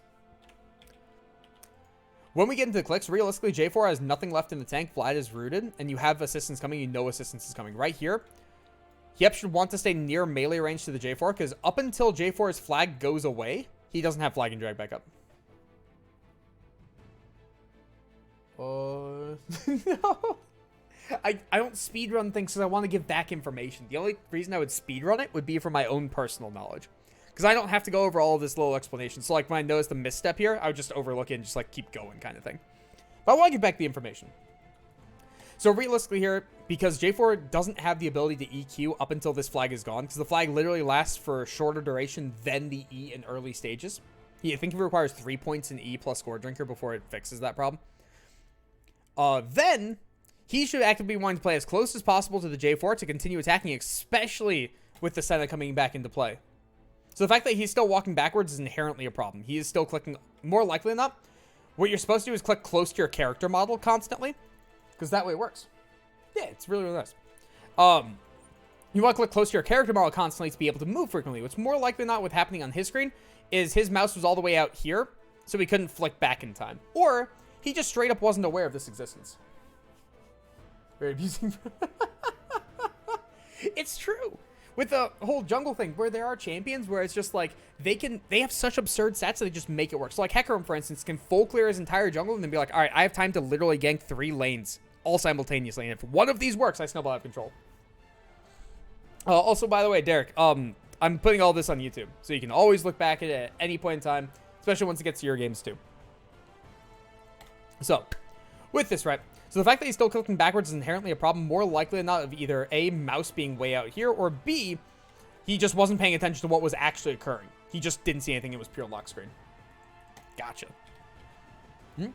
And then similar concept, there's no reason to be able to miss this. Because also, he could choose to put it on Frostbuds as well, because the way pool works is anything applied before the pool still lands. It's just you become untargetable. So if Senna W's the Vlad and then Vlad pools, the root still goes. Vlad can W the root in and of itself, but then that forces Vlad pool, which now allows both of them to continue the chase regardless, especially with J4 not having any cooldowns. Does Senna still have flash? Senna does not have flash. Okay. Oh yeah, because Senna just flashed for this engage. So especially if we're still hitting the Vlad here instead of hitting the J4, that should have just been the play. We should have gone for the rooted Vlad instead. Because Vlad always has pool here. There is no way in hell either side is killing the Vlad. It's not happening because pool is still active. Excuse me. So now realistically what it needs to accomplish is, again, your goal in mid lane is to be able to rotate without the opponent being able to rotate whenever a play is actively occurring. So if we can state right now that these two are rotating down through the red side jungle and they're looking for things, that means Yep should be immediately AFK pushing this way because a play is happening immediately. If this play was not occurring, he could justify stacking up an additional wave before crashing in order to be able to get a better reset off because Vlad still has issues in wave clear at this stage in the game. It's not the worst, but it's not the best. So the fact that Yep is actively attempting to trade while his teammates are all the way over here is, again, showing a lack of understanding of what everything is going on. So when we were in this stage of just like, hey, he's clicking backwards, why is he still clicking backwards kind of thing, we now have our answer, because now this is like the 4th time in laning phase. He just hasn't cared about anything's existence. So more likely than not, he just wasn't paying attention that Senna was coming here. And similar concept, he wasn't paying attention that his team was invading, so there's no reason to fight. Arbitrary fight is arbitrary fight. Just crash the wave to be able to assist them. Guarantee this play works comparatively to gambling 2 plays works. Minor advantage over major advantages. If you get 10 minor advantages comparatively to 1 major advantage, the minor advantages create that major advantage anyways. You don't have to do all this fancy stuff. It's not required. So now Vlad should let this crash, because once you let it crash, it will always bounce back faster because turret is now helping you. Yep has no reason to be able to stay here unless he's looking for an item. Yeah, he's literally on 378 gold, no potions, half-life. Go the fuck home! This is winning. J4 is gone. Is this cannon wave? This is not cannon wave. So he does have the option to play out this next wave and hard push it and then reset if he really, really wants to. Because normally in mid lane, you want to reset either on cannon wave or the wave before cannon wave. It depends on how high your wave clears. The higher the wave clear, the more you want to do it with the cannon being the second wave comparatively to the current wave. Because right now, it's literally Mantra Q here, auto attacks here, plus Q, and the wave is gone. Then he can reset. So he'll be coming back to lane before the cannons even get touched. Before the wave even comes into existence. That's the high wave clear version. So if he wants to play that out, that's perfectly acceptable. That should have been Q on backline. There's no reason to ever attack the Vlad here because he never creates a lethal onto the Vlad without suiciding, along with his job should be to reset. Why do you want to be this health and this mana in this lane state? This doesn't serve a purpose. So he's literally just trying to attack nothing. Yeah, so he just heals off that. That's good of him. And then even if Yep's still in this lane, it doesn't matter. And then also Frostblood probably should have just W'd the Mantra Q to not take the damage. He had ways to be able to prevent it as well. So now Karma's trying to roam and try to rotate everywhere. Why? What purpose does it serve? That dragon was already free. You're getting the honey crab so you can go attack Frostblood, but Frostblood's... Ah, okay. This is a problem also. That happens a lot. People don't like running to their junglers. So if you know everybody's bot side, right, you should be playing top pocket while clearing the wave. Your jungler is in top pocket doing Rift Herald. You should just run immediately top, because notice how Wukong is going to stay in this lane, right? The second this fight breaks out, right here, Lifeless should turn around, J4 should turn down, Vlad should run up, and this can be a winning fight. The fact that he tries to run back to his turret is just... I hate whenever people don't pay attention to where allies are. I despise it, because it's such a solo queue thing. It's so easily fixable. And this is also why, Black, if you're still here, why I said, like, when I was going over your section for jungle, it's like, yeah, you had ways to be able to fix this, but it's not all your fault. Like, clearly, there's no reason for this play to even be occurring, and it's all his fault. But then there was a way for you to be able to prevent this, because you could have just taken all the red side stuff. And now we just lose an absurdly large amount. Okay. So it's also fascinating. Realistically, in the laning phase, the way I love to think about it is... no matter the circumstances, I don't care what's happening in the lane. I literally could not care less. You should be at about 7 farm a minute. If you are below 7 farm a minute, that should be having massive red flags off in your head. Could they look for dive on mid? Yes and no. You can dive mid and they can lose away, but also camp, red side camps up. There's so much standing gold on the map, it's not worth the dive. If those camps were down, then I would agree with dive. Because we talked about this earlier a little bit, when we got to this play. They saw the J4, they saw the J4 get low, so then Meisha went into their blue side jungle to contest the J4, because they saw J4 hug this wall. Then take his blue side camps, he's then forced to reset, then go overtake his red side camps, because Vlad's in such a bad state, then go back to original pathing. So the camps that are standing on the map are worth more than the dive. Again, just W the man trick Q. Just W it, it's fine. But this is real fascinating. So, Hip's major problem is 100% going to be any jungler with a brain. Any mid laner with a brain. And he just loses. Because all he's doing is just AFK shoving. And this is why I bring up the whole 7 farm a minute thing. Because 7 farm a minute should be the bare minimum you're ever at. Ever. If you're in top lane, mid lane, AD carry, 7 farm a minute, bare minimum. That is the worst of the worst. You're being perma-camped, everything. By 15 minutes, you should have 120 farm. 100% of the games, right? At 10 minutes, if you're ever in a winning state and you're not 7 farm a minute, it just means you're missing so many minions, it's fucking insane. So when we're looking at someone who is clearly just AFK pushing the entire game, constantly attacking, right? Your farm should naturally be high because you're clearing the minions and then you're doing something, right? If you're constantly attacking the opponent and you're missing minions for it, we now have a problem because you haven't killed anyone yet. And if you wanted to shove the wave and rotate, you were going to shove the wave and rotate regardless of if you fought them or not. You actually would have rotated faster if you didn't fight them.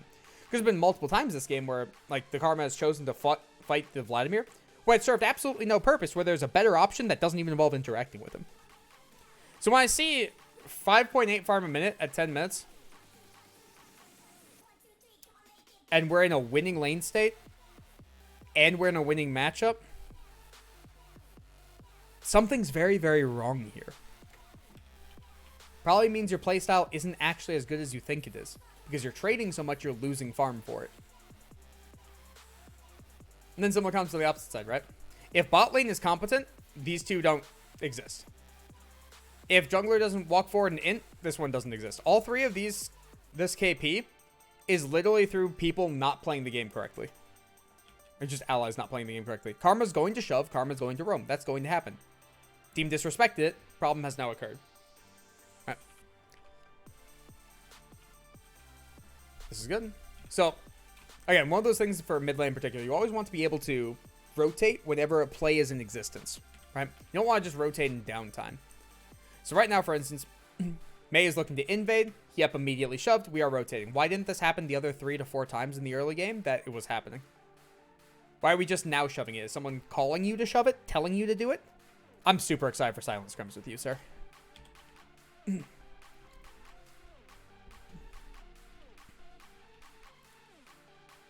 So we get this. This is all fine. I get...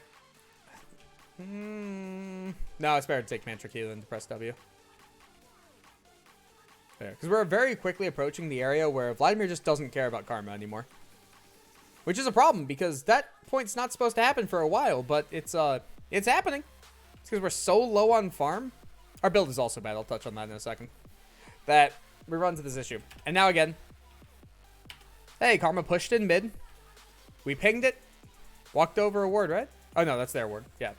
So it's pinged. They know it's existing. Everybody knows this is existing. The only reason that this is even a problem for blue side is because Lifeless Paradise is just an AFK pusher. Just like, yep. It's exactly the same problem. Excuse me. So Vladimir has to go for plates. Doesn't really have an option. I don't know if I agree with Lulu rotating here. I'll think on that when we get back to bot side. Because I'm trying to go much faster. Because we've already seen the majority of this. I'm not talking for multiple rolls on this. So like for instance, going for mid lane here is just fucking troll. There's no reason to go for this mid lane turret near ever. Unless you can guarantee like it's either safe. Or you've already done all of your resources anyways. Because then you can force the opponent to come and stall out their resources for it. Already talked about this. How the fuck do you play this out? Ah, why did we key that? Oh, that's an interesting one. I think second Q is bad here. Oh, I guess you're trying to run directly at him. No, it's okay. Just Q drag. Yeah, it should be Q dragon. Especially if J4 is looking to steal. At worst case scenario, you Q the dragon, get you back up to middle ground, so you have the ability to continue fighting.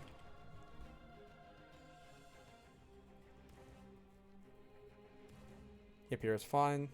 What's interesting about karma is realistically the way you can tell a good karma from a bad karma whenever you're looking at like team fights and whatnot is how many mantra E's they use. Right? But also you eventually hit a state where if you mantra Q and it hits like 2 targets, your mantra's already back up. Because it's based on the number of opponents hit with the ability.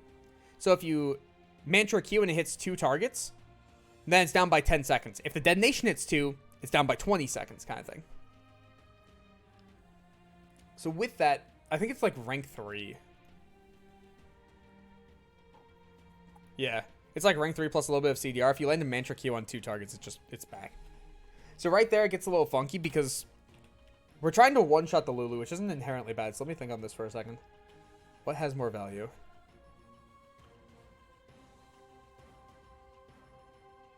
No, I definitely should be mantra Q. Mantra Q is correct there.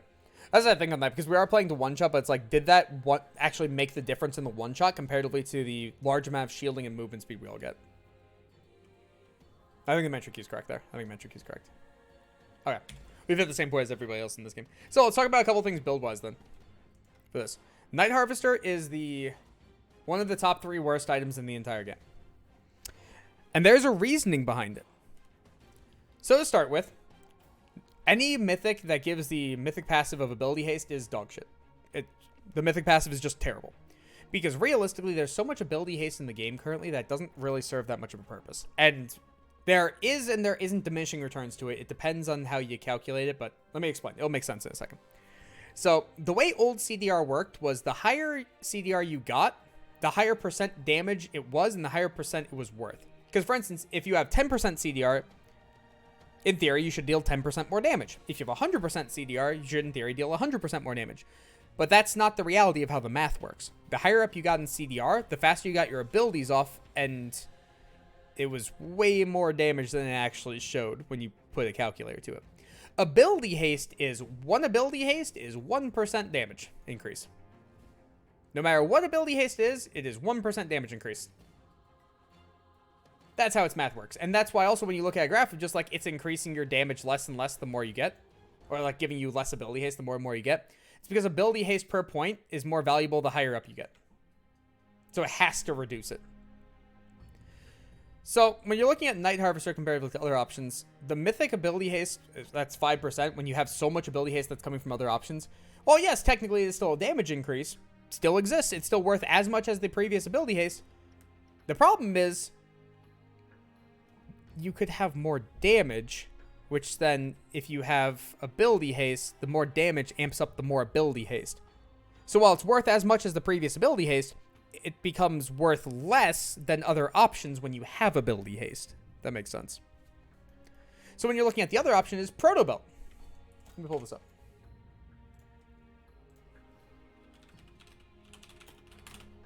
I know it's not actually Proto Belt anymore, but you know what I mean. Hextech Rocket Belt. There it is. So let's pull this up on screen. So Rocket Belt gives 15 ability haste instead of 25. Exactly the same ability power. Is it the same health as well? No. 50 less life. And then Magic Pen.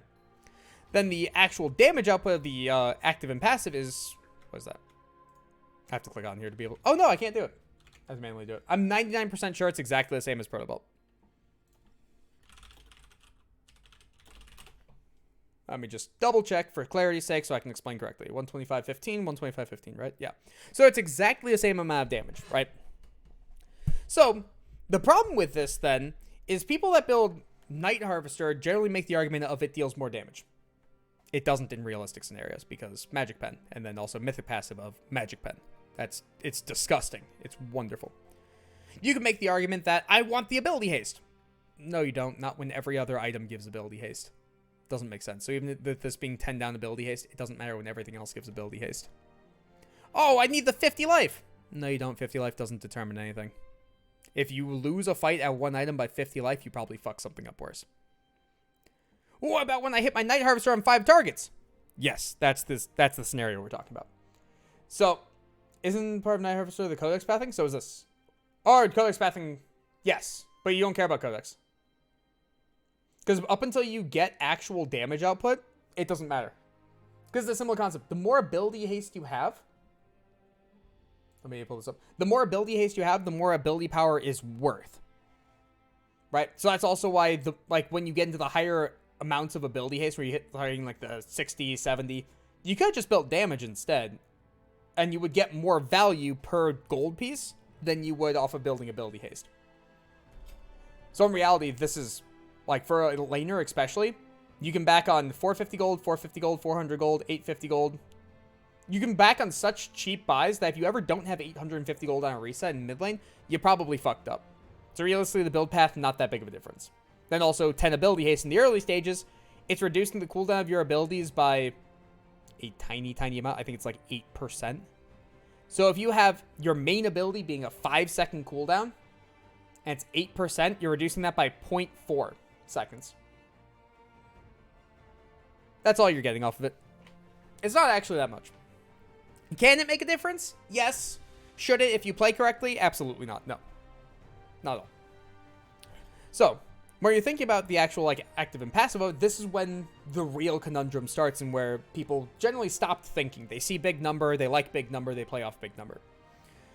Night Harvester and Proto Belt do exactly the same damage if you activate Proto Belt to a target. Night Harvester has the ability to hit multiple people at the same time, or over the course of slight gaps in time frame. So if Vlad ults 5 targets, Night Harvester is going off on 5 targets. You're probably not Proto Belting 5 targets, right? The argument then becomes, how practical is that? Because if you actually start thinking about how Night Harvester and Rocket Belt work in the game, the amount of times where the dash plus the additional on-demand movement speed for Rocket Belt netted you a kill or netted you a positive comparatively to the damage output of Night Harvester being on multiple targets, the Rocket Belt has infinitely more value. Then on top of the fact that Rocket Belt to a singular to 2 targets does more damage because you have Pen. So you have to hit 3+ people with Night Harvester in one team fight that also was not gated by the fact that you did not have that dash or the bonus movement speed on demand. Then you also have to justify Night Harvester getting to that point, which is the skirmish point, which generally you've had multiple ganks or multiple lane trades where you've used Proto Belt in that Night Harvester had no value in. You have to justify all of that to state, I want Night Harvester. Which is why Night Harvester is fantastic in ARAM. Because you will get those massive plays. You do not have to use a dash to be able to force a fight, or to be able to dodge an ability. The on-demand things don't matter comparatively in ARAM. In normal games, Proto Belt makes a massive difference. Massive, massive difference. So the fact that we have a Night Harvester is inherently a problem. Because if we look back at the times it dealt damage, I can guarantee you, we could see a Proto Belt do better. Just straight better. So let's see when it's built. Should be on this reset, right? Yeah, so it just got bought now. So let's watch what happens here.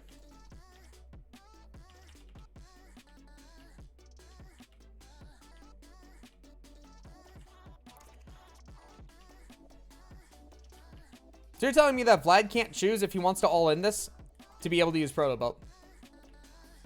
Because notice how he's just standing still smacking? He could have Proto Belted for exactly the same amount of damage.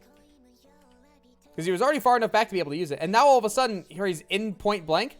He could have used Proto Belt to be able to dodge W to continue fight if he didn't want to use it for damage output.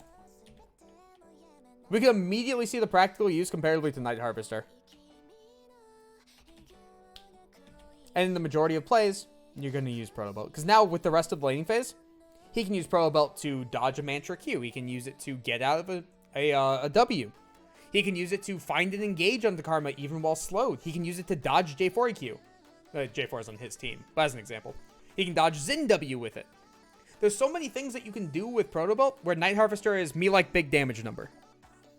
And that doesn't work. So that's why. Secondary thing. Because now that this is bad. Because also, if you have Pen for Sword Boots, why wouldn't you want Pen in your Mythic? Side note. Pen stacks very, very well. Anyways. Flip side. Karma builds. So Karma has the ability to go Shirelia's or Moonstone. I'm going to just fight with the Karthus going first, right click him. No, actually, if you want that, Karthus cannot go, what's his face? Night Harvester, because it's not a mana item and he runs out of mana in fights. I don't feel like you can put yourselves. Yeah. So if you want the Night Harvester purchase, you would have to buy it much, much later in the game because you're not fighting nearly as frequently. But the secondary thought of that is by the time you get to that late in the game, Leandries is out damaging the Night Harvester. So why do I want Night Harvester? Doesn't work. So the only time you can really build it is when you're hyper accelerated, you're landing all of your Qs guaranteed 100%. You're playing jungle Karthus, not mid Karthus, because you need the mana regen. And there is no one on the opposing team who is building life. So you're looking at all squishies. That's the only time to be able to do it. And then even then when they are squishies, Luden still provides Pen, still provides an active that is the equivalent of one Night Harvester. A lot of the times they're actually pretty comparable in damage, even in the mid stages of the game. Just because of the bonus Pen. Excuse me. So even that's like mostly not justifiable. It's very, very hard to justify this item in normals. Excuse me. So then, now with the Shurelya's and Moonstone conundrum. Basically, the thought process in Shurelya's is if there's a fight that is happening very, very quickly, we like Shurelya's. Because you're using the movement speed to be able to say we're fighting now, or using the movement speed to saying we need to reposition to not die. Either way, it is the burst fight one. If you're playing for extended fights, Moonstone's increase to healing and shielding, also it in and of itself pumping out healing, will generally beat out everything else, especially when it was broken. Because keep in mind, this thing's been nerfed and nerfed and nerfed and nerfed and nerfed, and it's still absurdly good. When you actually look at the numbers it gives, it is insane. Then you have Imperial Mandate for burst fights, where it's, we want to one-shot you, we don't need to reposition.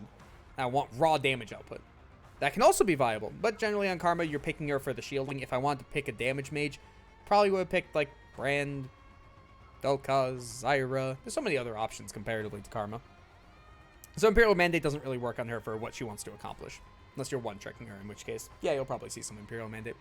So in a game where we can fully establish all fights are going to go absurdly long, why do we need to run fast? Then also, fun fact, when you get past a certain movement speed starts having heavy diminishing returns. That way you don't see the 2000 movement speed Rammus go on fucking crack from one side of the map to the other. Heavy diminishing returns. So when you have movement speed increase from Karma shielding, movement speed increase from Seraphine W, why do we need a third movement speed increase? What's the point? Compare that to pumping out insane healing, insane shielding for your two main damage sources who now have no chance of dying whatsoever. You can literally, as Karma here, make your frontline invincible. Why wouldn't we do that? Similar concept with Shurelya's on Lulu. We'll get to that in a second, but same concept. These fights are going to go really, really long, right? You're playing for extended fights, like 8+ second fights. Why are we taking this item when we have Sivir Ultimate that does the same thing? Why does J4 require your movement speed to engage? Why does Vlad require your movement speed to engage? Sivir definitely doesn't need your movement speed to engage because she has Ultimate plus passive. She definitely doesn't need to run away either. Same thing. Plus you have Whimsy. So who are you speeding up with Shurelya's that actually determines the fight comparatively to just adding like 1500 life in a fight? You can literally add 1500 life in a fight easily. But we're choosing we go fast. Excuse me. Alright. Then off of that, boots are correct. Dark Seal on reset is correct. Once we hit level 8, they should be swapping the blue trinkets. 9, not 8. Is it 8? Wow, my brain is dying for a second. I've talked too much today. That's fine. Anyways. We're on the home stretch. We're down to bot lane and then short macro section. So that way I can reference it back in the future ones.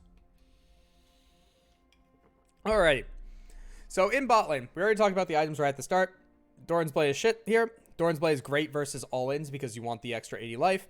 Realistically, if you're playing against Poke, you're playing for D shield or you're playing for Longsword 3 pots. Because you need to, I think it was 6,400 damage, single target damage with this Doran's Blade to be equivalent to the 2 additional potions you get from Longsword. And that includes the minus 80 life that I took off because of the, it gives 80 flat life. So versus double poke, no reason for this to exist. Alright. This also gets kind of funky with Lulu because Lulu has no way to interact with these two cleanly, so this should probably be a Relic Shield. Alright.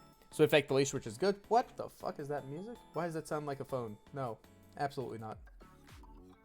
Better. Alright. So now with this realistically, Seraphine and Senna have all the pressure in the world to just be able to say, nope, wave be gone. Because also Lulu has no way to interact with these two, right? just range discrepancy problems.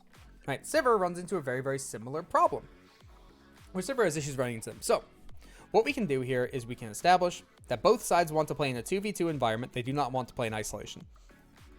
The reason I reference this is because bot lane can be very, very volatile because of pockets. Same concept as mid lane. Less so, but still, just in case. So realistically, top pocket, mid pocket, bot pocket, because you have two people playing with each other and you can't generally interact with a pocket more than one adjacent away, it becomes very, very difficult when you want to play 2v2, but your AD carry standing up here and your support standing down here. And there's a longer section to this of like how you play around bushes, excuse me, and how you create prio for that and different sequencing for that. But for the most part, just understand, whenever people are in opposite pockets, one of the two should be dying. Unless all of a sudden, you're playing two champions that want to play separated for whatever reason. So like Draven sometimes wants to play separated because he can destroy the opposing AD carry in isolation, and then your support can destroy the opposing support in isolation. But the second these two group up, a problem has occurred. Sometimes those exist, but for the most part, look for being one pocket adjacent, right? So now with this, realistically, you want bush control, so you want one person in bot pocket, one person in mid pocket. You can be a little bit cautious in mid pocket because Sivir can just queue through the wave, and that can be a problem. So don't play full bot pocket, or don't play full mid pocket, should be bot mid. Stay in the same pocket, yes. Not same pocket, but one adjacent, generally. There are some exceptions to this, like if it's Xerath bot lane. Xerath can absolutely influence opposite side perfectly fine.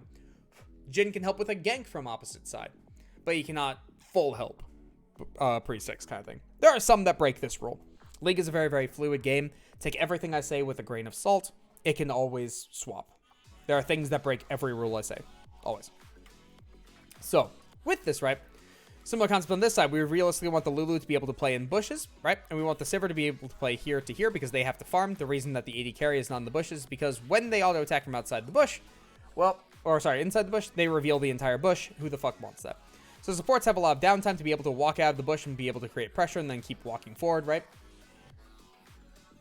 And then from there, they can start being abusive. If an AD carry is in a bush and needs to walk out of a bush to be able to get an auto attack off, it becomes very, very easy to play around, comparatively, right? So you just need to be able to play adjacent to them, or adjacent to your support to be able to defend them and create bush control. So the fact that we already have Josh all the way in top pocket and not playing towards bot pocket whatsoever becomes inherently a problem. Second thing, Sivir has the ability to start Q or W. We see a Q start here. Okay, this should be a W start. I want to explain why. Level 1, the Senna plus the Seraphine does not have kill threat onto the Sivir plus Lulu, right? And just like in all other lanes in this entire game, whoever hits 2 first is king. So if Sivir ever wants to be able to match the wave clear of Seraphine plus the auto attacks of Senna, because again, Lulu's going to be pushed out of this lane if Senna's doing her job correctly, she has to take W in order to do that. If she does not want to do that, or she wants to fight level 1, then she takes Q. So if she wants to sit all the way back and just kind of like pick up scraps and accept being shoved in. Because right here, the second this Q comes out, should already be Seraphine queuing right in the middle to be able to punish this really, really heavily. And this is the problem also playing in mid pocket in any lane. If you're in mid pocket, you basically allow the opponent to hit you and the wave at the same time. So when this is an occurrence and you want to hit 2 first, the second this comes out, you can guarantee this right here and guarantee to hit everyone. Because on top of that as well, if Sivir shoves the wave, you also have to match in kind if you want to hit level 2 first. So use ability for ability, then get slightly ahead of them, repeat process. So the fact that this Q didn't come out whatsoever is inherently a problem. The fact as well that Seraphine is playing so far back and Cat is playing so far back is inherently a problem as well. Because similar concept to top lane, the whole cooldowns to no cooldowns thing. This is no cooldowns, this is cooldowns. That's Q right there. This is now no cooldowns, this is cooldowns. Why are these two not just running them all the way back to turret? Because we still have 5 more seconds on Sivir Q. There we go. Now we figured it out. Now we did. But the problem is, notice the wave state, right? They're trying to trade without fixing the wave state, and this all stems from Sivir used the Q on the wave to be able to poke at the same time, while Seraphine literally didn't push a button. And that inherently becomes a problem. Because before you trade, you generally want to be able to have the push first. Right? Because people always have kind of 2 options. You can hit the opponents, or you can hit the wave. If you can hit both, congratulations, but that shouldn't be occurring. Right? So Sivir decided to hit the wave with the Q, plus a little bit of Seraphine. Seraphine decided to hit nothing. Then all of a sudden, they both hit the Lulu, but they never fixed the original Sivir problem. So they need to fix the original Sivir problem by either over auto-attacking or using an ability to be able to fix it. And now similar concept as well. Supports playing outside the bush is one of the worst things you can do, because why the fuck would you want to do that? What purpose does it serve? Basically, you're just giving the opponents free reign of exact knowledge of where you are. So, whenever someone stands in the bush, anywhere in this bush, doesn't matter what bush, the opposing side always has to assume that they're always standing right here. They just have to. Because if you disrespect that, you're screwed. Even if, like, a Nautilus walks in this bush, right? If Nautilus walks in this bush and is standing right here, you have to respect the fact that they're right there. Because if you don't, you get hooked and you die. Problem occurs, right? So when both supports are standing out in the open, when there's bushes right next to them, this becomes inherently a problem, right? Because especially once we push them off, just walk into the bush. And we have to think, right? If we're going to be shoved out of this bush, how are we going to be shoved out of this bush? This becomes either, okay, someone has to ward this bush. If someone wards the bot lane bush, say to your jungler they have one less ward, come kill them. This will either be open or this will be open because they only have one ward left. Right. Second thing, they could try to poke you out through abilities. In this context, we have a Lulu plus a Sivir because realistically, Senna should be getting in the bush, right? Can Lulu Qs plus Sivir Qs actively push the Senna out of the bush? Probably not, because Senna's going to keep healing back through Q. Come level 3, Seraphine has the ability to heal them both too.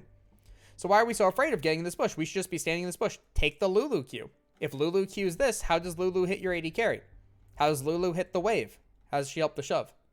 Once she uses Q, can we not just run her back because it becomes cooldowns, no cooldowns? Very quick. Oh, that's bad. Cooldowns, no cooldowns very quickly because you're going to charge it back up through auto attacks while you're fighting. Why are we so scared here? It's also a half health Lulu. Similar concept. Why is Seraphine so scared? Play up. What's up, Austin? It just doesn't make any logical sense. We're not playing to do anything. We're just playing to exist. So now all of a sudden, now if we look, there is minion, minion, minion, minion, minion, minion. This one's almost dead. This one's basically equivalent to this. Red side is down almost a full minion while destroying the opposing support, while getting the bot lane or bot pocket prio. And they have the harder shove. How are you losing level 2? Well, the answer is you're not doing anything. You're just existing. Right? Because we're not even trying for the level 2. Neither side here is even attempting for the level 2 because this support's not hitting wave initially to be able to help when she was down here. I know it's Josh. This person's not helping hitting wave either. Neither side is actually helping hit the wave. Seraphine's not using Qs to be able to fix the wave, and all of a sudden it becomes 2-1. Problem. What happens when you play on opposite pockets? It becomes isolated trades. When you have isolated trades, you are attacking double the health pool that you're supposed to be attacking. So let's watch this play out. What's up, Alec? So now watch, right? When we split apart, all of a sudden now, realistically, everything in League of Legends is numbers advantage, right? 2-on-1 will always beat... Excuse me. Oh, sorry. 2-on-1, you're putting your money on the 2. 3v2, you're putting your money on the 3, so on and so forth. There are things that break this rule, but for the most part, that's the thing, right? So when we're talking about the pockets and how people interact with it, if we have someone in top pocket and we have someone in bot pocket, they're completely separated. What happens if we have someone in mid pocket and we have someone in bot pocket? Now they both can just attack the bot pocket person. You have created a 2v1, even though it's a 2v2 lane. Fun fact. So when Josh starts backing off and Dadicus is looking up for the trade, yeah, you have a level advantage, but it's 2v1. And a 2v1, I'm putting my money on the 2. And then when you start going in isolation trades again, so bonk to bonk, all of a sudden that level 1 chunk really made a difference. Everything starts to add up very, very quickly, right? And then similar concept, right? Josh is all the way back here. Why is Dad up here? Dad is up here. That doesn't make any sense. You're creating a 2-on-1. Similar concept. Why is Seraphine taking a back step? Why is Seraphine clicking back? She doesn't understand that this is a 2v1. Then also, it's still level 2s to level 1s. Why are we not just all the way up here sitting in this bush making their lives living hell so they can't auto attack us? We have shield on Lulu, right? Yeah, we have shield on Lulu. If Seraphine decides to Q this bush, you shield yourself on the Lulu while having Sivir sit all the way up here. So if the Qs come in through bush, it goes here. Lulu sits here. They have to assume you're sitting here the entire time. Similar concept. If they're going to give up bush pressure, Cat should be walking into bush. Force out a ward. Now it's level 2 to level 2. There's no reason to be losing this.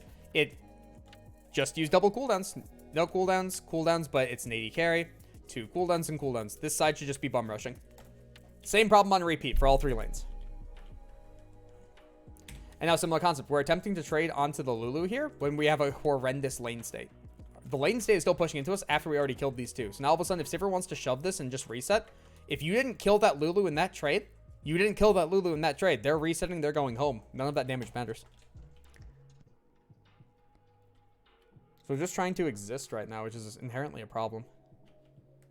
Like, all these isolated trades, it's just like they're not serving a purpose.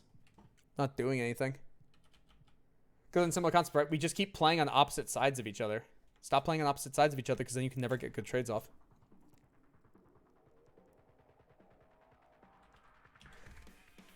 There you go. In similar concept, if Cat can play up here, Seraphine can play up here. Seraphine can play all the way up. Their health at this point is completely irrelevant because they have really, really high mana. And Seraphine can always just double shield to heal. There we go. Now we're playing super far up. Why didn't this start from level 1? Is that pentakill? This is not a pentakill day.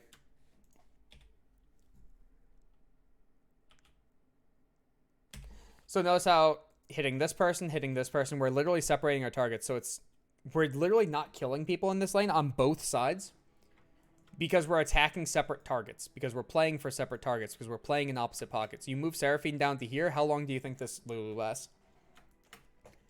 Right. So because we keep swapping targets, we're attacking 2 health pools instead of 1. And because we're attacking 2 health pools, you can't finish it off. This is one of the first things I teach people whenever I teach them poke lanes, in bot lane in particular. Because all poke needs to be going on a singular target. If you swap targets, they have double the potions, double the regen, double the health pool. It becomes impossible. So the entire reason that they're not dying in here, and this state is even so weird, is because initially these 2 should have destroyed these 2. Well, let me rephrase that. These 2 had the ability to destroy these 2, but didn't punish the cooldowns. Same problem as top lane. These 2 then didn't play their level 2 correctly and split. So then these 2 were allowed to function. These 2 were then allowed to continue functioning even though they were down a level to the point where we got to neutral. And because we got to neutral, these 2 range discrepancies came into play. But then they didn't kill anyone because they didn't focus the correct targets either. Okay. That's good. As a side note, whenever I go over these VODs, the longer I go into the VODs, the more pessimistic I sound. I don't mean it that way. And it's kind of what happens because a lot of the times when I'm going over these, I end up seeing the same mistakes on repeat through all the different lanes because players in ELOs play like players in specific ELOs for a reason. And through that, I just keep seeing the same stuff over and over and over again. But I do have to readdress it because it's in a slightly different way, even though it's the same problem. Right? Similar comes to, again, when we go back to what ended up happening in top lane, York queued right into Wukong's face and he just didn't know to fight. Even though it's cooldowns, no cooldowns. Similar concept down here, right? We have to address the cooldowns, no cooldowns thing. Excuse me, even though it's exactly the same problem. Now all of a sudden we're in a fucked lane state, so playing really, really safe. This is good. We want to guarantee our safety. There's no reason to just randomly die. Good poke. That W usage is really, really bad. The reason it's really, really bad is you know you're getting camped to the point where you now placed a second ward. So you have to be able to play safe. If you W this Lulu, what does that cause? She shields herself. That's it. Now your W's down. That's super, super valuable. There you go. It's really, really nice, though, to be able to see this really, really passive play while the opposite side of the map is winning.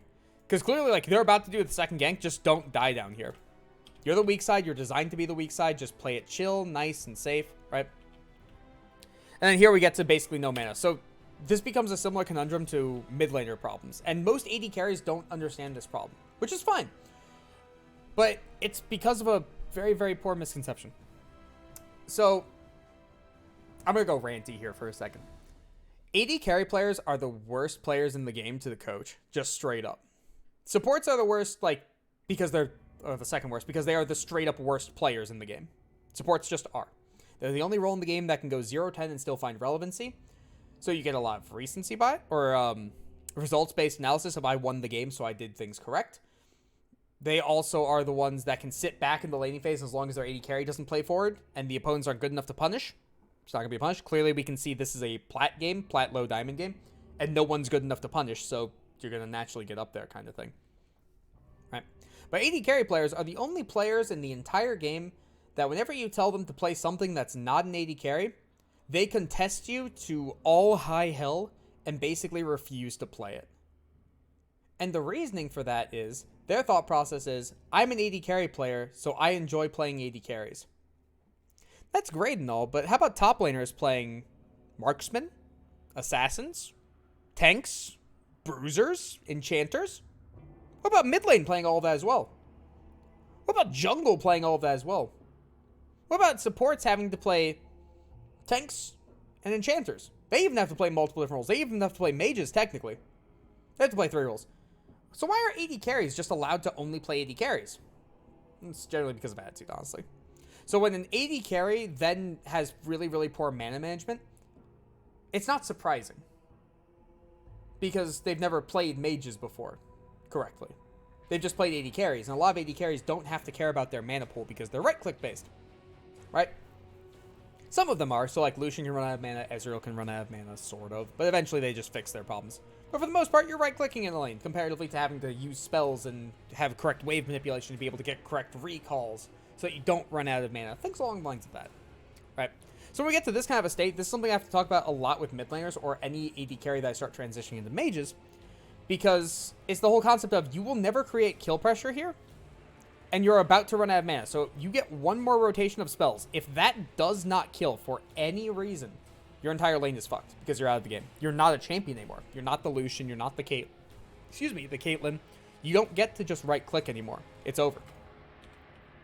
So then when you go for the Lulu here with your cooldowns, that mana could have been used to clear the wave. If this wave gets cleared, you can go off and recall. When you recall, you can then refresh your mana and have a pretty good time. How much gold are you on?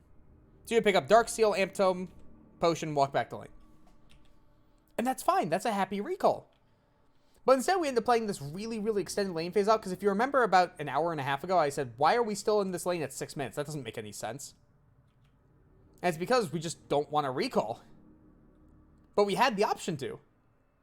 We want to keep playing this out and playing this out and playing this out. It's like, just go home. Just go home. So the fact that this is occurring, realistically, this gank should have been infinitely easier. Right? Because we should be recalling on 5-minute wave. This should be the recall wave. The one that's coming in right here, right? If this is recall wave, right, and we just AFK shove this out, it should already be gone in the next 5 seconds. We get our recall off.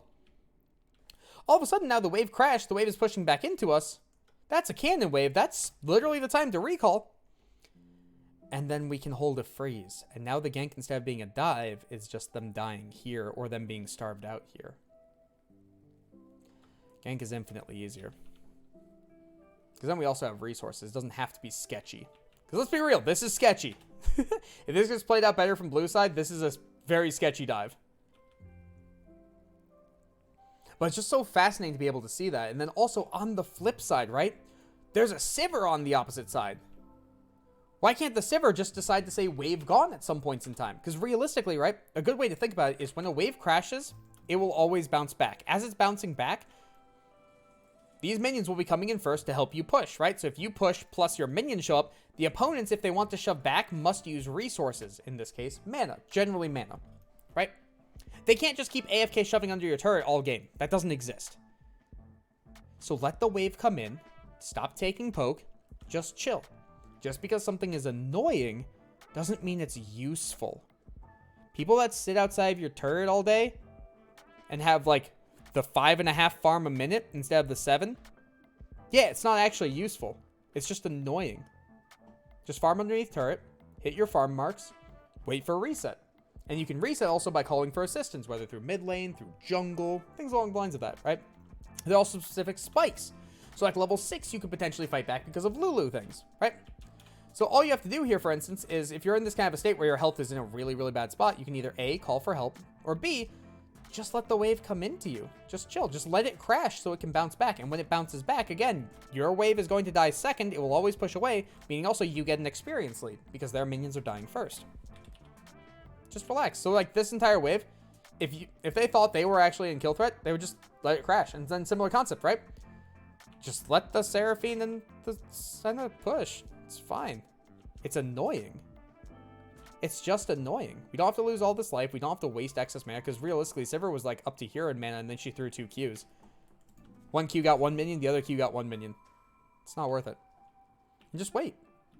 So by the time we get to this dive already, We burned through so many resources, it's insane.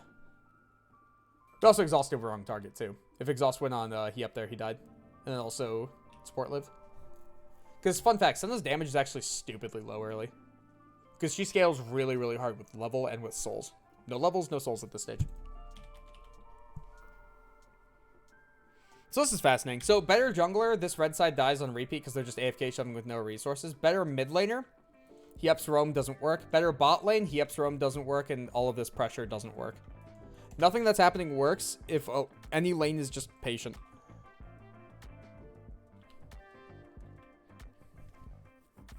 Okay. So now that we're in this kind of state, slow pushing is correct because we want to be able to build up a wave so we have the ability to do things. This is a problem, though. Supports have this weird tendency to be able to state, oh, a play is happening mid lane, I need to be there. Or a play is happening on the other side of the map, I need to be there. When we look at this play in this snapshot right here, we can already establish the play is dissolved. It's done. It's already figured out. What's happening is happening. Everybody's fine. So the fact that we started rotating now means, one, we're never making it to that play on time because the play's already done. Two, we're allowing the Seraphine to walk up and get experience and farm because she's not in the a 2-on-1 anymore. So the fact that she could clear all this is because Juicebox rotated. Didn't make any sense. And then we follow it up with, okay, now we know exactly where they are. We know they were mid lane. We know they're pathing bot because we watched them path bot. And then we decide to fight anyways. So whether this was called or not called, we all have eyes. We can see things. Right? So the fact that we're now looking at this and we're dying to this is a massive red flag of what are we looking at? And what are we trying to accomplish? Because again, this 2-on-1 should have already occurred. If we wanted to crash the wave and defend red side camps that don't even exist, we could have already done that. But we didn't. We ran straight bottom, which is fine. Running straight bottom on Lulu is relatively fine. Because normally you want to be able to just sit back, power your mythic, and because you're powering your mythic, roams are very, very hard to do because you don't have boots. Excuse me. This is a mistake. So, okay, a couple things. This is for supports in general. One, Enchanter, or boots in general, are very, very misunderstood. Realistically, if you are walking back to your lane to be able to fight in your lane, to be able to function in your lane, and you are never going anywhere else, why do you require boots? It does not make any sense. The extra 25 movement speed comparatively to getting most of an amp tome, I'd rather have most of an amp tome. Right. Second, vision is heavily misunderstood. If you use these pinks for anything of relevancy, I'd be thoroughly surprised. Because one, you should already know where the jungler is in the majority of cases because jungle tracking. They have to clear camps. They have to do things. 2 pinks. I'm about to touch on that.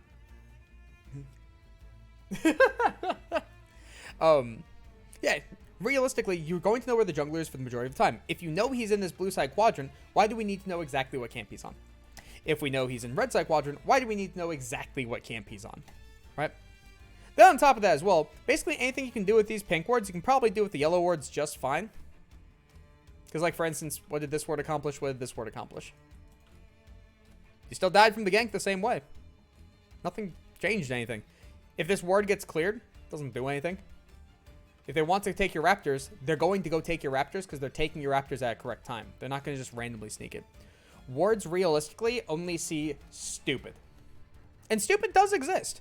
So if they did decide to say, hey, Vlad's all the way pushed up to red side turret, bot lane's all the way pushed up to red side turret, and then they decide to say, let me go for this raptor camp, when both of my adjacent lanes are pushed in.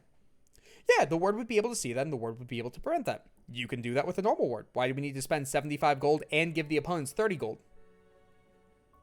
Doesn't make sense. So on top of that, the entire reason you're not building boots on your support is because you're powering your mythic, because your mythic is so absurdly valuable. And in this case, it's Moonstone. Moonstone is insane in this game because of how long the fights are going to be going for, because the opposing team is really low damage output. Right? So with that, the second you get Moonstone is the second this lane becomes a joke for you. You're perfectly happy and thrilled as long as you're using it correctly. And you're not roaming because you want to power your support item, because if you don't go boots, you're not moving. And Mythic is way too valuable. So why are we wasting all this gold on pink wards? Doesn't do anything. Similar concept on the flip side. Why do we have 2 pink wards here? These pink wards serve literally no purpose. Oh no, these were the opposing pink wards. I shouldn't have said that earlier. That's my fault. That's my fault. But yeah. The wards aren't actually serving any purpose. They're just there to look pretty. So for instance, we're pinking this bush. But we know for a fact Zin's entire red side is up. We know he's going to path away. What purpose does this ward serve? We cleared their vision for our jungler who is on the other side of the map. What does this accomplish? Because here, we're going to speed this through real quick. I'm going to remember where that was because it was right after Dragon. Ah, that was a great pink ward. Great pink ward. Somehow it's still there.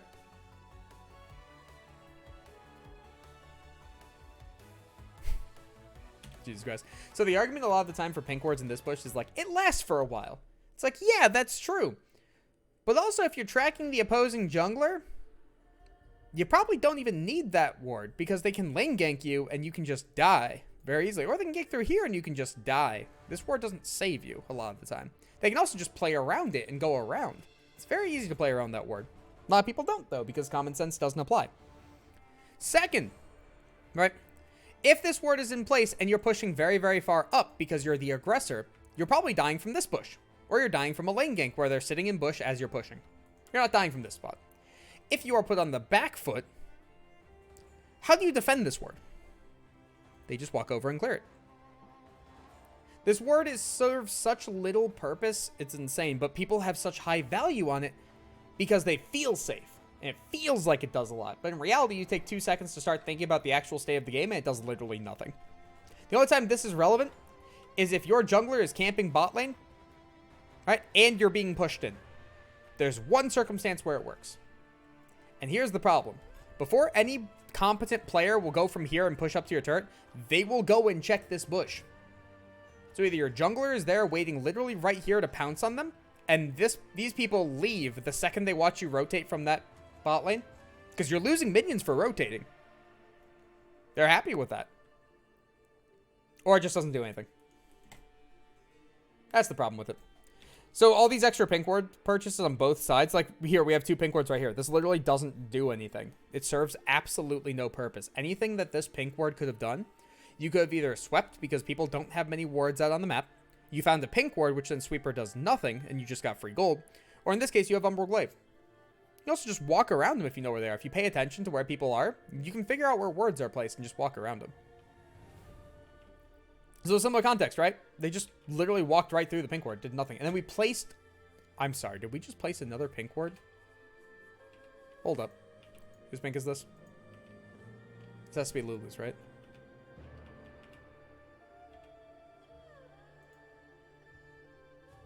Wait, whose pink is that? Oh, no, Umbral. I'm stupid. I'm like, that just disappeared way too quickly. I forgot about the Umbral. No. So we can literally clearly state... These pink wards are doing nothing. Similar concept. If they're going to invade, why does it matter if this is pink? They're invading whenever they have a good timer to invade. This ward does nothing. Or this pink being here does nothing for the opposing team. If you want to place a pink here for defensive vision to be able to watch this go through, you can potentially justify that. But also, you could just do it with normal wards. You don't need pinks. You don't need to waste all this gold. Like, watch. We just replaced a pink that literally served no purpose that will continue to serve no purpose. Cool, we just destroyed them. What purpose did this serve? Our safety? If the jungler was here, the jungler was here. If the jungler was here, the jungler was here. It doesn't matter where he is. Or it doesn't matter with this bush. Your death is still inevitable at that point. Alright. Anyways, that's my wording seg. This is a longer conversation of that, but here we go. So, now we both run straight bot lane. Realistically, again, pinks do nothing. Already have the wards. Now we're just shoving it in because, again, we wasted a lot of time here. And then, is this where we... No, this isn't where we die, right? No, this is where we die. So now we're coming to be able to contest a red buff. So this is super, super important to be able to understand as an in general sense. Because support players generally do roam a lot. So this is important for the support players to know over top of the AD carry players. Because let's be real, AD carries are glorified prima donnas. They sit in lane, they get gold, and then they pull a Paris Hilton. Right? Eventually they become relevant for no apparent reason. So, with this... Supports generally want to rotate to wherever the play is actively occurring as long as it's the strong side or they're making a negation play. They are causing a play to just stop because of their existence, right? So if your J4 is on the complete opposite side of the map, the Vlad has no ability to rotate right now. Not cleanly because he's super, super low. You even want to take a 2v2 versus the Fed support and the Fed jungler when there's no assistance coming for you. even if you stave them off of this play, what purpose does that serve? Because they're going to fight you in 2v2. And this is not even including the fact that Seraphine has started rotation. They win the 2v2, straight up. You have no summoners. Oh, you're about to have exhaust back up. Okay. Even with exhaust, I think you just lose it. Let me think on that for a second, actually. No, you definitely just lose. You definitely just lose still. But yeah. So with this, right, you're going to get collapsed on from the backside. You're aware of this. There is no help coming. Everybody else is doing stuff. So you're just hoping to be able to prevent this on your own. Let's even go one step further. If they have smite, how are you preventing this? So realistically, you're trying to take a fight where you are not the strong side. And because you're not the strong side, let's even say the Seraphine ult never existed. You're still running into a massive issue with just the Xin Zhao in particular. He was even exhausted through that. The fight's not even close. Again, even if we take away the Seraphine ultimate, the fight's not close. Because Karma will also rotate while Vlad cannot. Even at the worst of the worst case scenario. So why are we contesting something that had no business being contested when you're at a numbers disadvantage? Doesn't make sense. You're also at a smite disadvantage. If he has smite, which you're not 100% sure of, I can guarantee that in game. You just coin flipped it. He's going to smite that and he's going to walk away. At worst of the worst case scenario. So what's the purpose behind it? It's a random fight that we just kind of wanted to take. There's no rhyme or reason to it. We wanted to defend this thing that we had no business defending without numbers advantage, without resources. It's not going to work. So we speed this up. Look for one plate. That's fine to be able to back off. The ward did something. The ward finally did something. Let's talk about this for a second. So some of the context, right? Senna just watched you guys in bot lane. Excuse me. Yeah, Senna literally sees you guys in bot lane right now. And then actively decides it's a good idea to go get this ward. It seems like both bot laners collectively have a problem with object permanence. For those who don't know what that is, it's where you see something in front of you, and then if you close your eyes, you know it's still there. So if we see the Sivir and the Lulu in bot lane 2 seconds ago, literally 2 seconds ago, and then we close our eyes, are they still there? Yes. Both sides have now done this very, very heavily. And it's basically caused every death. Kind of funny. Because we've known every rotation. We've seen everybody coming. We've had the ability to dissuade everything. Disengage it. How did this happen? Let me just have curiosity. Object permanence is such a fickle thing.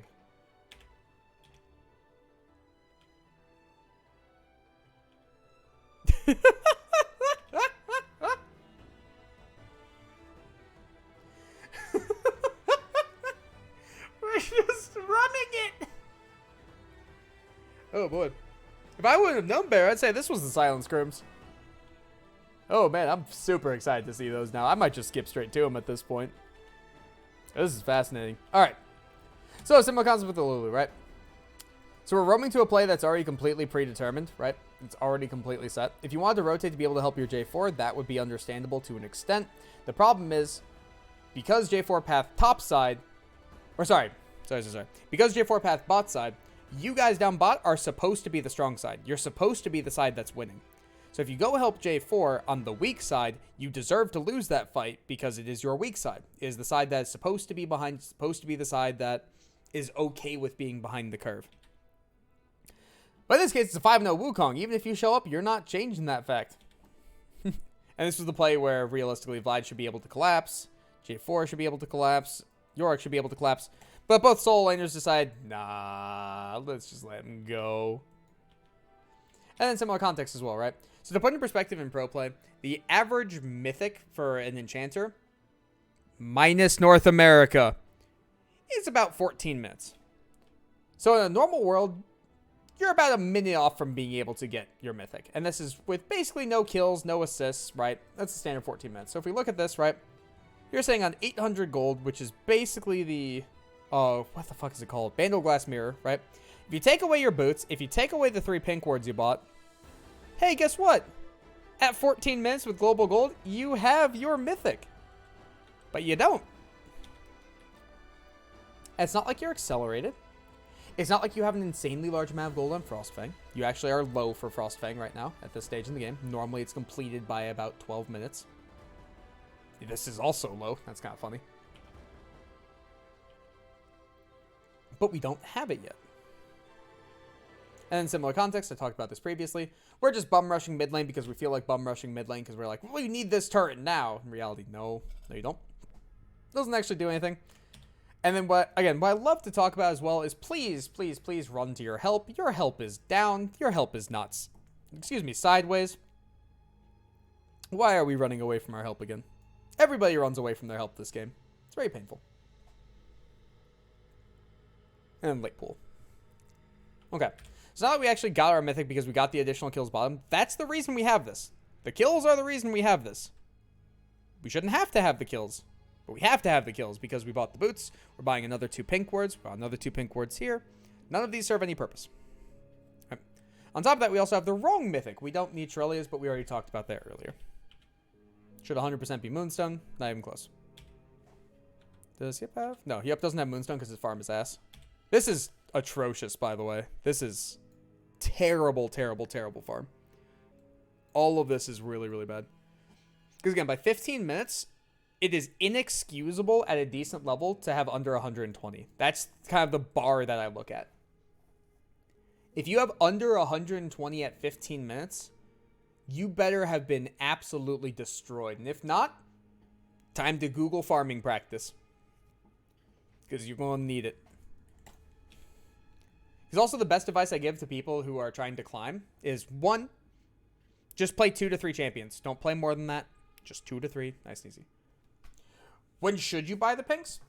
So it depends on context in game. You generally want to buy pinks for whenever you're doing Dragon or Herald. So for instance, you would just place 1 in the pit.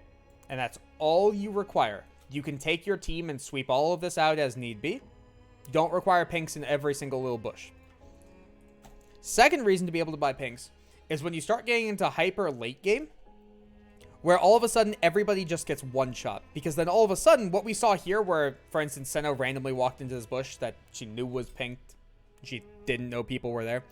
Instead of that being just an annoyance, that determines the entire game. So you start buying more pinks as the game progresses because vision control means a lot more because a pick can determine everything.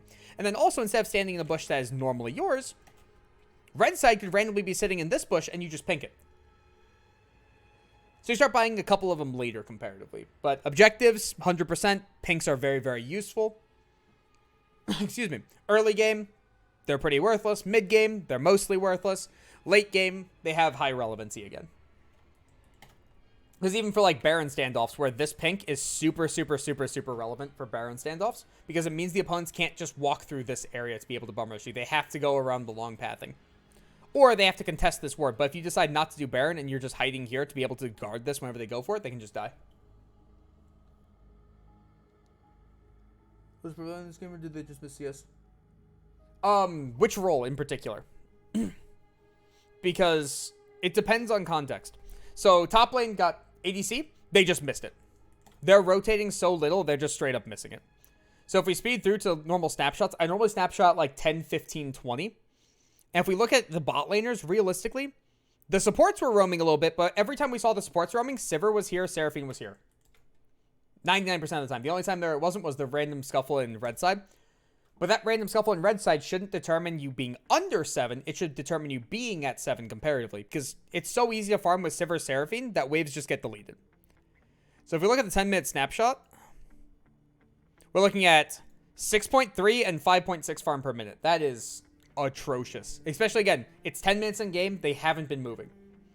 Easily. If Seraphine's fed, similar concept with Hiep, where he's in a winning state constantly. Easily, Seraphine should be at 90 farm right now. No questions asked, 90 farm. Easy.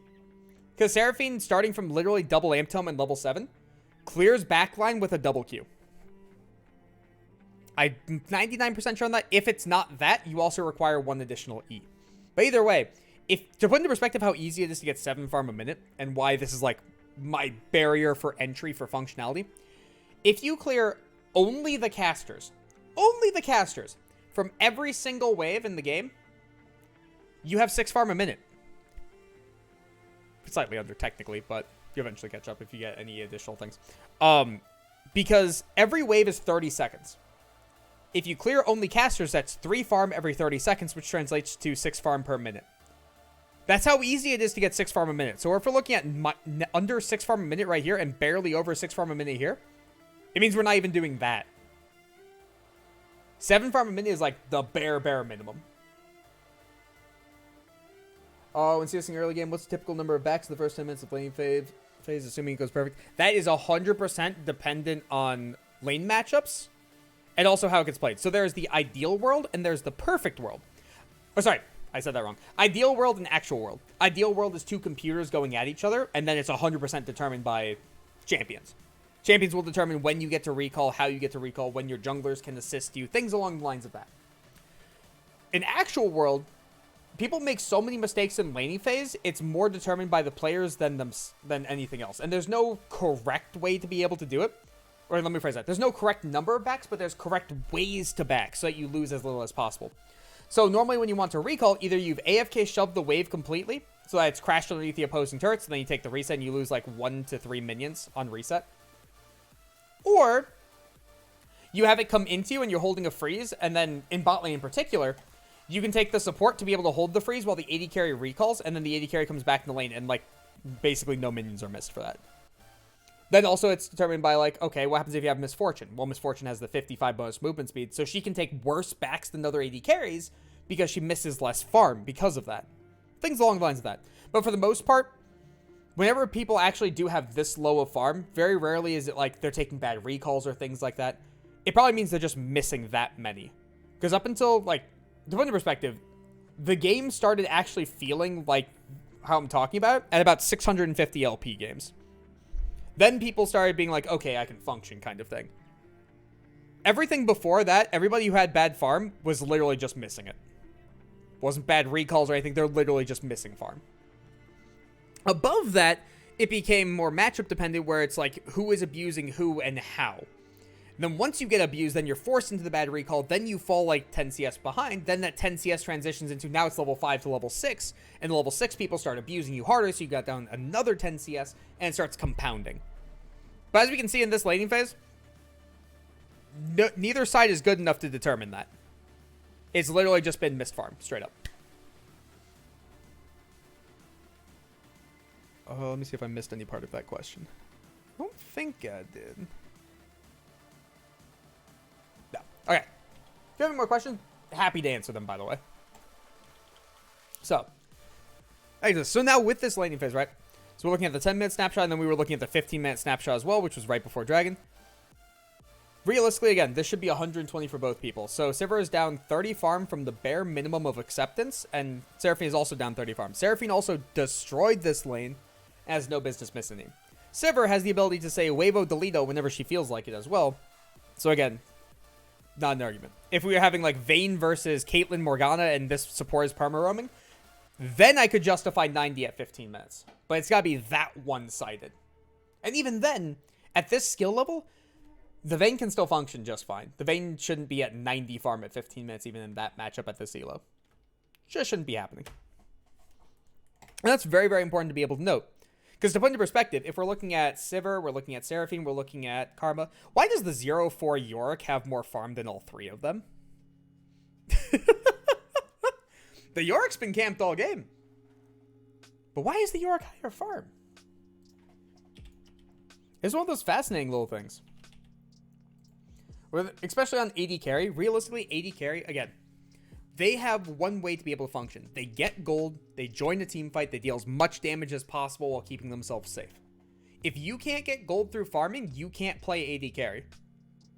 Similar concept. If you can't farm at 9 to 10 a minute on Corki or Azir or Victor, you just can't play those champions.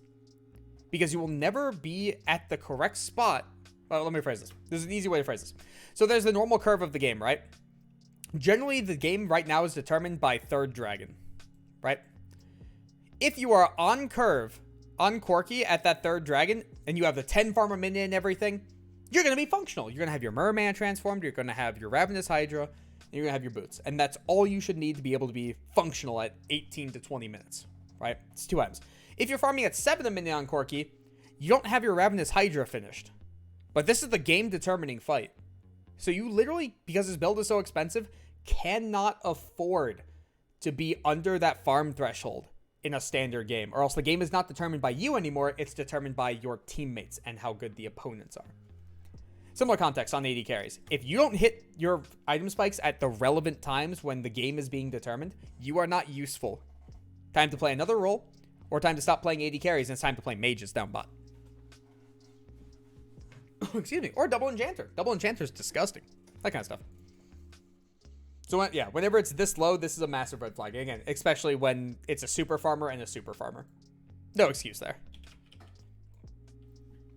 Excuse me. So, now realistically with the rest of this. So, we've gone through the laning phases for the most part, right?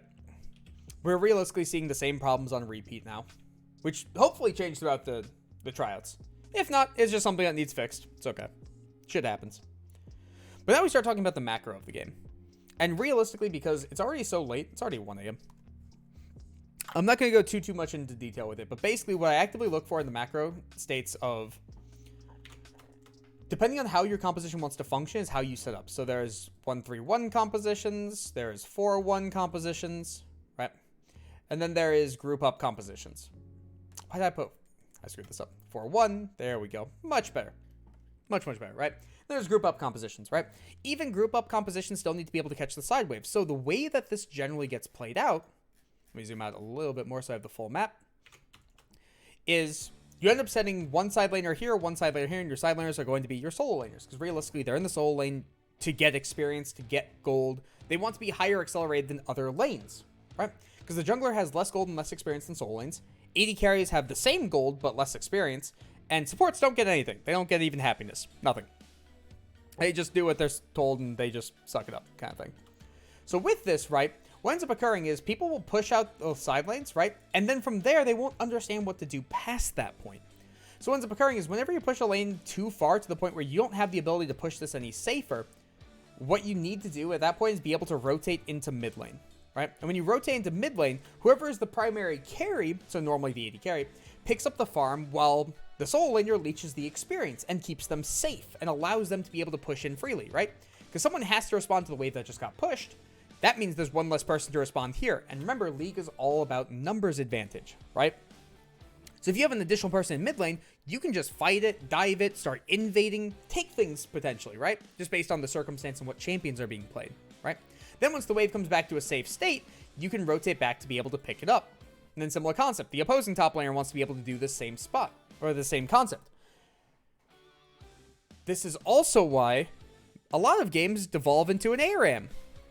Because the people in mid lane are generally AD carries, and supports, and junglers. You know, the people that don't play mid lane.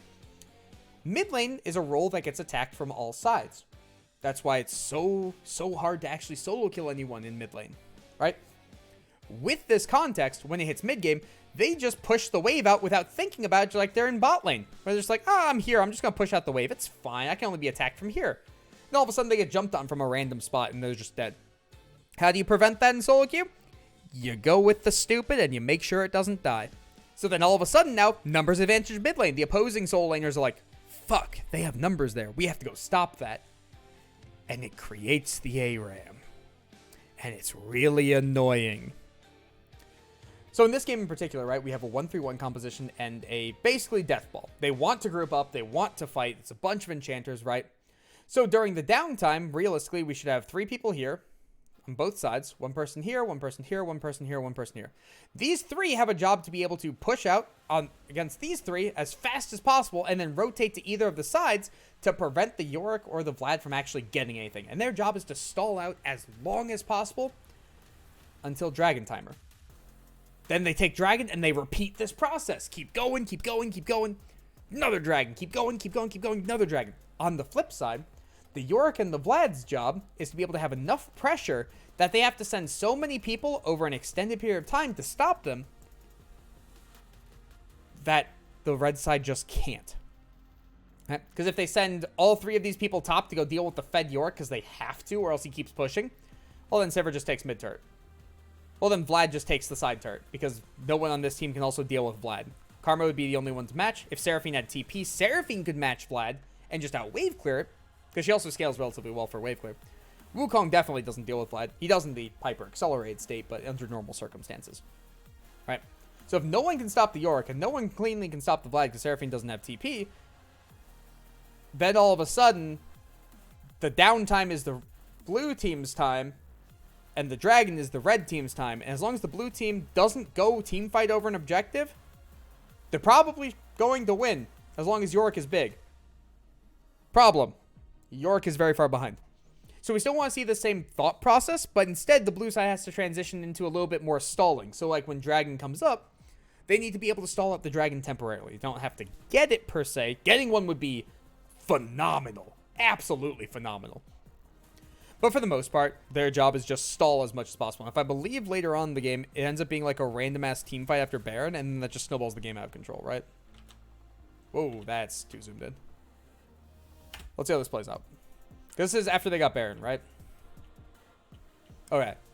So, to put into perspective, Dragon's up in 3 minutes and 50 seconds.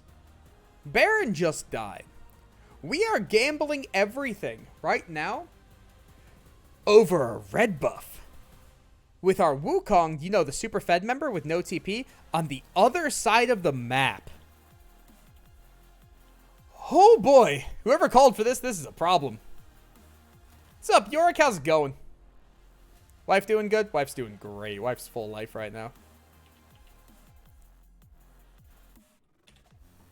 They decided to team fight as 4v5. Because remember, numbers advantage wins. Numbers advantage wins League of Legends. That's literally how it all works. You're down fucking 5, almost 6,000 gold? Nah, we got an extra person. That's literally all it takes. They are straight up down 5,000 gold with a triple enchanter composition. And they take a 5v4 fight. Oh boy. That's actually how the game gets thrown. Because this brings them all back into it. There's no macro, only death. Please tell me people get picked off randomly mid lane. Well, at least it's not mid lane. Oh, man. That's insane. I'm going to have to watch the rest of this. But realistically, that's the core concept of what we were actively looking for. More likely not. Ah! No, I'm having a talk on this now. I don't care. I'm talking about this right this second. So realistically, right, when we're looking at the builds and what we need to be able to accomplish, Vlad is literally choosing to build a pen item second when he could have had the proto belt first, which gives pen, which amplifies this, which amplifies this. Then he is choosing to go cosmic drive when he has built pen with no CDR instead of a void staff or a death cap, because he's clearly going the one-shot build because he has built the one-shot item. What? Then we have to think about... Oh, God. Okay. Then we have to think about healing, right? So when we're looking at Wukong, Wukong has healing through his passive. Xin has healing through his passive in Death's Dance. Karma has no healing besides her Empower W, but she's not using that. She's empowering E every fight. Seraphine has healing that's incredibly high, but she gets to choose when it happens, and it's probably going to be outside of combat. Senna has healing that's in combat, but it's not that high. This team, unironically, does not have that much healing. Not as much active healing. There is active healing, and there is passive healing. Active healing is like Aatrox must smack you to heal. Passive healing is Soraka can wait until whenever the fuck she feels like it to press W. Seraphine can do the same thing. She can choose when to heal, so she can choose to wait the Grievous out. Alrighty.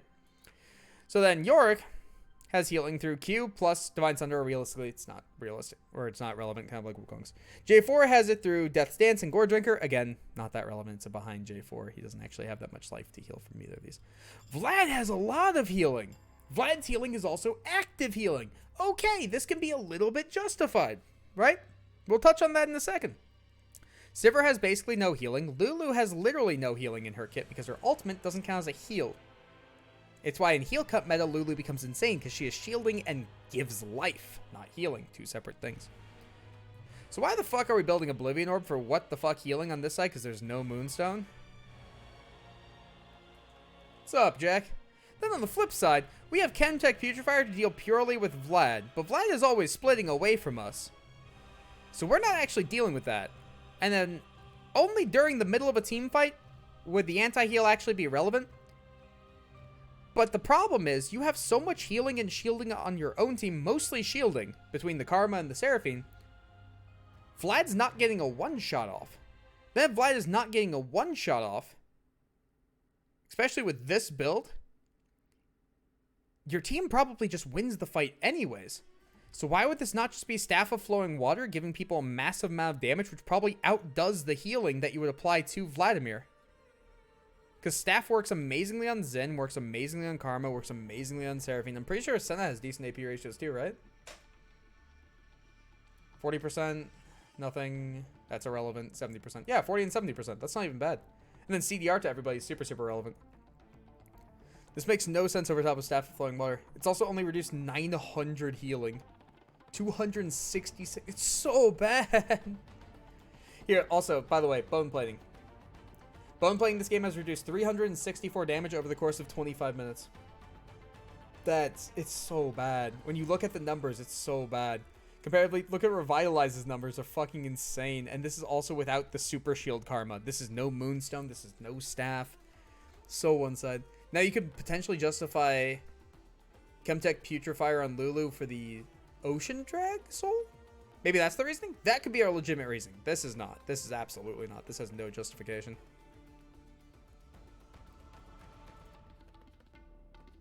Oh man, the builds are just so bad.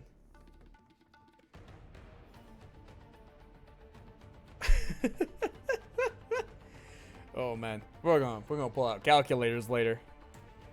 I'm gonna get the short version for the builds from here on out, but for the most part, yeah, this is. I don't even know about this with Sherelda's. I guess it's okay because Wukong is naturally high armor. There's a death dance there. You're going to be interacting with Wukong frequently. Armor pen works on turrets. Is there a better option? I don't think there is because he's forced to split. He's forced to deal as much damage as possible, especially from behind. When you're behind, it's better to build damage over top of tankiness. When you're ahead, it's better to build tankiness over top of damage. Because when you're behind, you want the game to be volatile to try to get back in. When you're ahead, you want the game to be as stable as possible. And clearly, if you're ahead, you probably already have lethals on the opponent anyway, so why do you need more damage to kill them? Doesn't make sense. So I guess Sherelda's Grudge is probably going to be his best option because he's tanky enough that you can't justify lethality. And then Death's Dance. There should be a stopwatch somewhere here. Because stopwatch is one of the most valuable items in the entire game, especially at this stage. Normally by third dragon, both junglers pick up stopwatch. It's just way too strong. Okay. I think that's a good spot to cut day one. So Jack, for future reference, if you didn't know what I was doing, I have a couple friends at OU, so I don't work for Ken anymore. So they asked me just like, hey, do you want to help out the team? And this is the tryout games. So similar concept to what I did last year and the year before that. For the tryout games, I love to be able to stream them to be able to give back to the people who gave me time. I want to be able to help them in some way. So earlier in the stream was much more beneficial than what I'm saying right now. But I just finished up support and then like touched on macro for maybe like, I don't know, 10 minutes, if that, just very quickly. We've been going at this for 5 hours now. So this game was 5 hours of information. So I have slowly lost it.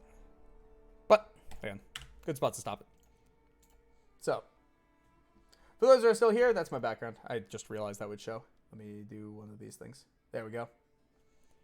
Thank you for showing up and sticking around. Probably going to do this again tomorrow at 8, similar concept. Might be a little later because I got to finish up some homework, realistically.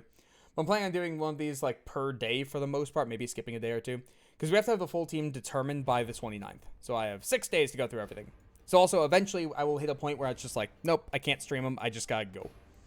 But I'm going to try to get through as much as possible. And now that we've got the groundwork laid down, I can always refer back to the beginning of this video to be able to explain stuff. And say just, hey, real quick, look back at this to be able to figure it out. Nice and easy. All right. Ooh, ending on Freljord song. Nice. All right. But again, thanks for showing up. Do appreciate it. This will be out on YouTube in the near future. If you look at the Twitch bio down below, there'll be the YouTube link. I'll try to get up tonight. I don't know. I need food. I might just be lazy. It's a thing. It'll be up in the next few days at the worst of the worst case scenario. And it's going to be completely unedited, so it's just look back at the stuff. Everything's going to be good. I'm going to try at worst case scenario before I lose my mind to hopefully get to like game 5 of both matches. Again, should be much faster past this point. But we'll see. I could go off on rants again. Always a possibility with me. So, thanks for hopping out. I'm going to end the stream and then try to upload the video. Have a good night, everyone.